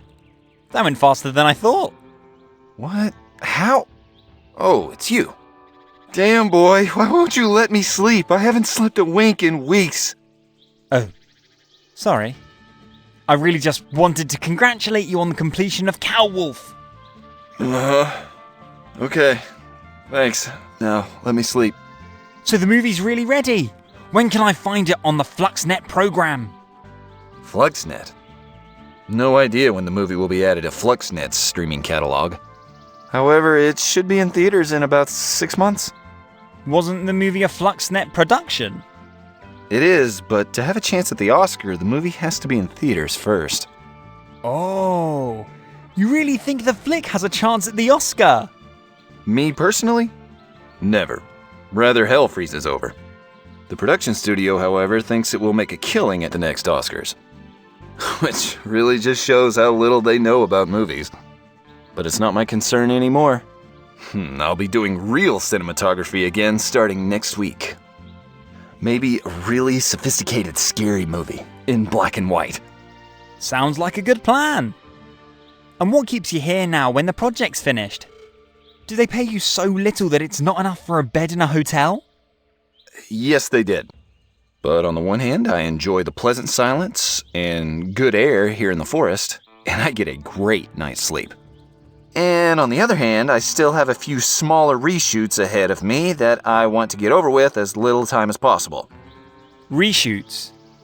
Yes, so-called filler material. Primarily nature photography. The murmur of a river, squirrels collecting nuts, raccoons planning their next raid. That kind of thing. But as always, obstacles are put in my way again. Obstacles? Yes, Mr. Snuggles is uncooperative and refuses to work. As a result, the lighting of the movie set is again completely inadequate. I can't shoot like that. Mr. Snuggles? Susie Longbottom's hamster? What's wrong with him? He looked very happy in his wheel lately. No idea what is wrong with him. I am not a veterinarian. But it might be better if a vet takes a closer look at him. I have no desire to be sued for health exploitation. Oh, is it that bad? As I said, I'm not a doctor. The hamster just doesn't want to work anymore. I believe a few villages down the road, a Dr. Stringer has his practice. Maybe you should go to him with Mr. Snuggles. Me? Why don't you go yourself? Because now I'm in desperate need of a good night's sleep. And you were the animal rights activist to the two of us, if I remember correctly, aren't you? If I can help Mr. Snuggles with this, I will happily take him to the vet. There you go. I knew it. And now please let me sleep a little more. Just let me know when my employee is up and running again. For him to be your employee, you would have to at least pay him some kind of salary. Or at least his food. What do you mean? I have to go. Sleep well.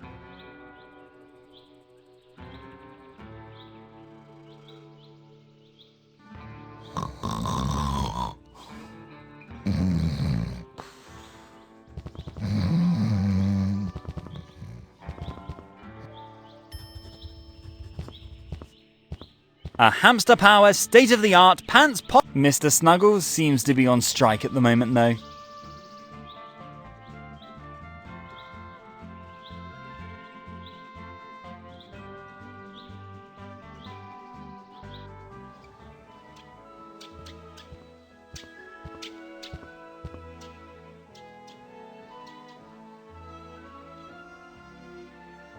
The gate leads into the courtyard of Dr. Stringer's veterinary practice. However, it's closed at the moment. Presumably, Dr. Stringer's making house calls right now. Too bad. Well, maybe I'll have better luck later.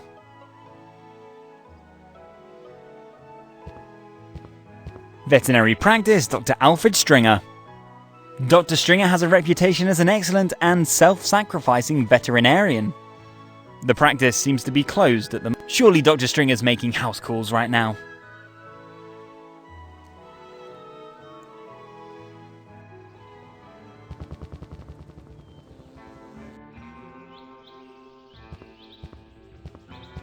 Mr. Snuggles looks pretty exhausted.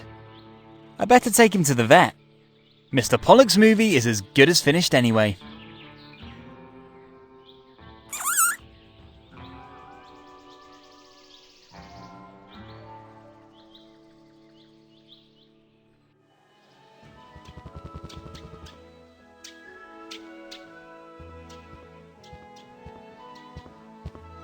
Through the window, I can see into Dr. Stringer's living room. Next to the door is a small scratching post for cats with a comfortable little bed on top. And in the crib lies... Oh! Can that be? Why does the cat in the crib look like the missing Mr. Fumbleclaw? That's a strange coincidence. On the other hand, Dr. Stringer's practice is on the route of the mail van I got from Johnny Scroot's computer. So it would be quite possible. Wow! I don't believe it! I've actually found him! No doubt about it! The longer I look at the kitty, the more sure that I am.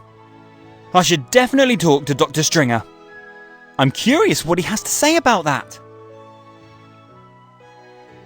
I think I actually made it! And found him! Mr. Fumbleclaw! And he seems to be well, thank God. There's a load off my mind. Unfortunately, this also means the end of the game. After all, the name of the game is The Search for Mr. Fumbleclaw. And the search is now over. I hope you had a lot of fun with the game. You can now turn off your computer, cell phone or games console and do the housework. Or your homework. I think the trash would still need to be taken out as well.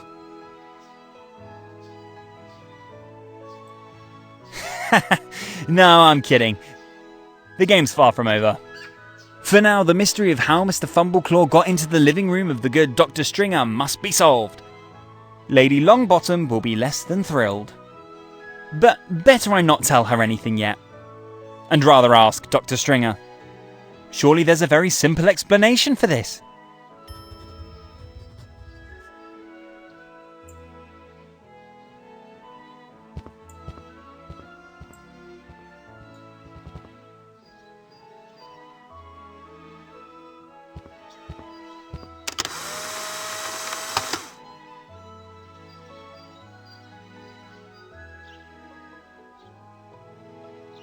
It's so cute to see him slumbering in his crib. I'm so glad that the handsome cat's doing well. Only, how did he end up in Dr. Stringer's living room?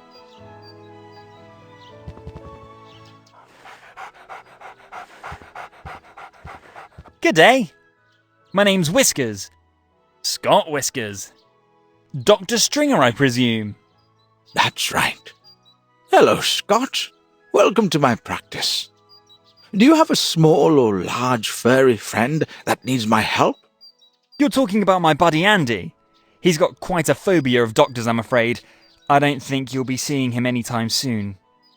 My dear Mr. Whiskers, I'm talking about a furry four-legged friend, of course. Oh. Is your practice open yet? There's so little going on here. My practice is always open for emergencies. I actually kept this morning free to take care of Buddy here. Buddy? He's a pretty one. He is, but unfortunately not the smartest. Why does he have to be smart when he's so pretty? Because then he would have refrained from rolling around in the litter box of his buddy, Cat Skippy. Buddy's fur is 50% cat litter right now. Small, fine, extremely sticky cat litter. Whoops. And then his owner immediately dragged him to the doctor? Aren't you a little overqualified for that? Can you keep a secret and swear not to tell anyone? Probably not. Buddy is my dog. Really? Yes. And if word gets out now, my handsome Buddy will be the laughing stock of the village for the next few months. Well, of course, we don't want that. It's still funny. If you've ever spent an hour combing cat litter out of your dog's long coat, you'll probably see it differently. When I used to walk my Dachshund Robbie as a child, he would roll around in every other pile of excrement. My parents always thought that was great too. Surely, you're not here to talk about our four-legged friend's preference for excrement, are you? No, I'm really not. I have two major concerns. Shoot, I hope I can help. Well, for one thing, even though this may sound a little strange, have you received a box from the post office lately with a live cat inside? Excuse me? A live cat in a box? That sounds terrible. No, of course not. Who would think of such a terrible idea? The poor animal. Well, you have a donation box back there in the corner from pet hairdresser Ricky. And Mr. Fumbleclaw, through the most unfortunate chain of circumstances, was shipped in just such a box. Yes, Ricky often sends me boxes of odds and ends. I usually give the stuff away to my customers. And there was no hairy extra in the box? No, of course not. Surely I would have noticed that. Are you sure? Because I could have sworn I saw Mr. Fumbleclaw in your living room, slumbering peacefully in a soft little bed. Excuse me? You were in my living room? No, of course not. I just happened to glance through the window. How rude. And do you think you saw what exactly? Mr. Fumbleclaw, large, white, of noble blood, and the hairstyle not entirely dissimilar to Buddy's. You must have been mistaken. In my apartment lives only my cat Skippy. And Skippy is a short-haired grey street cat. And he sounds nothing like the cat you just described. Not to mention that it is very rude to look into other people's living rooms. But... Enough of what you mistakenly think you saw. It's bad enough that someone sent a live cat in the mail. And I really hope that the kitty is doing well. But didn't you have a second concern? Indeed. Could you help an exhausted pocket hamster? Make him happy again? Pocket hamster? Yeah, well, the hamster I have here in my pocket. You have what now? Let me see. Do you really think I can show off a hamster here, in front of Buddy? Sure, don't worry. Buddy knows how to behave. All right, if you say so. His name, by the way, is Mr. Snuggles.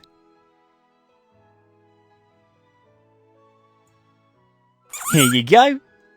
I think he's a little exhausted, He works namely in the movie industry, you must know. Well, he's cute. He is, isn't he? He works in the movie industry, you said. Yeah, and I think without him, one of the most important movies of the year would have never been finished. You don't say. That bad? No. I don't think you have to worry about your little friend. It's just a little bit overworked. So, nothing bad? No. Just give him a little rest. That's a relief. I think I'll let him sleep in my pocket for a little while longer. He's got it nice and warm and dark there. Sounds like a good idea. A bit unconventional. But your magic pockets do indeed seem to have enough room for your little guy. So just give it a little rest. Is there anything else I can do for you? Not at the moment. Thank you. Good luck with Buddy. I think he's only 40% cat litter now. Your professional treatment works.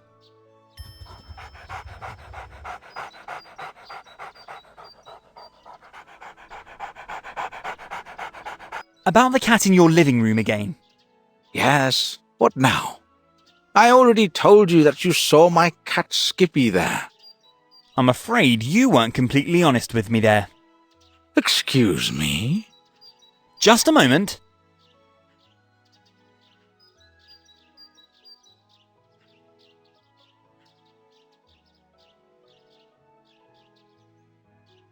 Does the cat in this photo really look like your Skippy?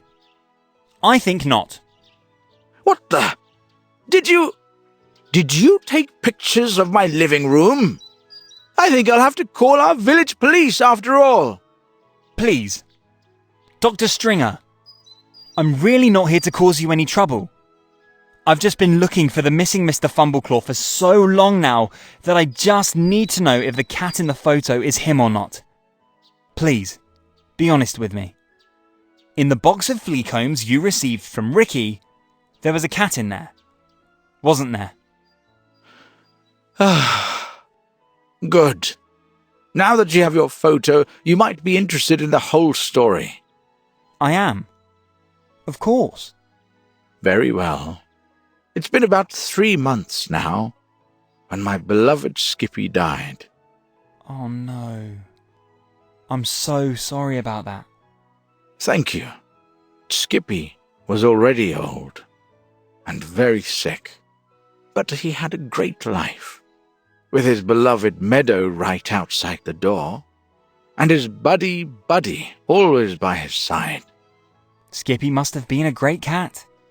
The best. And then, suddenly, a few days ago, the mail was at the door with a package for me. The package from Ricky? Exactly. And you can imagine my surprise when I opened the package, and a white ball of fur jumped out at me. Starved, thirsty, and unfortunately, also full of excrement. Oh God. How awful. The time in the box must have been hell for Mr. Fumbleclaw. For sure. To give the cat a little rest, I put up a little bed in my living room, a bowl of food and water, and pulled down the blinds on the windows. And the little one must have slept for 24 hours straight and gorged himself. He certainly needed this rest badly. I think so too. And shall I tell you something?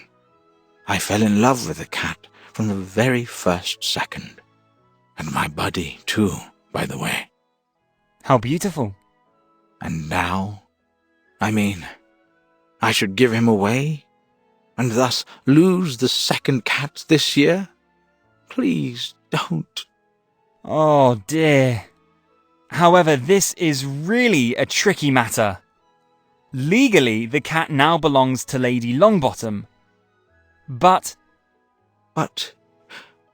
Well, I'm pretty sure Lady Longbottom only sees Mr. Fumbleclaw as a champion of her cat breed, and doesn't really love the cat for its own sake.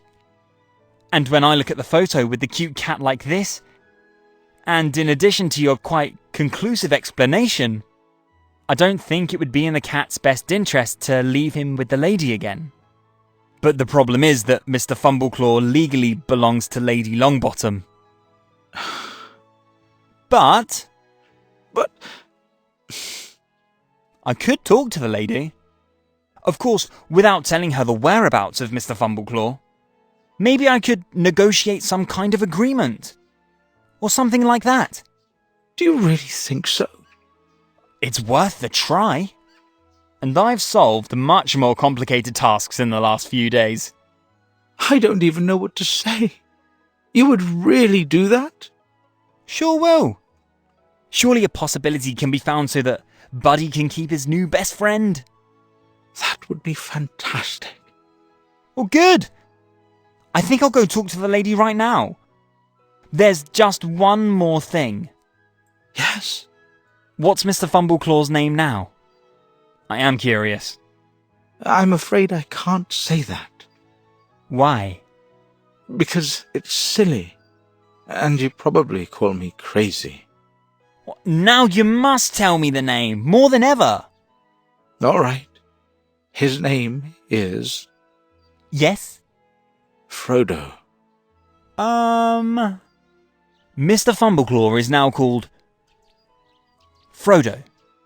I said so. I'm sure you think it's silly. Yes, but why? I love the name. Really? Yeah, indeed. I'm a big Lord of the Rings fan, after all. Really? I must have read the books 100 times. Great literature. And I must have seen the movies 100 times. But why Frodo? Why not Legolas or Aragorn? Simple. The cat has just as hairy feet as a hobbit. That's when I thought it was just fitting. I see. Yes, then of course it makes sense. Okay, I'd better go and talk to Lady Longbottom about Frodo. Pardon, Mr. Fumbleclaw, of course. And hopefully I'll be back shortly with some good news. Thank you so much for doing this. I really appreciate that.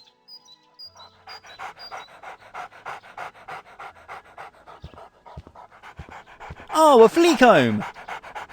Very good. You should always carry a flea comb. Never know when you'll have to deal with the little bloodsuckers.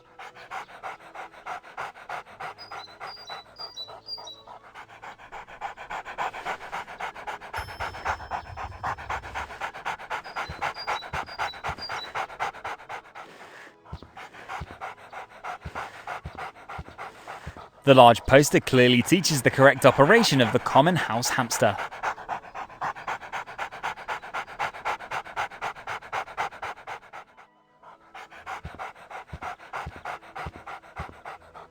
This is a plastic skeleton of an adult primate.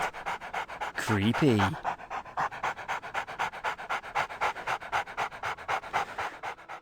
Yikes. Now just don't lose your head, Scott. I'm sure no one will notice. And when in doubt, I'll just blame it on Buddy.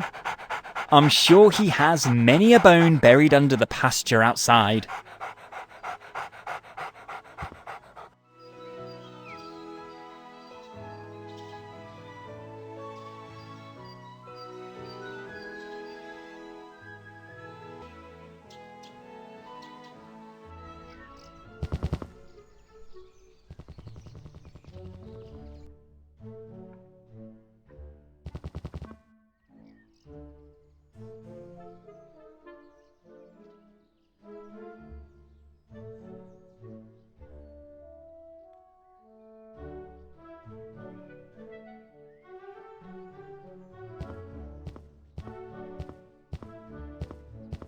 You again? What now? These nerve-wracking conversations with pizza delivery people are actually Rumstone's job. Assuming I had found Mr. Fumbleclaw? Lord Fumbleclaw! How many times do I have to tell you? What do you mean by assuming? Have you found the cat or not? Well, no, I didn't. I'm simply curious. How nice. You wanted Lord Fumbleclaw to be the champion for this year's Ricky's Finest Beauty pageant, right? Right. It will ensure my victory over Lady Beaufort's unchallenged candidate. A mangy crossbreed that is probably as lousy as its owner. I am convinced that Lord Fumbleclaw will win a triumphant victory. One last time. One last time? A triumphant last time. Why one last time? Well, Lord Fumbleclaw's shining star is slowly fading. He has secured me some nice victories for a few years now, but at some point, the time has come for every cat to leave the big stage of glitz and glamour. In addition, I already have a new champion at the start. Duke Puke Hairtuft. Duke who? Duke Puke Hairtuft. I name all my cats after their most essential characteristics. And the good Duke is now at the best age to take over Lord Fumbleclaw's throne. Here's to Lady Beaufort kissing the hairy bottoms of my champions for many years to come, from second place on the winner's podium. And then what happens to Lord Fumbleclaw next year? Honestly, I pretty much don't care.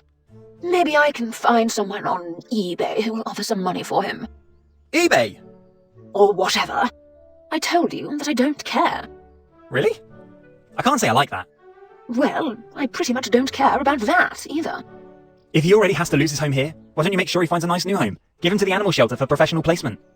Animal shelter? Yes, why not?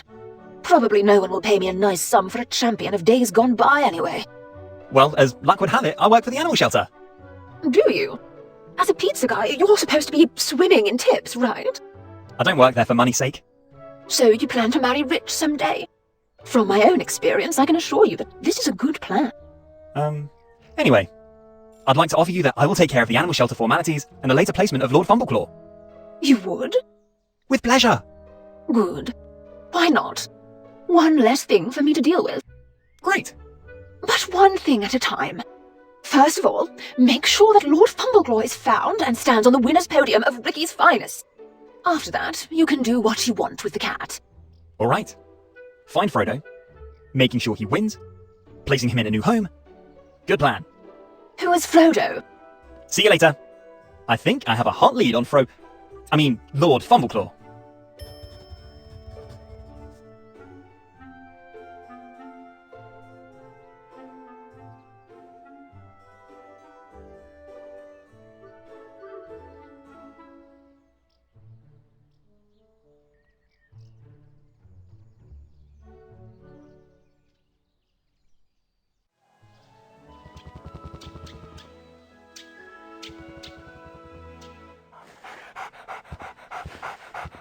Hi, Scott.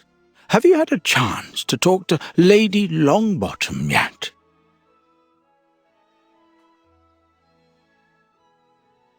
About Lady Longbottom? Yes. Have you had a chance to talk to the lady about Frodo? I could actually do that. Really? So? Do you really think there is a way I could keep Frodo without getting into conflict with the law? I guess I have good news for you indeed. Really? You are making me very happy right now. So I get to keep Frodo? Yeah, I guess so. As soon as he won the crown at the beauty contest, Ricky's Finest. After that, as an employee of the animal shelter, I'm supposed to take care of the placement of the cat. But I would say this step we just skip and leave the cat here in your care. That sounds too good to be true. Thank you very much. Only, what kind of competition is this supposed to be? Ricky's Finest. The most popular cat beauty contest in the region. Ricky hosts one every year. And Lady Longbottom expects nothing less than Frodo's victory. I see. I see another problem now, though. What's that? Do you have any idea what a stress such a competition is for such a small cat? Even if it's just one day? As a veterinarian, I find this appalling. Yes, I guess that's true. And I could not, with my conscience, expose Frodo to this stress. I can understand that. On the other hand, if the cat were returned to its owner, I would be subjected to this stress in any case. True. Yes. This is a real dilemma. You're a smart little guy, aren't you? And maybe you can think of a solution to this problem. For Frodo's sake. Let's see. Probably it would be enough if I present Lady Longbottom with the certificate of Frodo's victory. But no victory without a cat. And without victory, no certificate. I'm sure you can think of something. Please. Well, I could talk to Ricky. I have a pretty good connection with him. Perhaps he'll create the deed without Frodo having to be present. Personally, I'd have no problem faking victory in such a contest for the well-being of the cat. But I don't think Ricky would agree with that. Because of his pet hairdresser code of honor and all. But hey, maybe I'll get another idea after talking to him. That would be really great. And it would be the least after you've been taking care of us at the animal shelter for free for so long. Not to mention that I'm convinced that Frodo would have a good time with you. So you'll talk to Ricky? Will do. But, of course, I can't promise anything yet. My charm is hard to resist. Therefore, I'm in good spirits. Fantastic. Please be sure to let me know what you are able to accomplish. No matter if day or night. You got it. But I'm pretty sure it's going to be here all game long. And you'll still be standing here next week brushing cat litter out of Buddy's fur.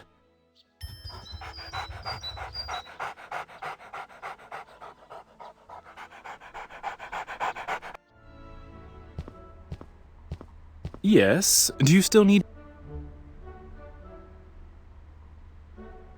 Good news! I found the missing cat! Disappeared cat? The missing cat? The one and only. Really? Oh, that's a load off my mind. Please tell me it is doing well. And that I had nothing to do with the disappearance. Cat's doing well under the circumstances. Thank God. And he survived the Odyssey in the box with your flea combs just fine. Really? My flea comb box? Drat. I'm sure you didn't do it on purpose. Of course not. Nevertheless, if that gets out, that would be a PR nightmare. Say, would you care for a little bribery? Bribery? You want to buy my silence? This is what is generally understood by a bribe. For example, how about a year's supply of premium shampoo that's only 2 years expired? Because it's obvious that you have some hairstyle problems. No. Thank you. But while we're on the subject of bribery, there is indeed a way you could buy my silence. Great. Let me hear it. Said missing cat must win your contest this year. And all this in the absence of said missing cat. If I understand you correctly, I'm supposed to manipulate my own competition? Jeopardize my integrity as a celebrity hairstylist and showrunner? In order for all the other contestant participants to cheat? And that's just to cover up a little mishap? Arising from a negligible carelessness? That's exactly what you're supposed to do. Sure. No big deal. Really? That was easy. Because it absolutely does not matter. What do you mean? The contest probably won't happen this year anyway. Really? Yes. Because I recently became the victim of a murder and robbery. Whoa. That sounds serious. It is. First, the lock on my store door was murdered. And then my insanely expensive professional photo equipment was robbed. No winning photos without photo equipment. No contest without winning photos. So you see, it doesn't matter what I promise you for your silence in the Fleacombe mishap. I can't keep my promise anyway. Drat! So, in principle, you're only missing a photo camera. Because I have an old Polaroid camera here. Would that be enough? Polaroid. Please.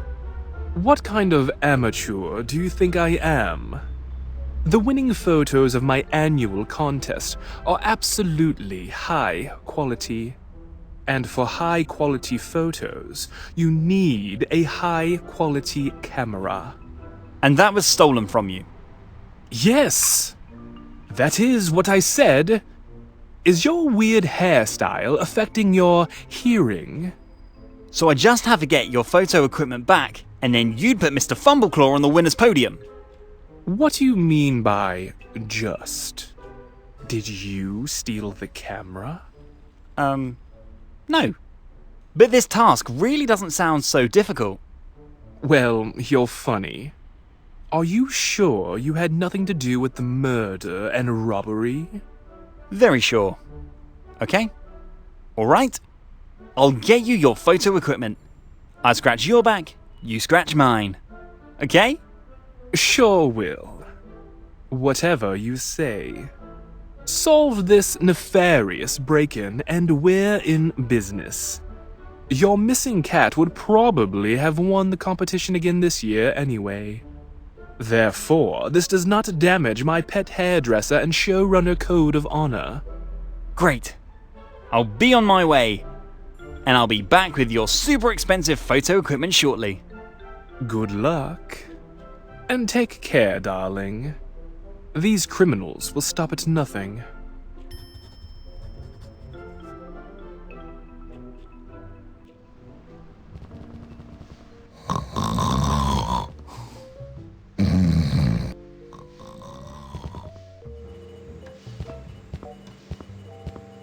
May I interrupt again for a moment?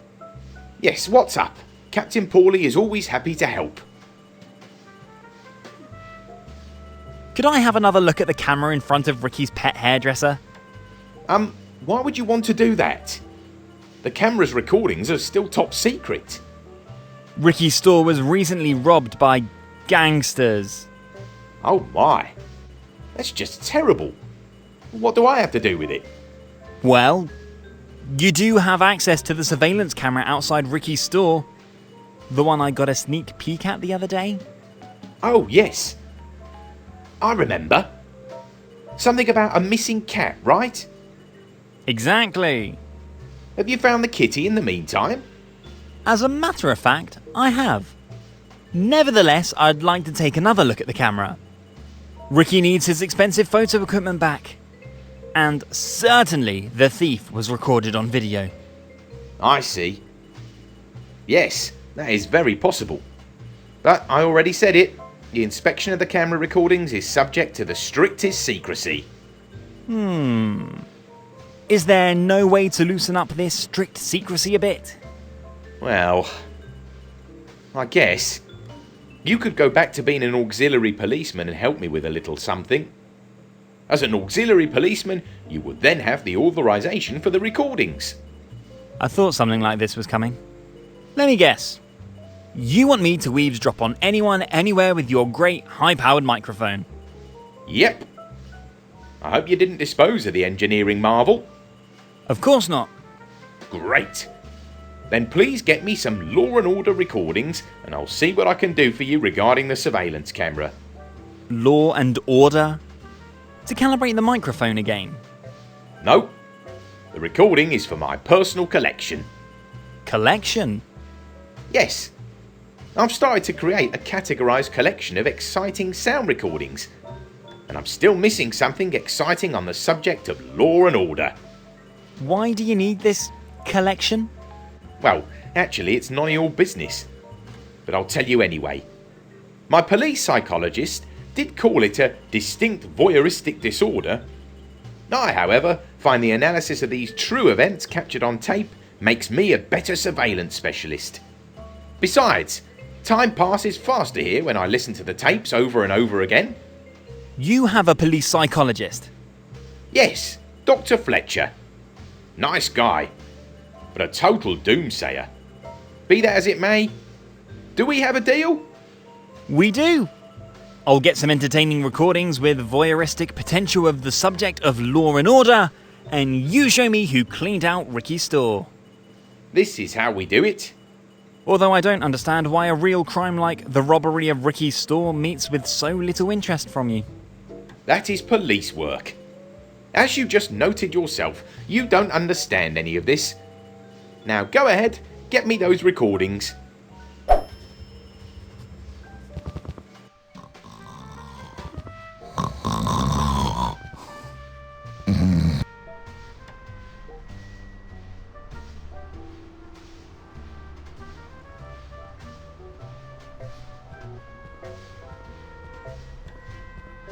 Great idea! Where better to get a sound recording on Law and Order than a police station? Scott, you are such a sly fox. So, dear police department, speak to me.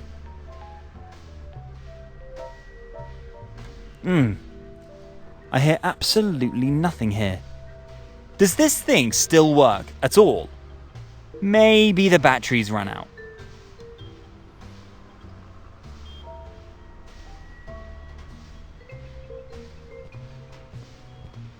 Maybe I'll have more success now. I had actually thought there would be much more action in such a police station. Well, and again, no success. In those police shows, there's always a lot more action and drama in such a precinct.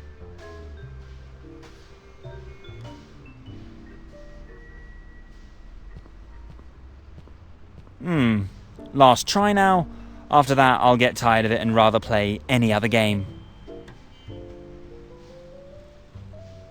Alright, here we go. How I hate these continuing education programs. This bright daylight is simply not for my eyes. But the sooner I get over with, the sooner I'm back to the eye-pleasing flicker of my surveillance monitors. Well, at least I have a monitor here. And on it is a video game. Even if boss calls it advanced training. It is and remains a video game. What a waste of time. The real crime doesn't take place in a video game, but on the monitors of my surveillance cameras. It doesn't help though. Instruction is instruction. Nevertheless, I hate video games. A total waste of time. Good. Let's go. Police Quest 1 by Sierra Online. By policemen for policemen.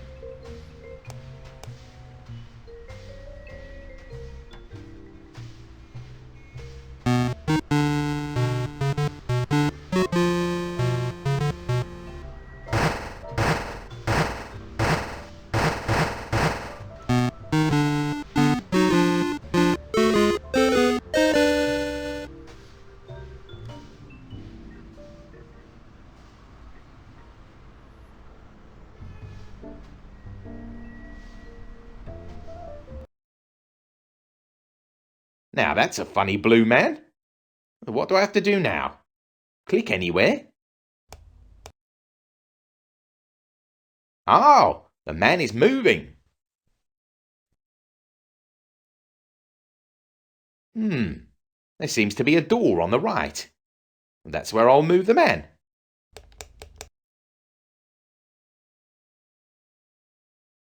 Oh, can't he go any faster? Damn. Oh. Now I guess I'm in I don't know what that is. There's another man showering back there. A gym in a police station? We could use that too. On the other hand, I hate sports. Good. What do I have to do now? This looks like lockers. I'm going to open one.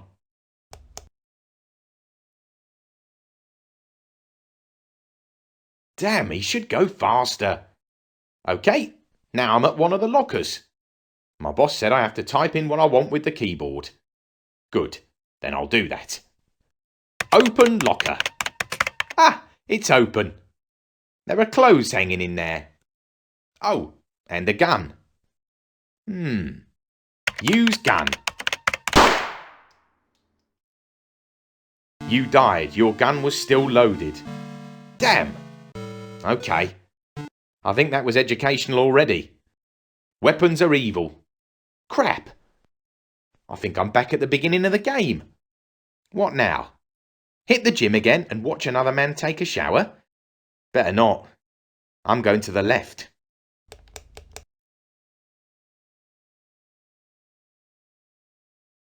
My frustration tolerance towards the walking speed of the blue pixel man is steadily decreasing. I think that's the way out onto the street. Good. I'll leave the building. Crime is usually waiting outside in the wild anyway, in front of the cameras of my surveillance monitors, even though I haven't seen a camera in the game here yet. And that's what my boss calls realistic. In any case, the walking speed of the little blue pixel man is absolutely unrealistic. Although, Constable Smith doesn't walk any faster when he's stuffed himself with donuts again. Finally! Now I'm right outside on the street.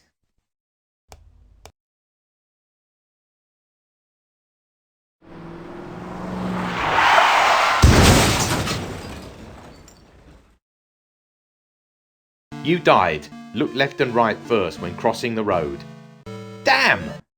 Okay, that was educationally instructive. I also never look when crossing the street to see where a car is coming or not. And now? Oh. I'm back to square one. That was obvious. This game is merciless. And now? I went to the right and died. I went to the left and died. The only other way seems to be up. Any room. I'm going to go over there.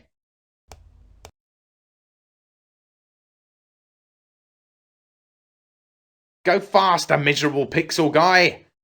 It's driving me crazy. The programmer probably never programmed another game after that. Hopefully he's still in jail for this crime. Now I'm in a new room. A conference room? Hard to say when you can count every single pixel. What should I do now? Apparently I'm the first one here. I guess the conference hasn't started yet. There's a water dispenser back there. While I'm waiting for the other conference participants, I can treat myself to a sip of water. I also really appreciate the water dispenser outside my office. Good, then I'll make my way to the water dispenser.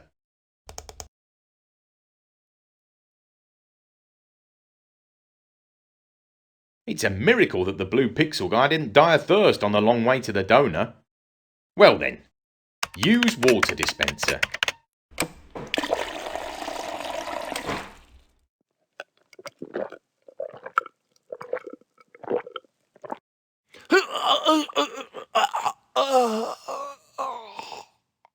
You died. Never drink water that's been sitting around for more than 6 weeks.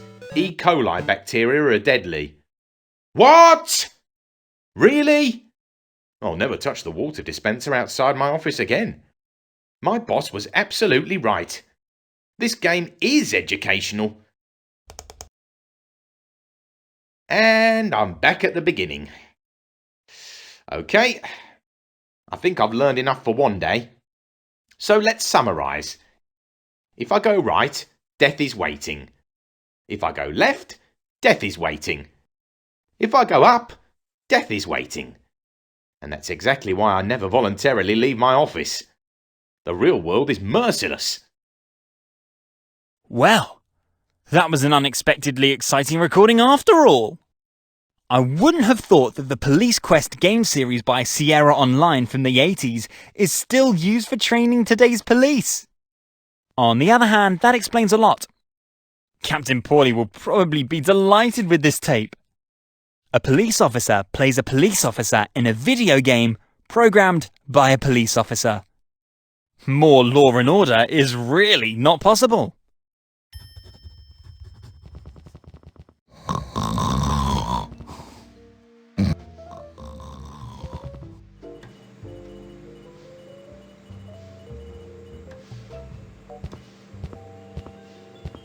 That's not... I can't... May I interrupt? Yes, what? About the desired... Yes. Hold on, I got a great recording here. Really? On the subject of law and order? Yep, on the subject of law and order, and even extremely educational. Oh, really? I'm curious about that. Let's hear it.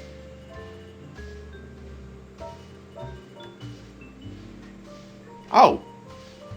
Is that me on the recording? I think so. I think you're having a lot of fun with a point-and-click adventure classic right now. This is the game my boss made me play, isn't it? Yeah. Police Quest 1 by Sierra Online. You, as a policeman, play a policeman. And the game was also programmed by a policeman. I think more Law and Order? It's not possible. Honestly, the only thing I remembered from it's my hatred for the main character and her snail's pace while walking. But you now also know that you better not taste the water from the water dispenser outside in the hallway. True. This explicit on-screen death was very educational indeed. So, are you satisfied with the recording? And now could I please see the security camera footage from the night Ricky's store was robbed? The recordings are not really a huge success. But I must acknowledge your creativity in interpreting law and order. Or in other words, the recordings are better than nothing. And will be added to my collection. Captain Paulie's tape archive is happy about every new edition. Of course, only for purely professional purposes. Fine. Can I have a look at the surveillance pictures now then? Please? A promise is a promise. The camera in front of Ricky's store then? Yes. From last night, please. Good. One moment.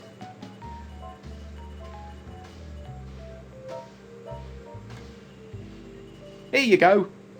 Whoa! I think we have a direct hit. It's incredible how precise my nose has become over the years. Wow.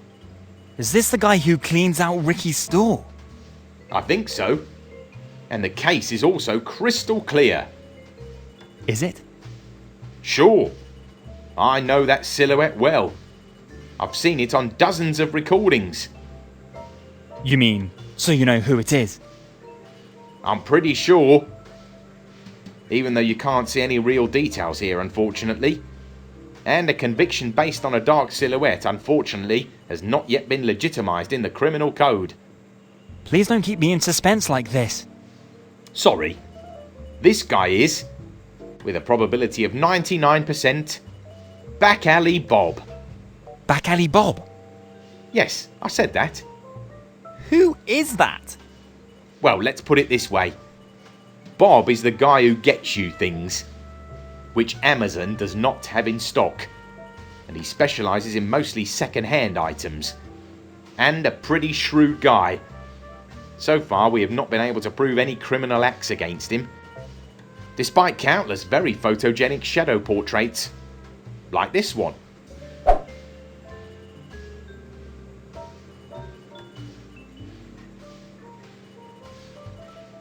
Interesting. So this back alley... At least that is... Any idea? Well, as the name Back Alley Bob already suggests, and sells his second-hand item... Good. I think that already helps me. Thank you. What do you want from Bob anyway, if you don't... He has something that I need for someone who will then take a photo and... Huh? That's all Greek to me. But actually, I don't care either. Be sure to watch out when you're dealing with Bob. The guy's pretty crafty, as I said before. Will do. And thanks again for the insight. Sure. Come back anytime if you have some more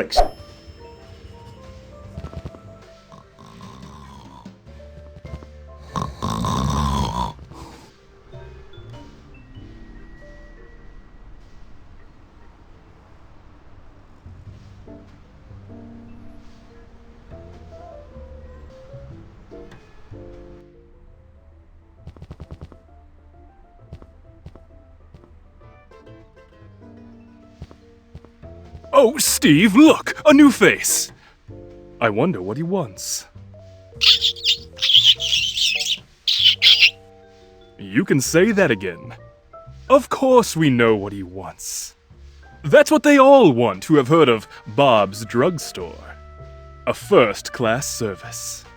And a choice selection of the most exciting items ever for sale. Say nothing. Bob knows exactly what you're looking for. And yes, Bob even has it in stock. Plenty of it. And if you take out a subscription, the monthly delivery is even free! Because at Bob's Drugstore, the customer is king. Say nothing! Nothing except the address where you want your new annual subscription to be delivered. Punctually on the 1st of each month. After confirming the validity of your credit card, of course. A card that the valued customer is best off leaving to Bob for safekeeping right away. Of course, this is only to counteract later problems when the card is being charged. But... I hear a but coming. Probably not a credit card? No problem. Cash payment is also possible at any time and welcome. However, to counteract creditworthiness problems, you must unfortunately also pay your annual subscription 12 months in advance. So now I would like to ask you to hand me the advance payment in cash. In order to be allowed to profit in consequence for 12 months from the fabulous customer friendliness of Bob's Drugstore. May I finally say something too? What a question! Constant dialogue with the customer is one of the cornerstones of the service definition of Bob's Drugstore. Even if no further dialogue is needed to extend your subscription for 12 months. Because the renewal is completely automatic. Without inconveniencing you as a valued customer. What kind of subscription? I haven't ordered anything. Nothing ordered? Ha! A customer with a sense of humor! Customers with a sense of humor are especially valued at Bob's Drugstore. Isn't that right, Steve?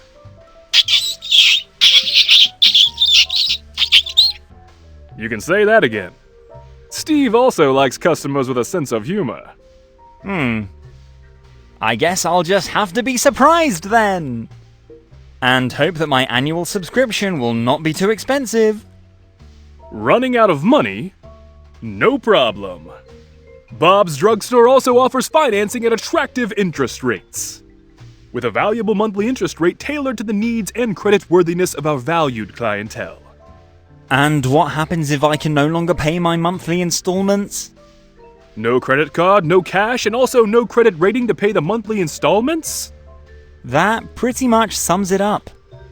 Steve, he asks what happens if he can't pay his installments.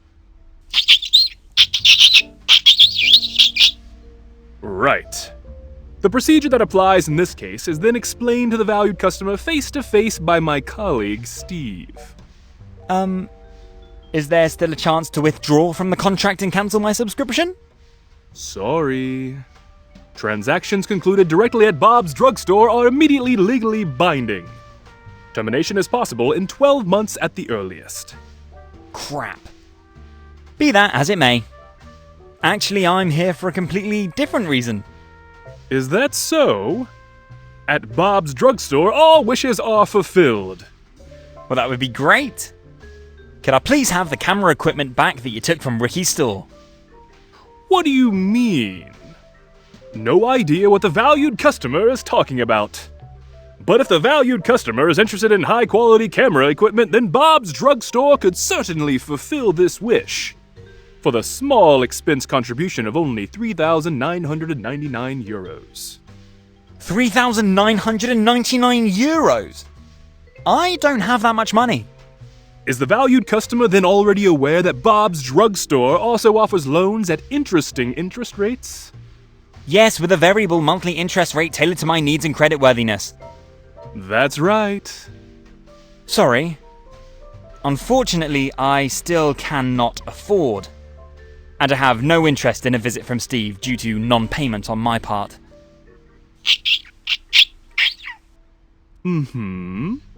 Then I would like to present a fourth way of payment to the valued customer.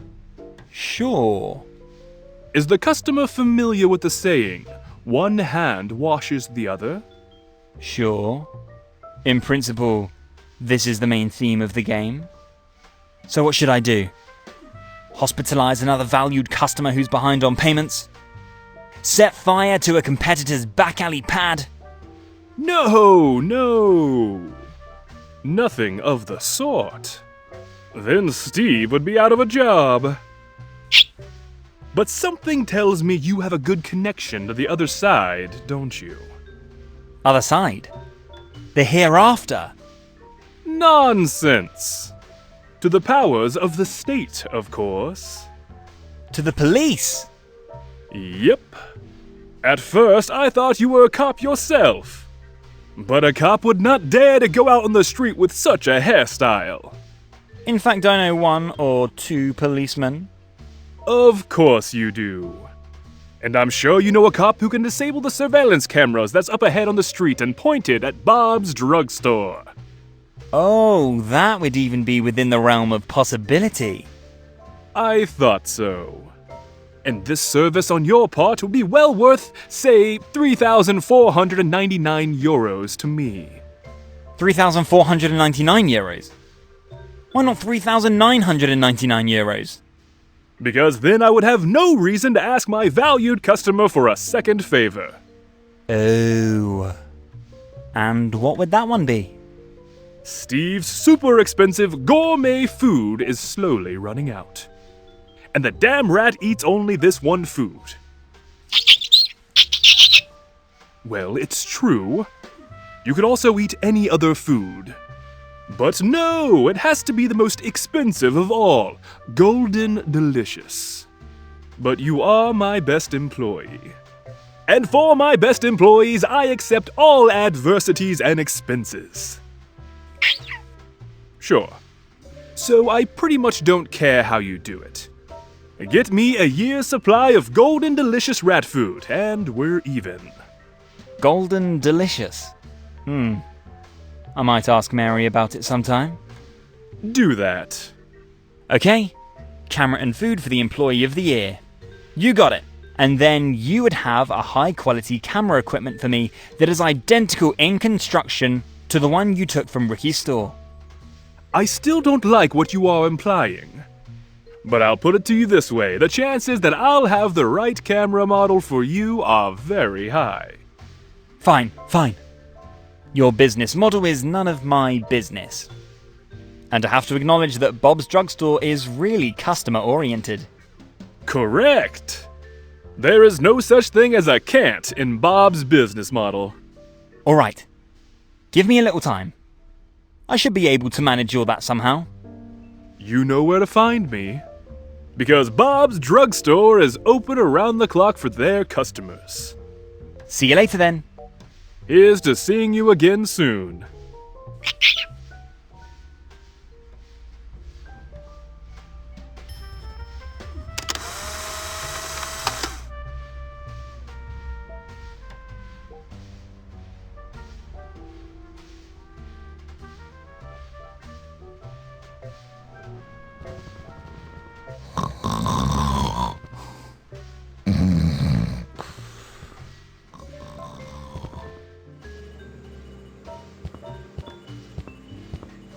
May I interrupt? Yes, what?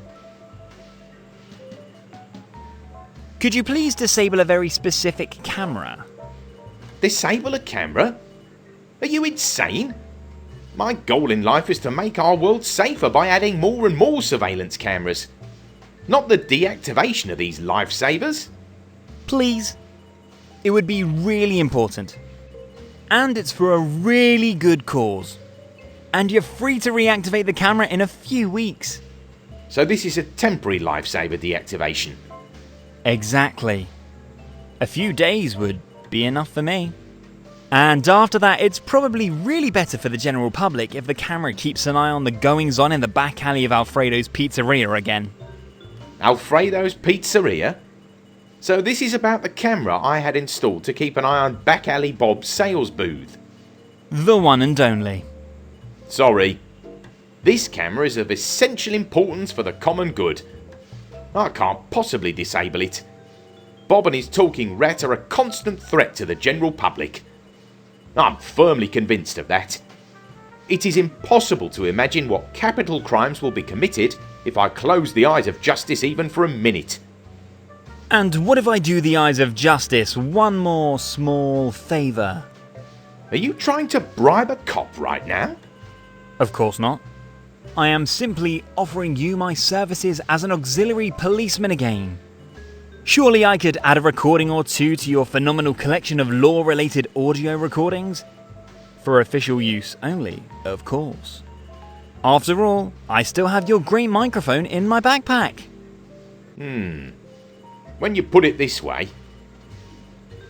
In fact, I'd like one more recording to round out my collection of law-related audio recordings. And I wanted to ask you anyway, why you still haven't handed over my microphone, which as you know contains all my savings. I'll do that, of course. After this last recording. And after the camera is disabled. Alright. I better not ask you why exactly you want to disable the camera. We may clarify that later. And as for the recording, which I will be happy to create for you. I'm still missing something relevant to the topic of the mafia. The mafia? Cool! This is an order I can't refuse. Consider the job done. A job for which I am definitely the right person.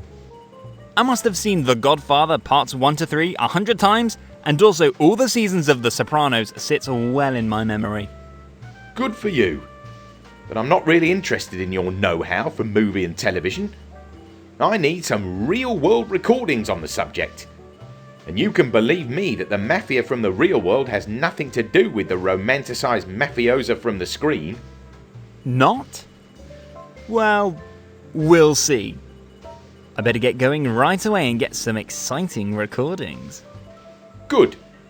And don't get any ideas about pointing the mic at your TV while watching The Sopranos. I notice it when the actors in your recording speak in Tony Soprano's voice.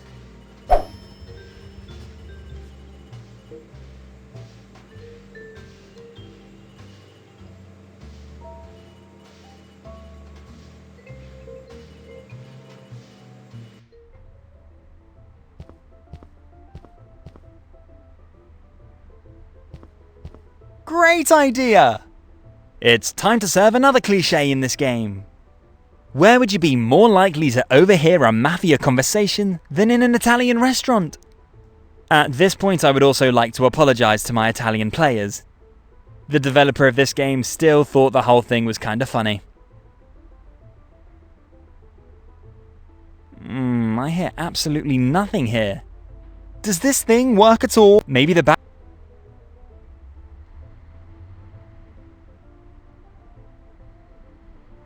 Maybe I'll have more. The local mafia remains silent. Well, and again, no success. Unfortunately, the local mafia remains silent.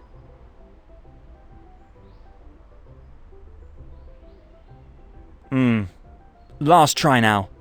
The mafia's code of silence is throwing a spanner in the works.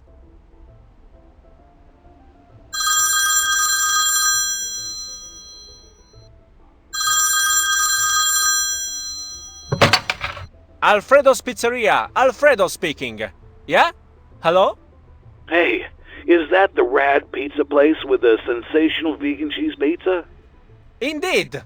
The sensational vegan pizza is only available here at Alfredo's. Would you like to place an order? Nope. I would just like to join you guys.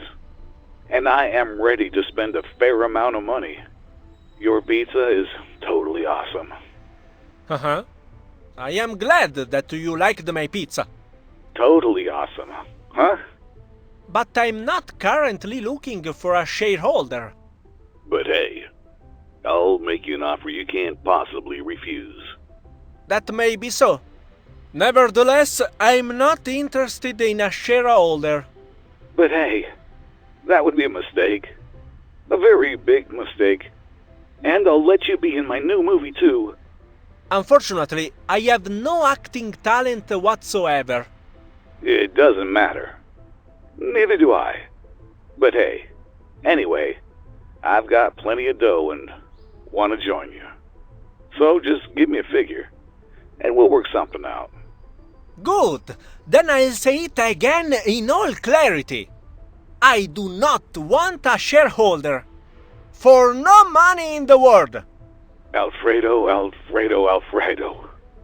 You make me sad. And you're supposed to make me rich. I thought you were rich already. Yes, I am, but hey, your sensational vegan cheese pizza makes me even richer. Sorry, the only thing my sensational vegan cheese pizza will do is fill you up. But hey, there must be a way we can come to an agreement. Just tell me what it is that you want. Lots of ladies? Fast cars? A house with a pool and Ibiza? Just say it. I think the only thing I want is to end this conversation. Nah, come on. Give Good Clint a figure. And then we'll make a deal. 1,600 euros.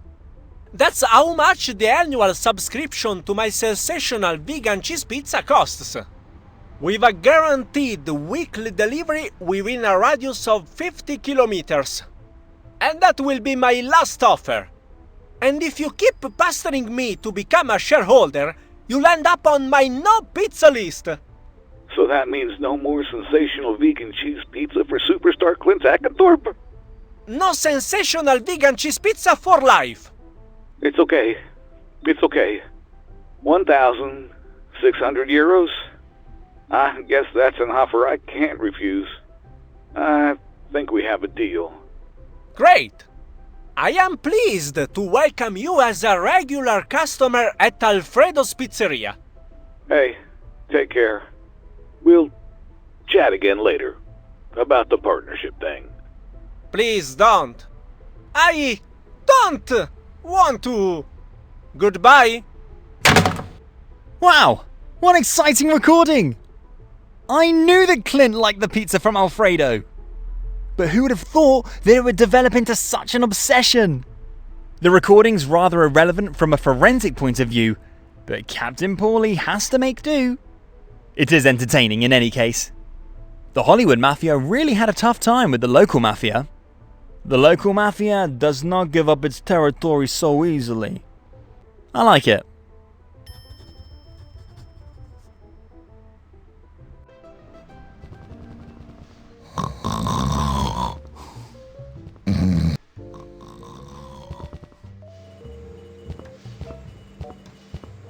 May I interrupt? Yes, what?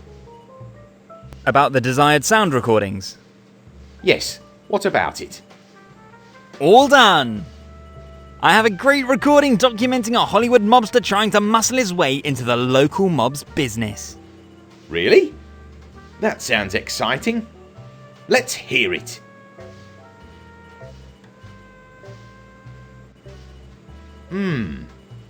It's a great recording, isn't it? Could it be that you just overheard someone ordering a pizza? I wanted a recording that proves the machinations of the local mafia. But this recording just has everything. A rich Hollywood godfather's trying to put the local pizza mafia out of business by any means. He makes an offer that his counterpart cannot possibly refuse. He threatens his opponent with evil retribution if he refuses. He tries bribery. He tries flattery.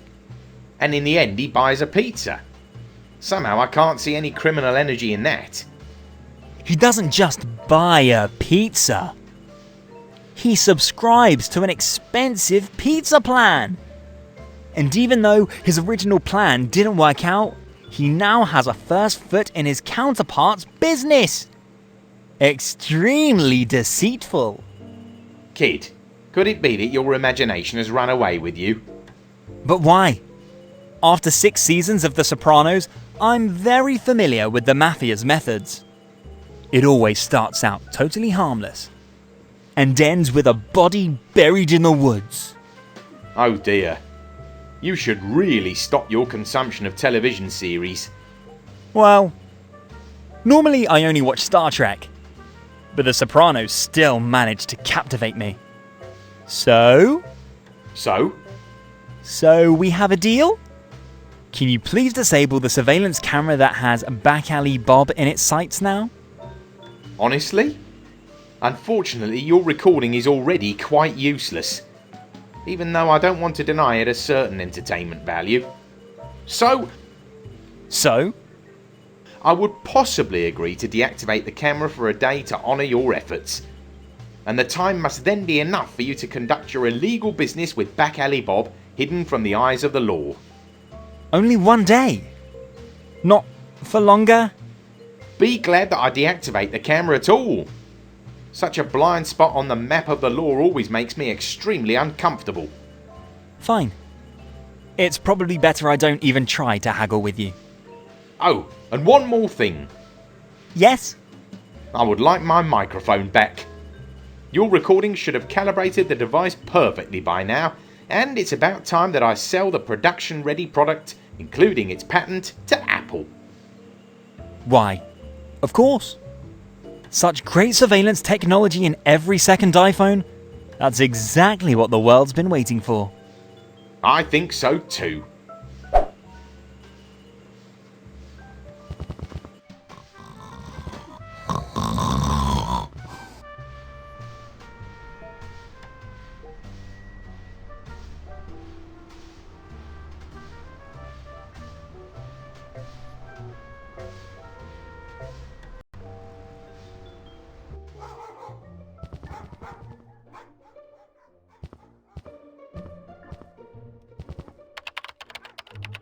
Back again? Is there anything else I can do for you? Do we still have that immensely expensive rat food in stock? The Golden Delicious? Quite possible. Why do you ask? Because I was lucky enough to make the acquaintance of a rat that only eats this gourmet stuff. And I would need about a year's supply of it. A year's supply, you say? I think that would be all I have left in stock. My reserve for the most difficult cases. Steve is an incredibly difficult case. He eats nothing else. I can believe that. The more expensive the food, the better. I can't possibly just hand that over. You never know when you'll find another noble donor of this premium stuff. Not even if it were the man of your dreams? Steve is the man of my dreams? Not Steve. His employer, Bob. Who lets a rat work for them? Pray tell. Meet Bob. And don't worry, it's an employer-employee relationship at eye level. Bob idolizes Steve, and Steve idolizes Bob. Oh, well, hello there. He looks good. And he is what? A businessman? Let me put it bluntly. Bob is exactly the bad guy you've been looking for all your life. He runs a shop for used items that have fallen off the truck rather involuntary. So, a really bad guy? Of the worst animal-loving kind. And I'm convinced that if you take care of Steve's culinary delights, you could take his heart by storm. Oh my god. Now my heart is pounding like mad. Could it really be him? The bad boy who steals my heart? I, at least, am already absolutely convinced of that. So, can I tell Bob that Steve will soon be swimming in premium food?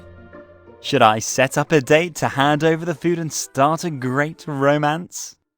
A date? I'm in a complete tizzy right now. I would not have expected such a twist day today. If anyone deserves all the happiness in the world, it's you. That is so sweet of you. Do you think I'm ready for a date yet? It would have to be absolutely perfect, of course. So how did you imagine the date of your dreams with the bad boy of your dreams? The date of my dreams? You will laugh at me, won't you? Certainly not. A sunset by the sea. A field full of roses. A romantic ride in a hot air balloon. I'm afraid I'm a bit special in this regard as well. Now I am curious. Well, ever since I saw the movie Edward Scissorhands, I've been dreaming of getting closer to my beloved on a gloomy night in the pale moonlight. The movie was so romantic. True, a really good movie, but very sad. As for you, of course I wish for a happy ending. Sweet of you. Do you know such a place? A gloomy place. For the beginning of the greatest romance of the century. I'll find it. Promise. That would be so great. I'm just so overwhelmed with excitement that I can't think of a suitable location. Please give me a little more time. I am sure I will find the perfect place for you. I can hardly wait. I'll start looking for a year's supply of Golden Delicious right away. And eagerly await your return. Hopefully with good news.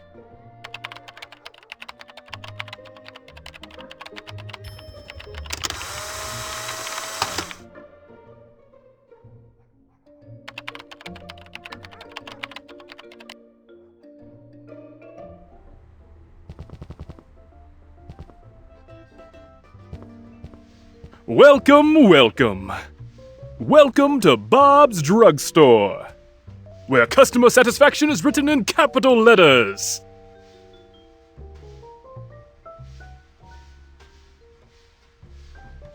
What's with the irritating flailing of the arms? Irritating flailing? Well, the waving of the arms when you say something. You mean my customer-focused, arm-based giving gesture? Huh? I find that extremely disturbing. I can't even focus on what you're saying. Whoa, wait a minute. Is that what this is all about? To distract the customer from the fine print of the spoken word? Well, look at that. You're a smart little guy. I see you are also familiar with St. Stan's Advanced Sales Psychology Manual. St. Stan's Advanced Sales Psychology Manual? What's that? And who is St. Stan? Sorry, I thought you had read the book. The said manual is nothing less than the encyclopedia of the psychology of the sales conversation at the first customer interaction. Written by St. Stan some 300 years ago. Wow. You can say that again. A truly masterful work with a universal validity. St. Stan must have been a great guy. He was. A universal genius that could really sell anything to a potential customer. Whether the customer wanted it or not. But in the end, they all wanted it. You seem to have a great reverence for St. Stan. I do. He started out as a used ship salesman, later expanded his business field to include used real estate, and was finally able to live royally from the royalties of his book. On his own island. Very interesting. However, you mentioned that arm waving should only be used during initial customer contact. But you underline practically every second sentence with it. Yes. Try to suddenly suppress a hard-trained idiosyncrasy. Aren't you worried that your wild arm movements might scare off customers during follow-up contact? Do you really think so? Well, I already mentioned that it irritates me to a high degree. Thanks for the tip. In fact, there is nothing in Stan's Bible about using this procedure for customer follow-up contact as well. You may even be right. Steve, what do you think? Does my arm acrobatics irritate you? Really? And for how long? Really? And why didn't you ever say anything?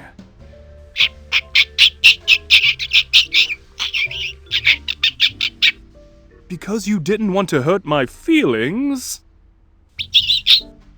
Damn. Then I really have to work on myself. Thank you both very much. My artful arm movements might cost me customers in the end.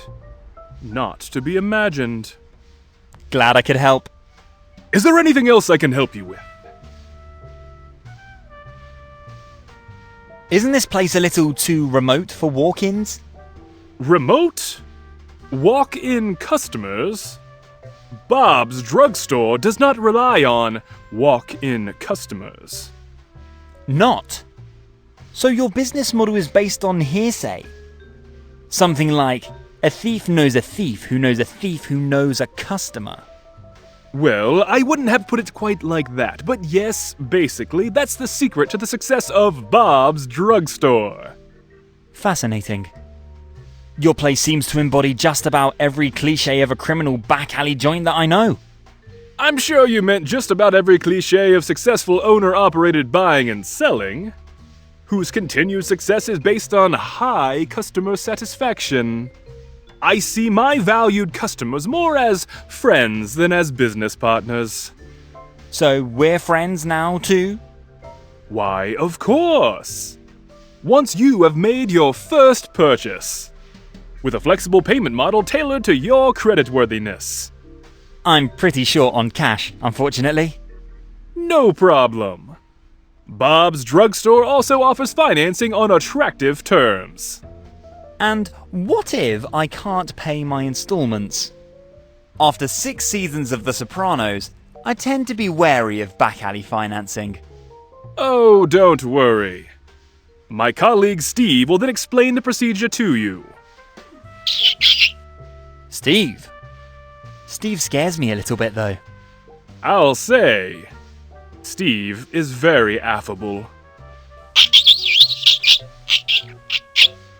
And his gloomy look is based solely on the fact that Alfredo only offers vegan stuff.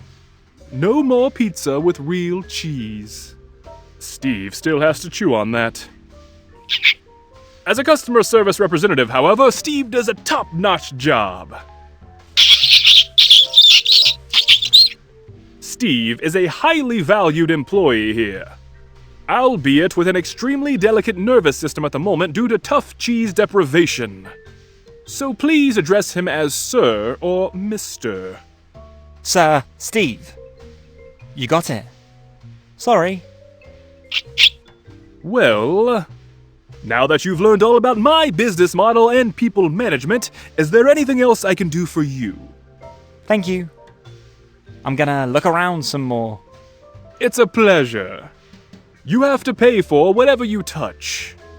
Gladly with a low-interest loan tailored to your wishes and creditworthiness. Because at Bob's Drugstore, a satisfied customer today is a friend tomorrow. Is there anything else I can help you with? Tell me, are you still single? What kind of strange question is that? Because a friend of mine is looking for a bad boy. And I somehow think you would be perfect together. You think I'm a bad guy?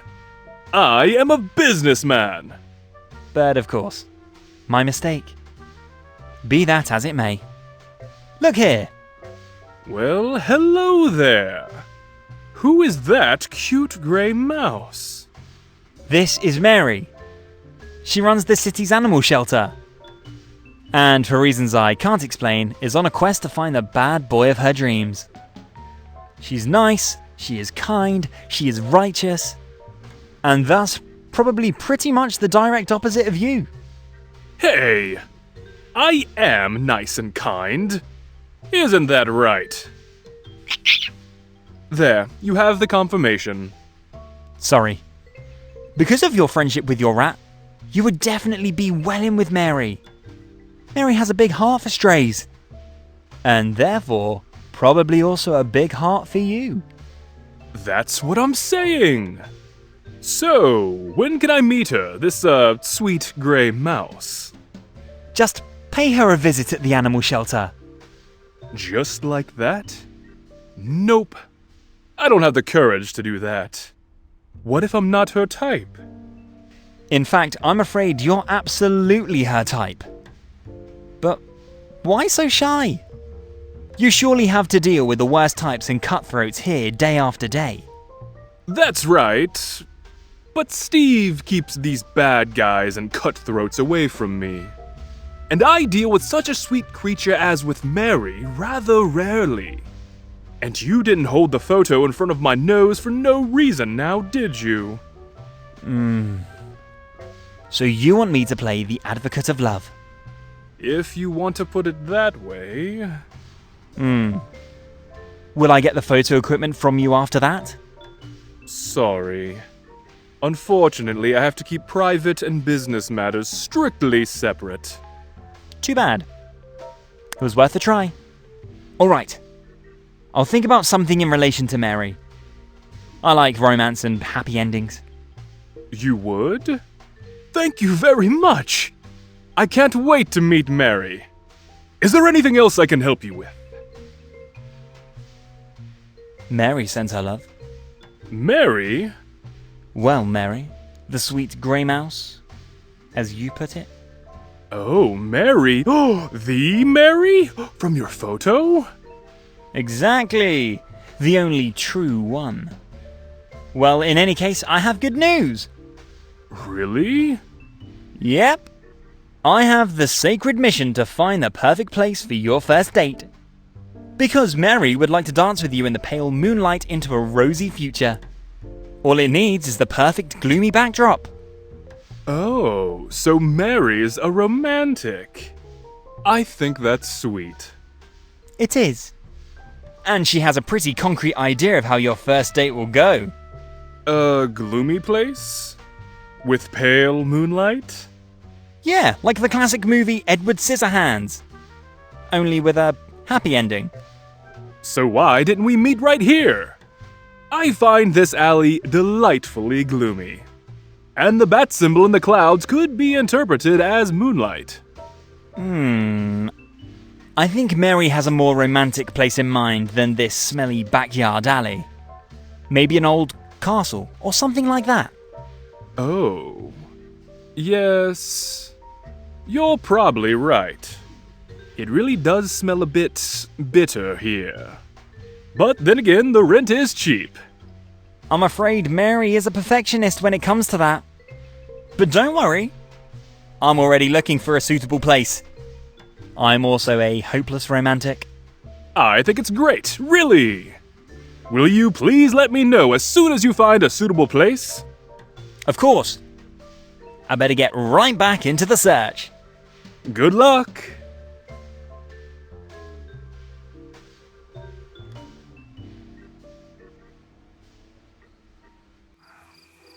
The gate has seen better days. I don't think...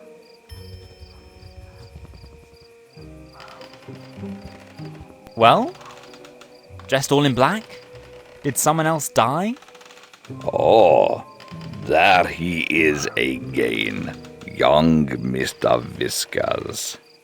The man to whom I am indebted for eternal gratitude. And to answer your question, quite the opposite. There is reason to rejoice. Eternal gratitude? Reason to rejoice? Let's start with the former. Why exactly is the great Vlad Popescu indebted to me for eternal gratitude?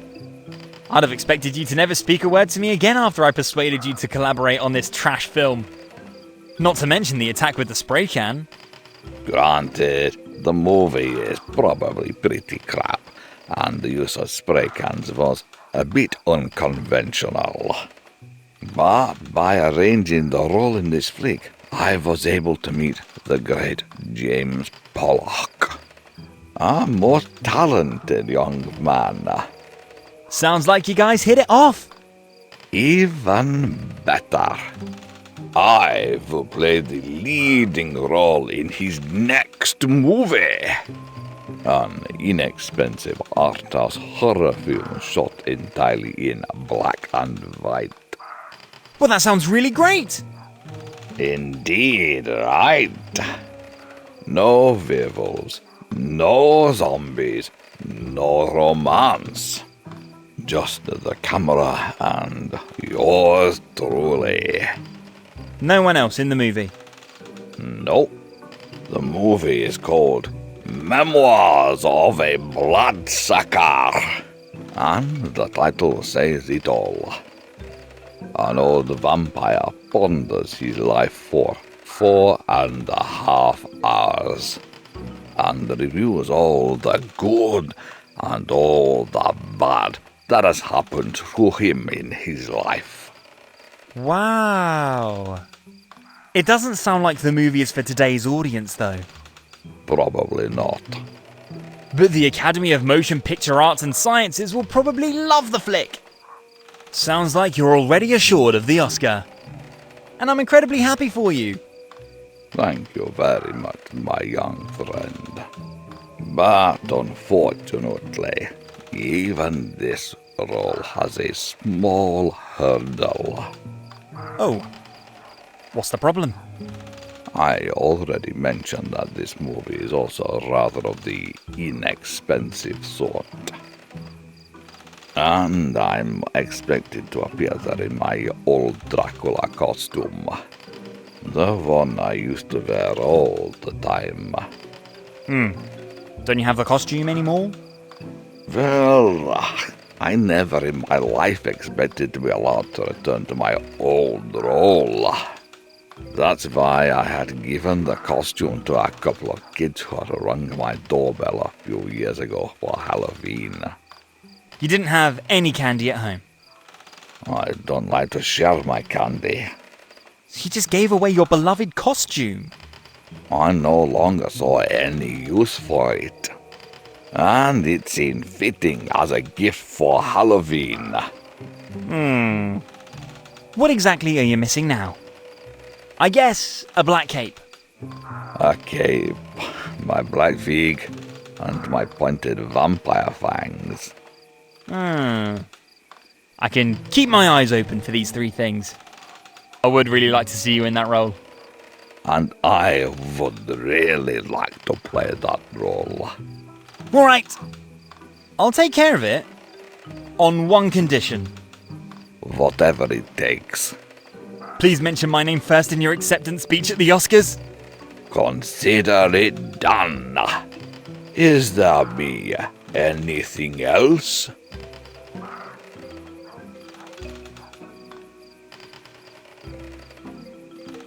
I have to go. See you.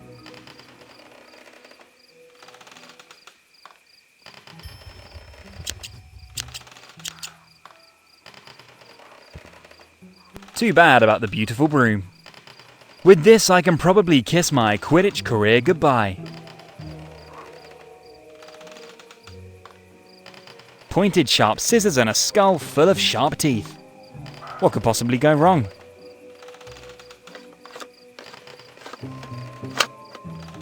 I'm afraid I broke the skull. I've mentioned before that my talent for breaking things far exceeds my talent for making things whole again. But at least I have some nice pointed plastic teeth now. No. This black cape is exactly what you're looking for, isn't it? You have a cape for me?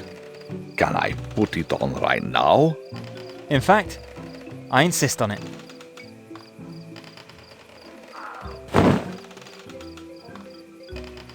Now that's what I call an impressive performance! Indeed, right. The cape is great. You just have to promise me one thing. Whatever you... I might borrow the cape for a few days for next year's science fiction convention. I'll be an impressive Batman. Of course. Maybe I will even be invited. That would be amazing.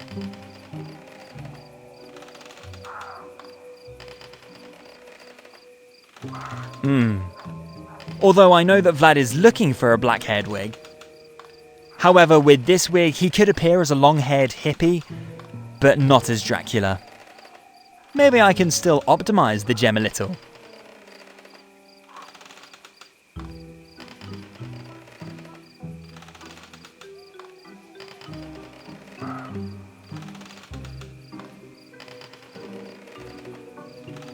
Well then, good thing I already had plenty of experience as a hairdresser.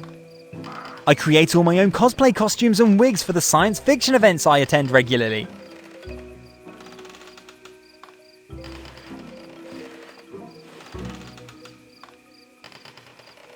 I am a real artist. I could ask any amount of money for this wig on eBay.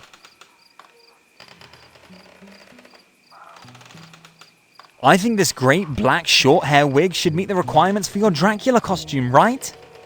You actually found a wig for me already.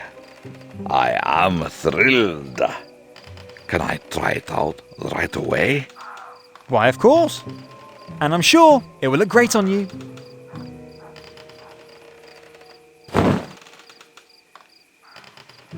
Perfect! The artfully crafted wig will give you just the dignity you need to shine as Dracula. You think so?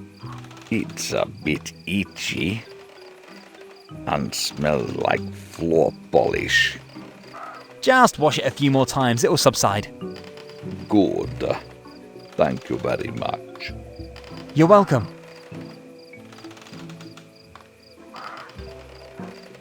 I guess those great teeth should make you the Dracula you've always been. The most impressive screen bloodsucker ever. You actually found Dracula teeth for me? May I ask where you got them? Better not. I literally had to rip someone's head off for them. Whoa! Fine. Let's see then.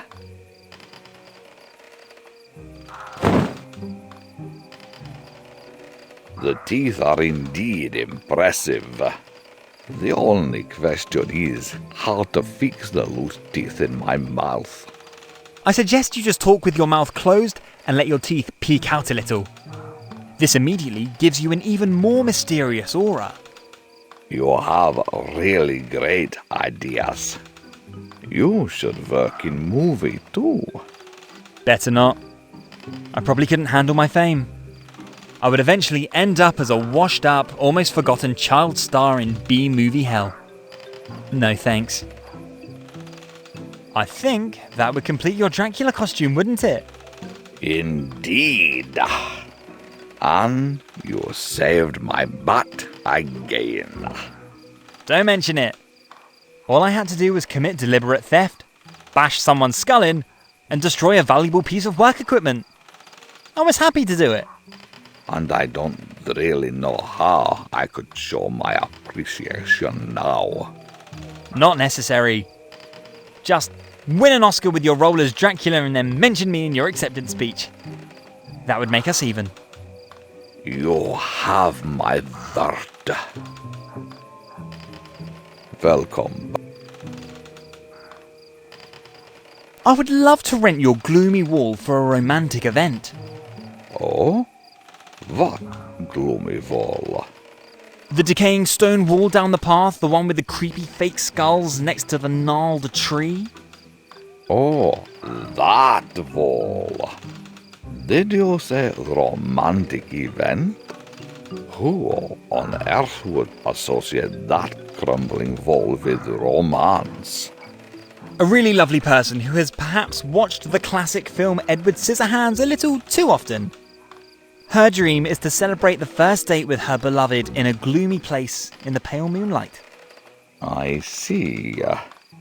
Well, in principle, of course. I don't want to stand in the way of romance. And after you have helped me so selflessly for the second time now, it is probably only the least to make my property available to you for your request. Really? Mary will be happy about that. And I'm sure that the gnarled tree, the dilapidated wall, and the dummy skulls provide exactly the ambience that she wants. These are not. And on top of that, the fact that for some inexplicable reason, the moon is always shining here. Although it should be around 12 noon. Absolutely perfect. I'm glad you like my property. Unfortunately, there have been no romantic vibes here for a long time. I think it's high time for that. I'd best get on the road right away and tell Mary and Bob the good news. Well then, I wish you good luck, my young Mr. Whiskers.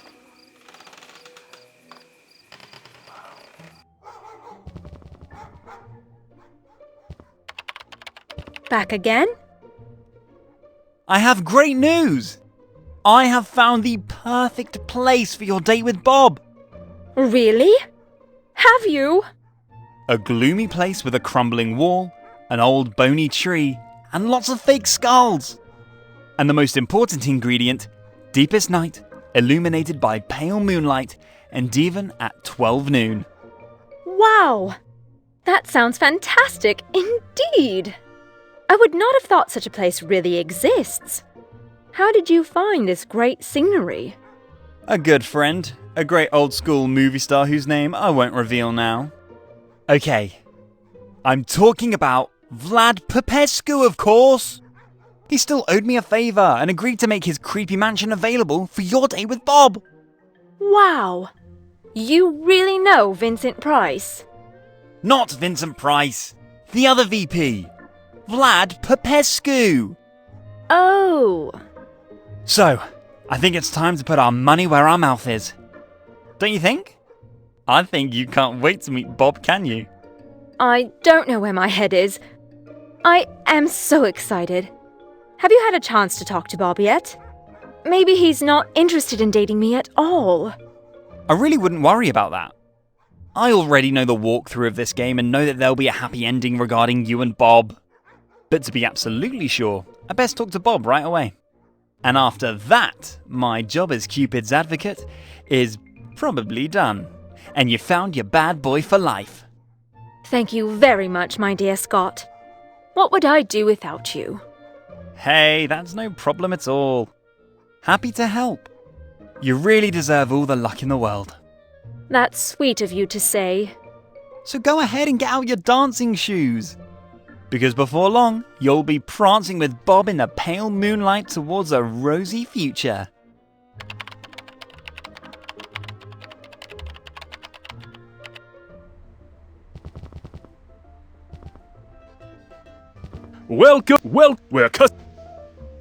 I found the perfect place for your date with Mary! Really? For a date with the cute grey mouse from the animal shelter? With Mary, the one and only. A dreamlike, gloomy scenery in the deep night illuminated by the pale moonlight, guarded by some darn real-looking dummy skulls. That does sound a bit weird. But then again, my life is a pretty weird roller coaster ride anyway. So, I'm ready! When do you want to start? I think there's no reason to waste any more time. Mary can hardly wait. And I, as the reigning date doctor, have to acknowledge that you are probably the bad boy of her dreams. Great! Then let me quickly get my going out trench coat, and then I'll be on my way. Do that. You can't miss the Popescu estate a few villages away. Well, and I am already getting ready for one of the most elaborate cutscenes in this game. Finally, I have nothing to do here, and can just enjoy a nice cinematic. Well then, I think now it's time for some romance, don't you?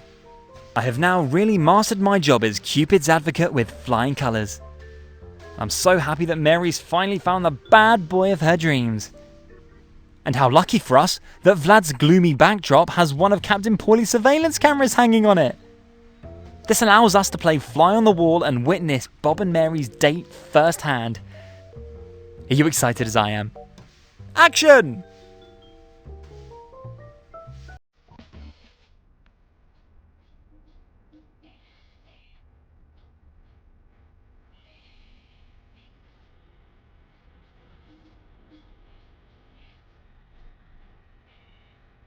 There you are. And there you are. The woman of my dreams. The husband of my dream. Wait. You are a smoker? No. Just a man with a nervous tic. So the cigarette is not lit? The only thing that is lit here is my desire for you. Thank God. You scared me for a second. I can understand that. A woman with a multi-cat household has no use for a man who is hooked on smokes, no matter how handsome he may be. So, you're fond of animals? My life is dedicated to our four-legged friends. Because I only come in a package with a furry roommate. I think that's lovely. And its furry extended family. I love kids. With very special culinary requirements. I have already pre-ordered 2 annual rations of golden delicious. You really think of everything. Has anyone ever told you how superbly your eyes sparkle in the pale moonlight? Tell me more. And your red hair glows blazing like the flames of the setting sun. What else? The gloomy shadows of your shapely silhouette make my heart shiver pleasantly. Oh, you are such a romantic. And you are such a cute little tootsie. I can hardly believe my luck. No doubt. You are the bad boy of my dreams. And you are my honey bunny. My little rat tooth. My little kitty. Hold my hand. We should not. We absolutely should. Your mother will hate me. My 2 fathers would disagree with that. I am not worthy of your good soul after all. But our souls complete each other wonderfully. I am the yin. To my yang. I am the lid. To my pot. Oh, Mary. Oh, Bob. So that's how it started. The romantic saga of Bob and Mary. And a fat, furry rat named Steve. And once again, the saying proved true. The way to a man's heart is through his stomach. A lonely soul found the bad boy of her dreams. A not-so-bad boy found the woman for life. And a hungry rat found golden delicious rat food for life. And they all lived happily ever after. With a good chance of appearing in the second installment of this great adventure game.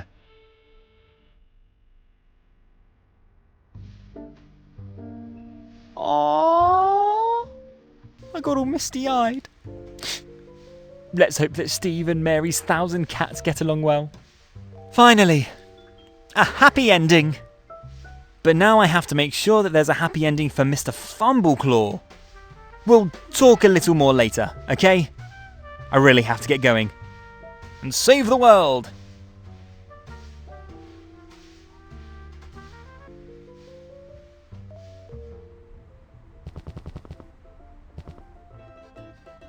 There he is. Scott Whiskers. Cupid's advocate. The date doctor. The man who brings together the lonely hearts of this city. Oh, this really is too much of an honor. Honor to whom honor is due. How are things going with you and Mary? Excellent. Absolutely fantastic. Mary really is a great woman. She really is, isn't she? And Steve can hardly believe his luck either. Whereby his enthusiasm is more culinary than romantic. He says thank you. And I'm also happy for you, Steve, of course.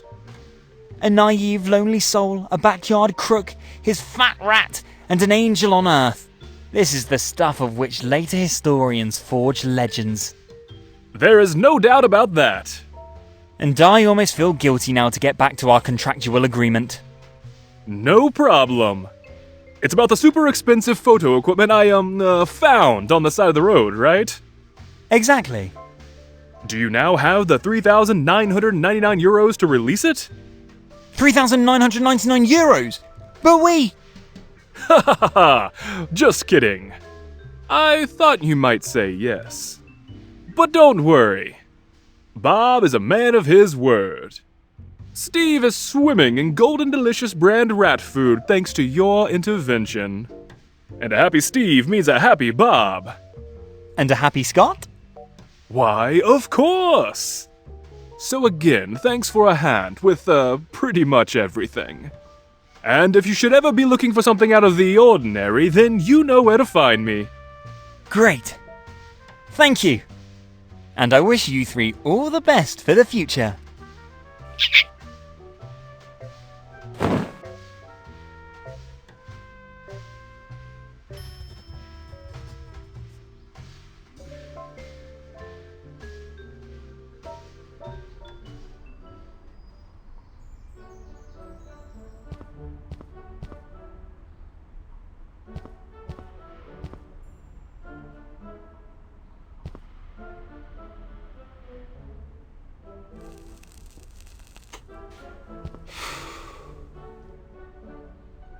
Hey, Ricky!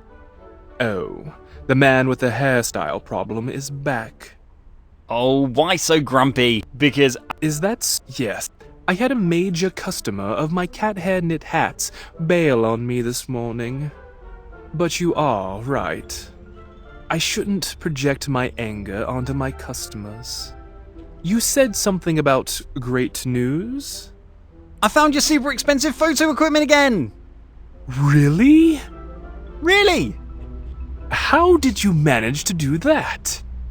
I think it's better you don't know the details. Just be happy. That's bad. As I said, better you don't ask. Fine. Then I guess I owe you a debt of gratitude. Now that you bring it up, do you remember our conversation? A certificate proving that Mr. Fumbleclaw, you know, the missing cat, was miraculously on top of the winner's podium in absentia? I vaguely remember something like that, yes. Can I get the certificate now, please? And you guarantee me to keep quiet about this process? Otherwise, my integrity as the organizer of the competition will be worth nothing. Promised. Of course. Okay, after all, I don't want anyone to say I'm not a man of my word. Anyway, I want to have as little as possible to do with the details of this integrity killer. So I think it would be good if you bring me the winning photo. And then I will create the certificate for you. I have a photo of Mr. Fumbleclaw here. Will that do? What is this? It looks like an ancient Polaroid photo. And the thing the cat is sleeping on doesn't look like my winner's podium either. Sorry. But the photo is so bad that no one believes that I really shot it. Too bad. Then why don't you just shoot the photo yourself, put some other cat on your podium, and then work some Photoshop magic? Tomorrow, maybe. I'm just too shaken up today. The fact that the customer for the cat hair knit hats had bailed out on me is still pretty hard on me. I need to calm down here for a while first. Wrapped in a cloud of tobacco. That's the plan. Fine. I guess I'll have to come up with something again. Once I have the high quality photo, you will issue the certificate. Without further surprises. You have my word on that. Alright. See you later then. See you.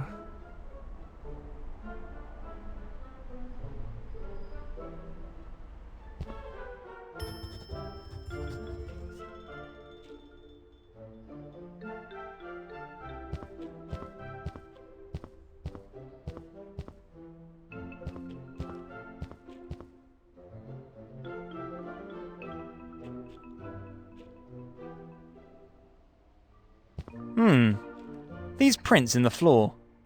I bet this is where Ricky's super expensive camera equipment used to be. I better put them back in their place.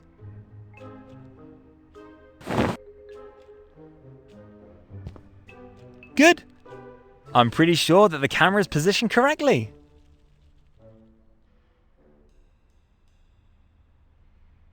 The idea is great, but the plush cat doesn't look enough like Mr. Fumbleclaw to create the illusion he was sitting on the pedestal. Mr. Fumbleclaw is still quite a bit more fuzzy. I think if the fluffy cat had fuzzier hair, it would indeed look confusingly like Mr. Fumbleclaw. Let's see if I can do that.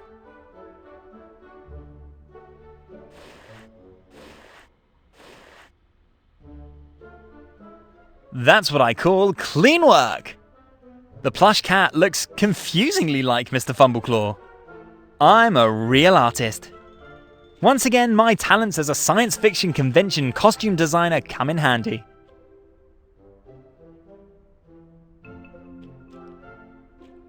While it's not nice to scam your way into first place on Ricky's Finest this way, I think the plush Mr. Fumbleclaw is a worthy stunt double for the original.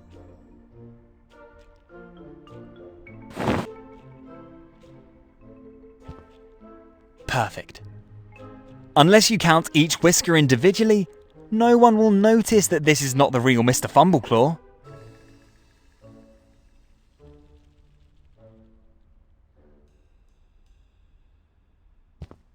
Well then, smile!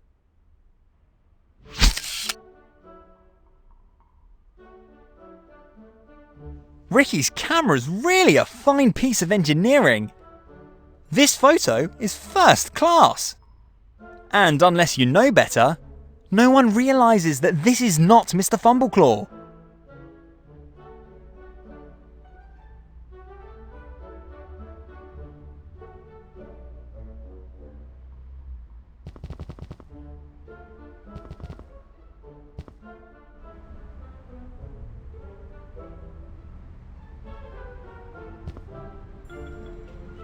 About the photo of Mr. Fumbleclaw on the winner's podium. Yes? Do you have a high-quality photo for me now? I think I have, actually. Well, hello there. That looks very usable already. Yeah, your photo equipment is really high quality.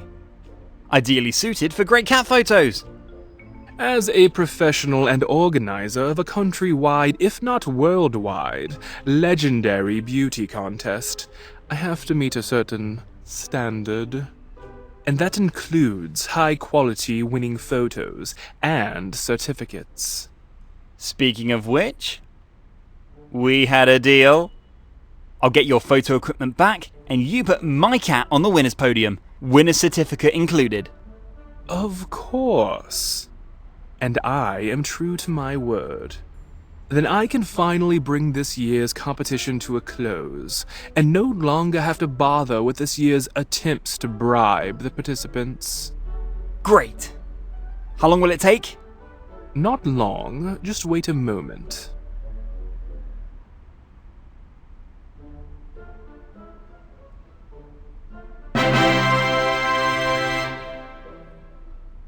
Wow! This looks great! You're welcome. Even though your fraudulent intention regarding the certificate is not entirely clear to me, I hope it will serve its purpose. It will. I'm quite sure of that. And rest assured, you did it for a really good cause. Whatever. The main thing is that you keep your mouth shut. Otherwise, there goes my reputation as king of cat beauty pageants. You have my word. Well, I'd better get going then too, and bring my deceitful intentions to their triumphant end. Do that. See you sometime. Farewell. And do something with your hair. It looks really awful.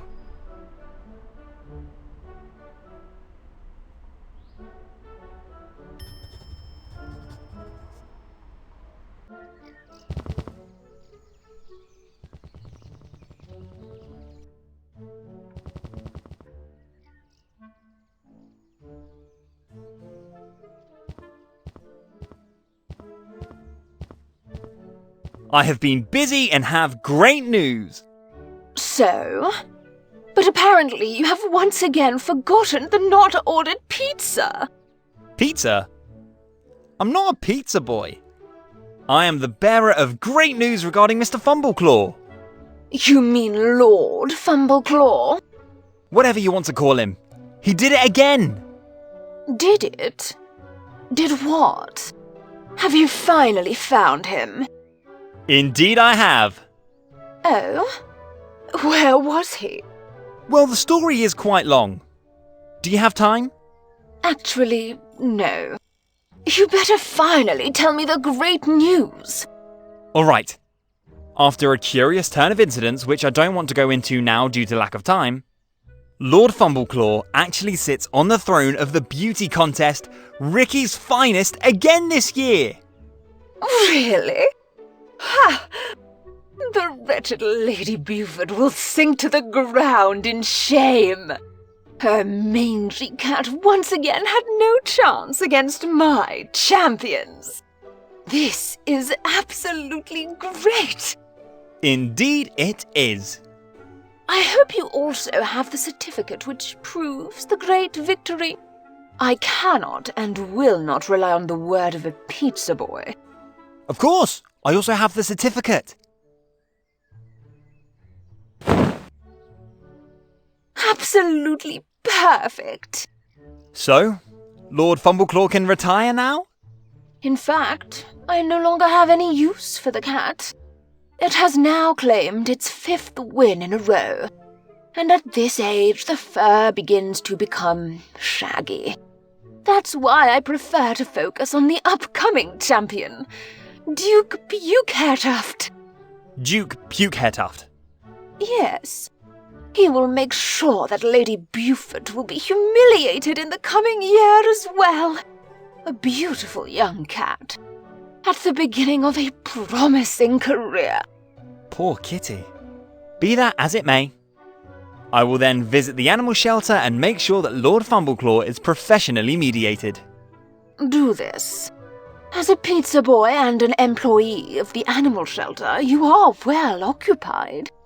But as a member of the lower class, you probably need every cent of your earnings. Probably for drugs or other illegal stuff. Goodbye. And next time, don't forget the pizza.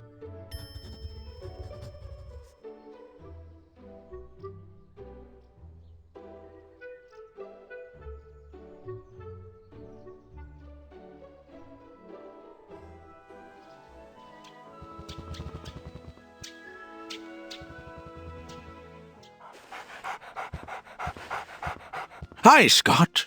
Do you have any news regarding this contest Frodo has to win? Ready for some terrific news? Terrific news? Can I assume that's what I think it's about? Well,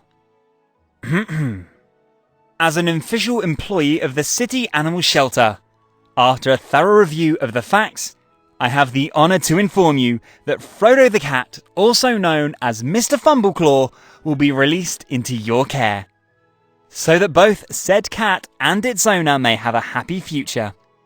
Furthermore, in my official capacity, I must inform you that the animal shelter staff must be allowed access to the cat at all times, with a minimum 30-minute right to extensive cuddling and petting.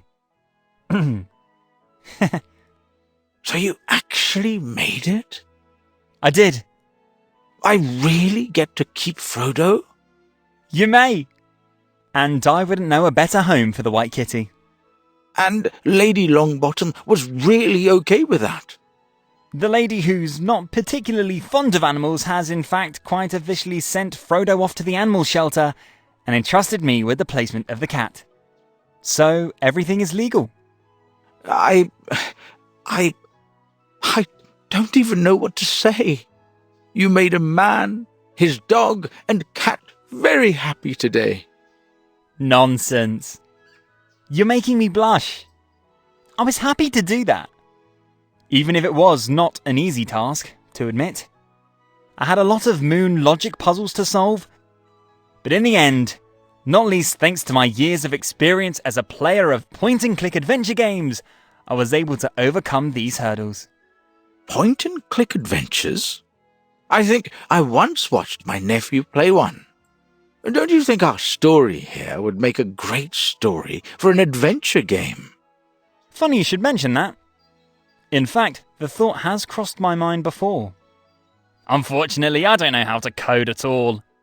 Aren't you a computer science major? Long-term computer science student. There's a reason for the long term. But I know a sympathetic head in a jar who can. I'm sure he'll be happy to help me once he gets his body back.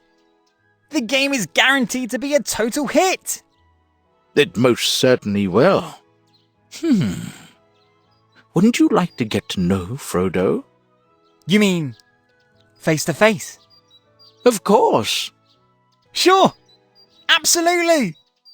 Do I have permission to enter your house? Today and whenever you want. After all, I have received from the animal shelter the official requirement to grant you unhindered access to the cat at any time. You have, indeed. And besides, I'll catch up with you in a minute. Great! Finally, I get to know Frodo, the star of a future point-and-click adventure game. Scott Whiskers in The Search for Frodo. That sounds great. So I'll see you at your house in a bit. Yep. I'll brush Buddy once or twice more, and then I'll catch up. Oh, Buddy, he will be overjoyed that his new buddy doesn't have to move out again.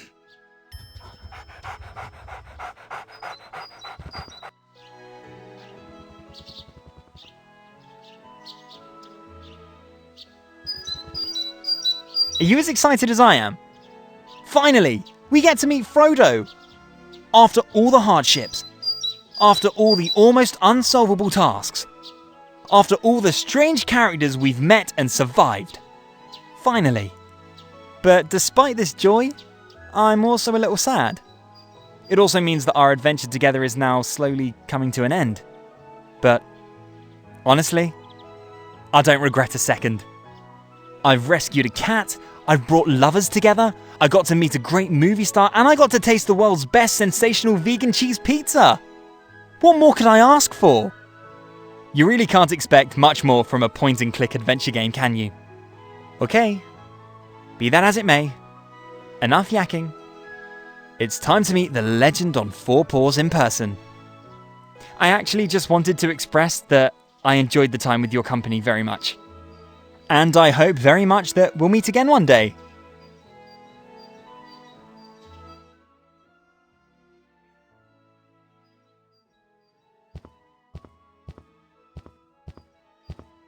I don't believe it. Finally, I found you.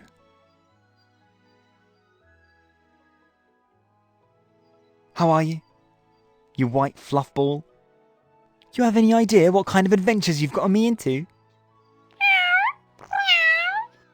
No, of course not. You made a nice little life for yourself here while I had to master almost unsolvable tasks. But don't get me wrong, finding you here safe and well-fed was really worth every effort. The whole thing could have ended far worse. Meow. Meow. The time in the box with the flea combs must have been hell.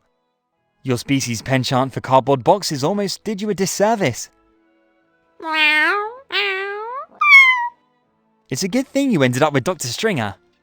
Nothing better could have happened to you. But I imagine you still living with Lady Longbottom, gives me creeps. I think you really have it good here. And I hear you've already found a new four-legged friend. Meow. Meow. But please promise me you'll keep an eye on him. And at a distance from your litter box. I think Buddy has a little cat litter problem. Crazy Buddy. So, and I can promise you that we'll see each other even more often. Most certainly. Your great fur just screams for me to bury my hands in it. And speaking of which, would you mind if we cuddle a bit now? I couldn't imagine a nicer ending to a point-and-click adventure than to pet a cat at the very end. That's how every game should end. Do you think? I'm glad we can agree on this. So, come here, you white fluffy kitty. Aww. A happy ending. How nice. But did you doubt it for a second? I don't. And yet, I certainly couldn't have done it without you. And probably would have already been eaten by Lord Longbottom's thirsty chihuahua. With your analytical skills in solving difficult tasks, and my good looks, the story could only end well.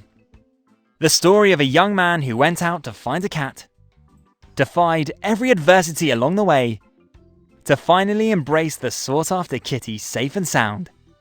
A young man who made a few new friends on his journey, evil monsters defied, and even survived an encounter with Susie Longbottom. A young man with a bright future as a pizza boy. Lovers were brought together.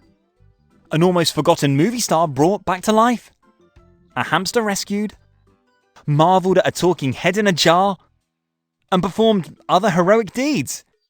Seriously, This was a victory all along the line. Drat, Frodo's fur is wonderfully soft. Where was I? Ah, yes. I thank you very much that I had the opportunity to meet you. And it would be great if you tell your friends about me. And who knows? Maybe we'll see each other again soon. So don't go too far away. Unless you need to pet your cat, dog or hamster right now. With this in mind, take care. And as I say goodbye with Spock's words, live long and prosper.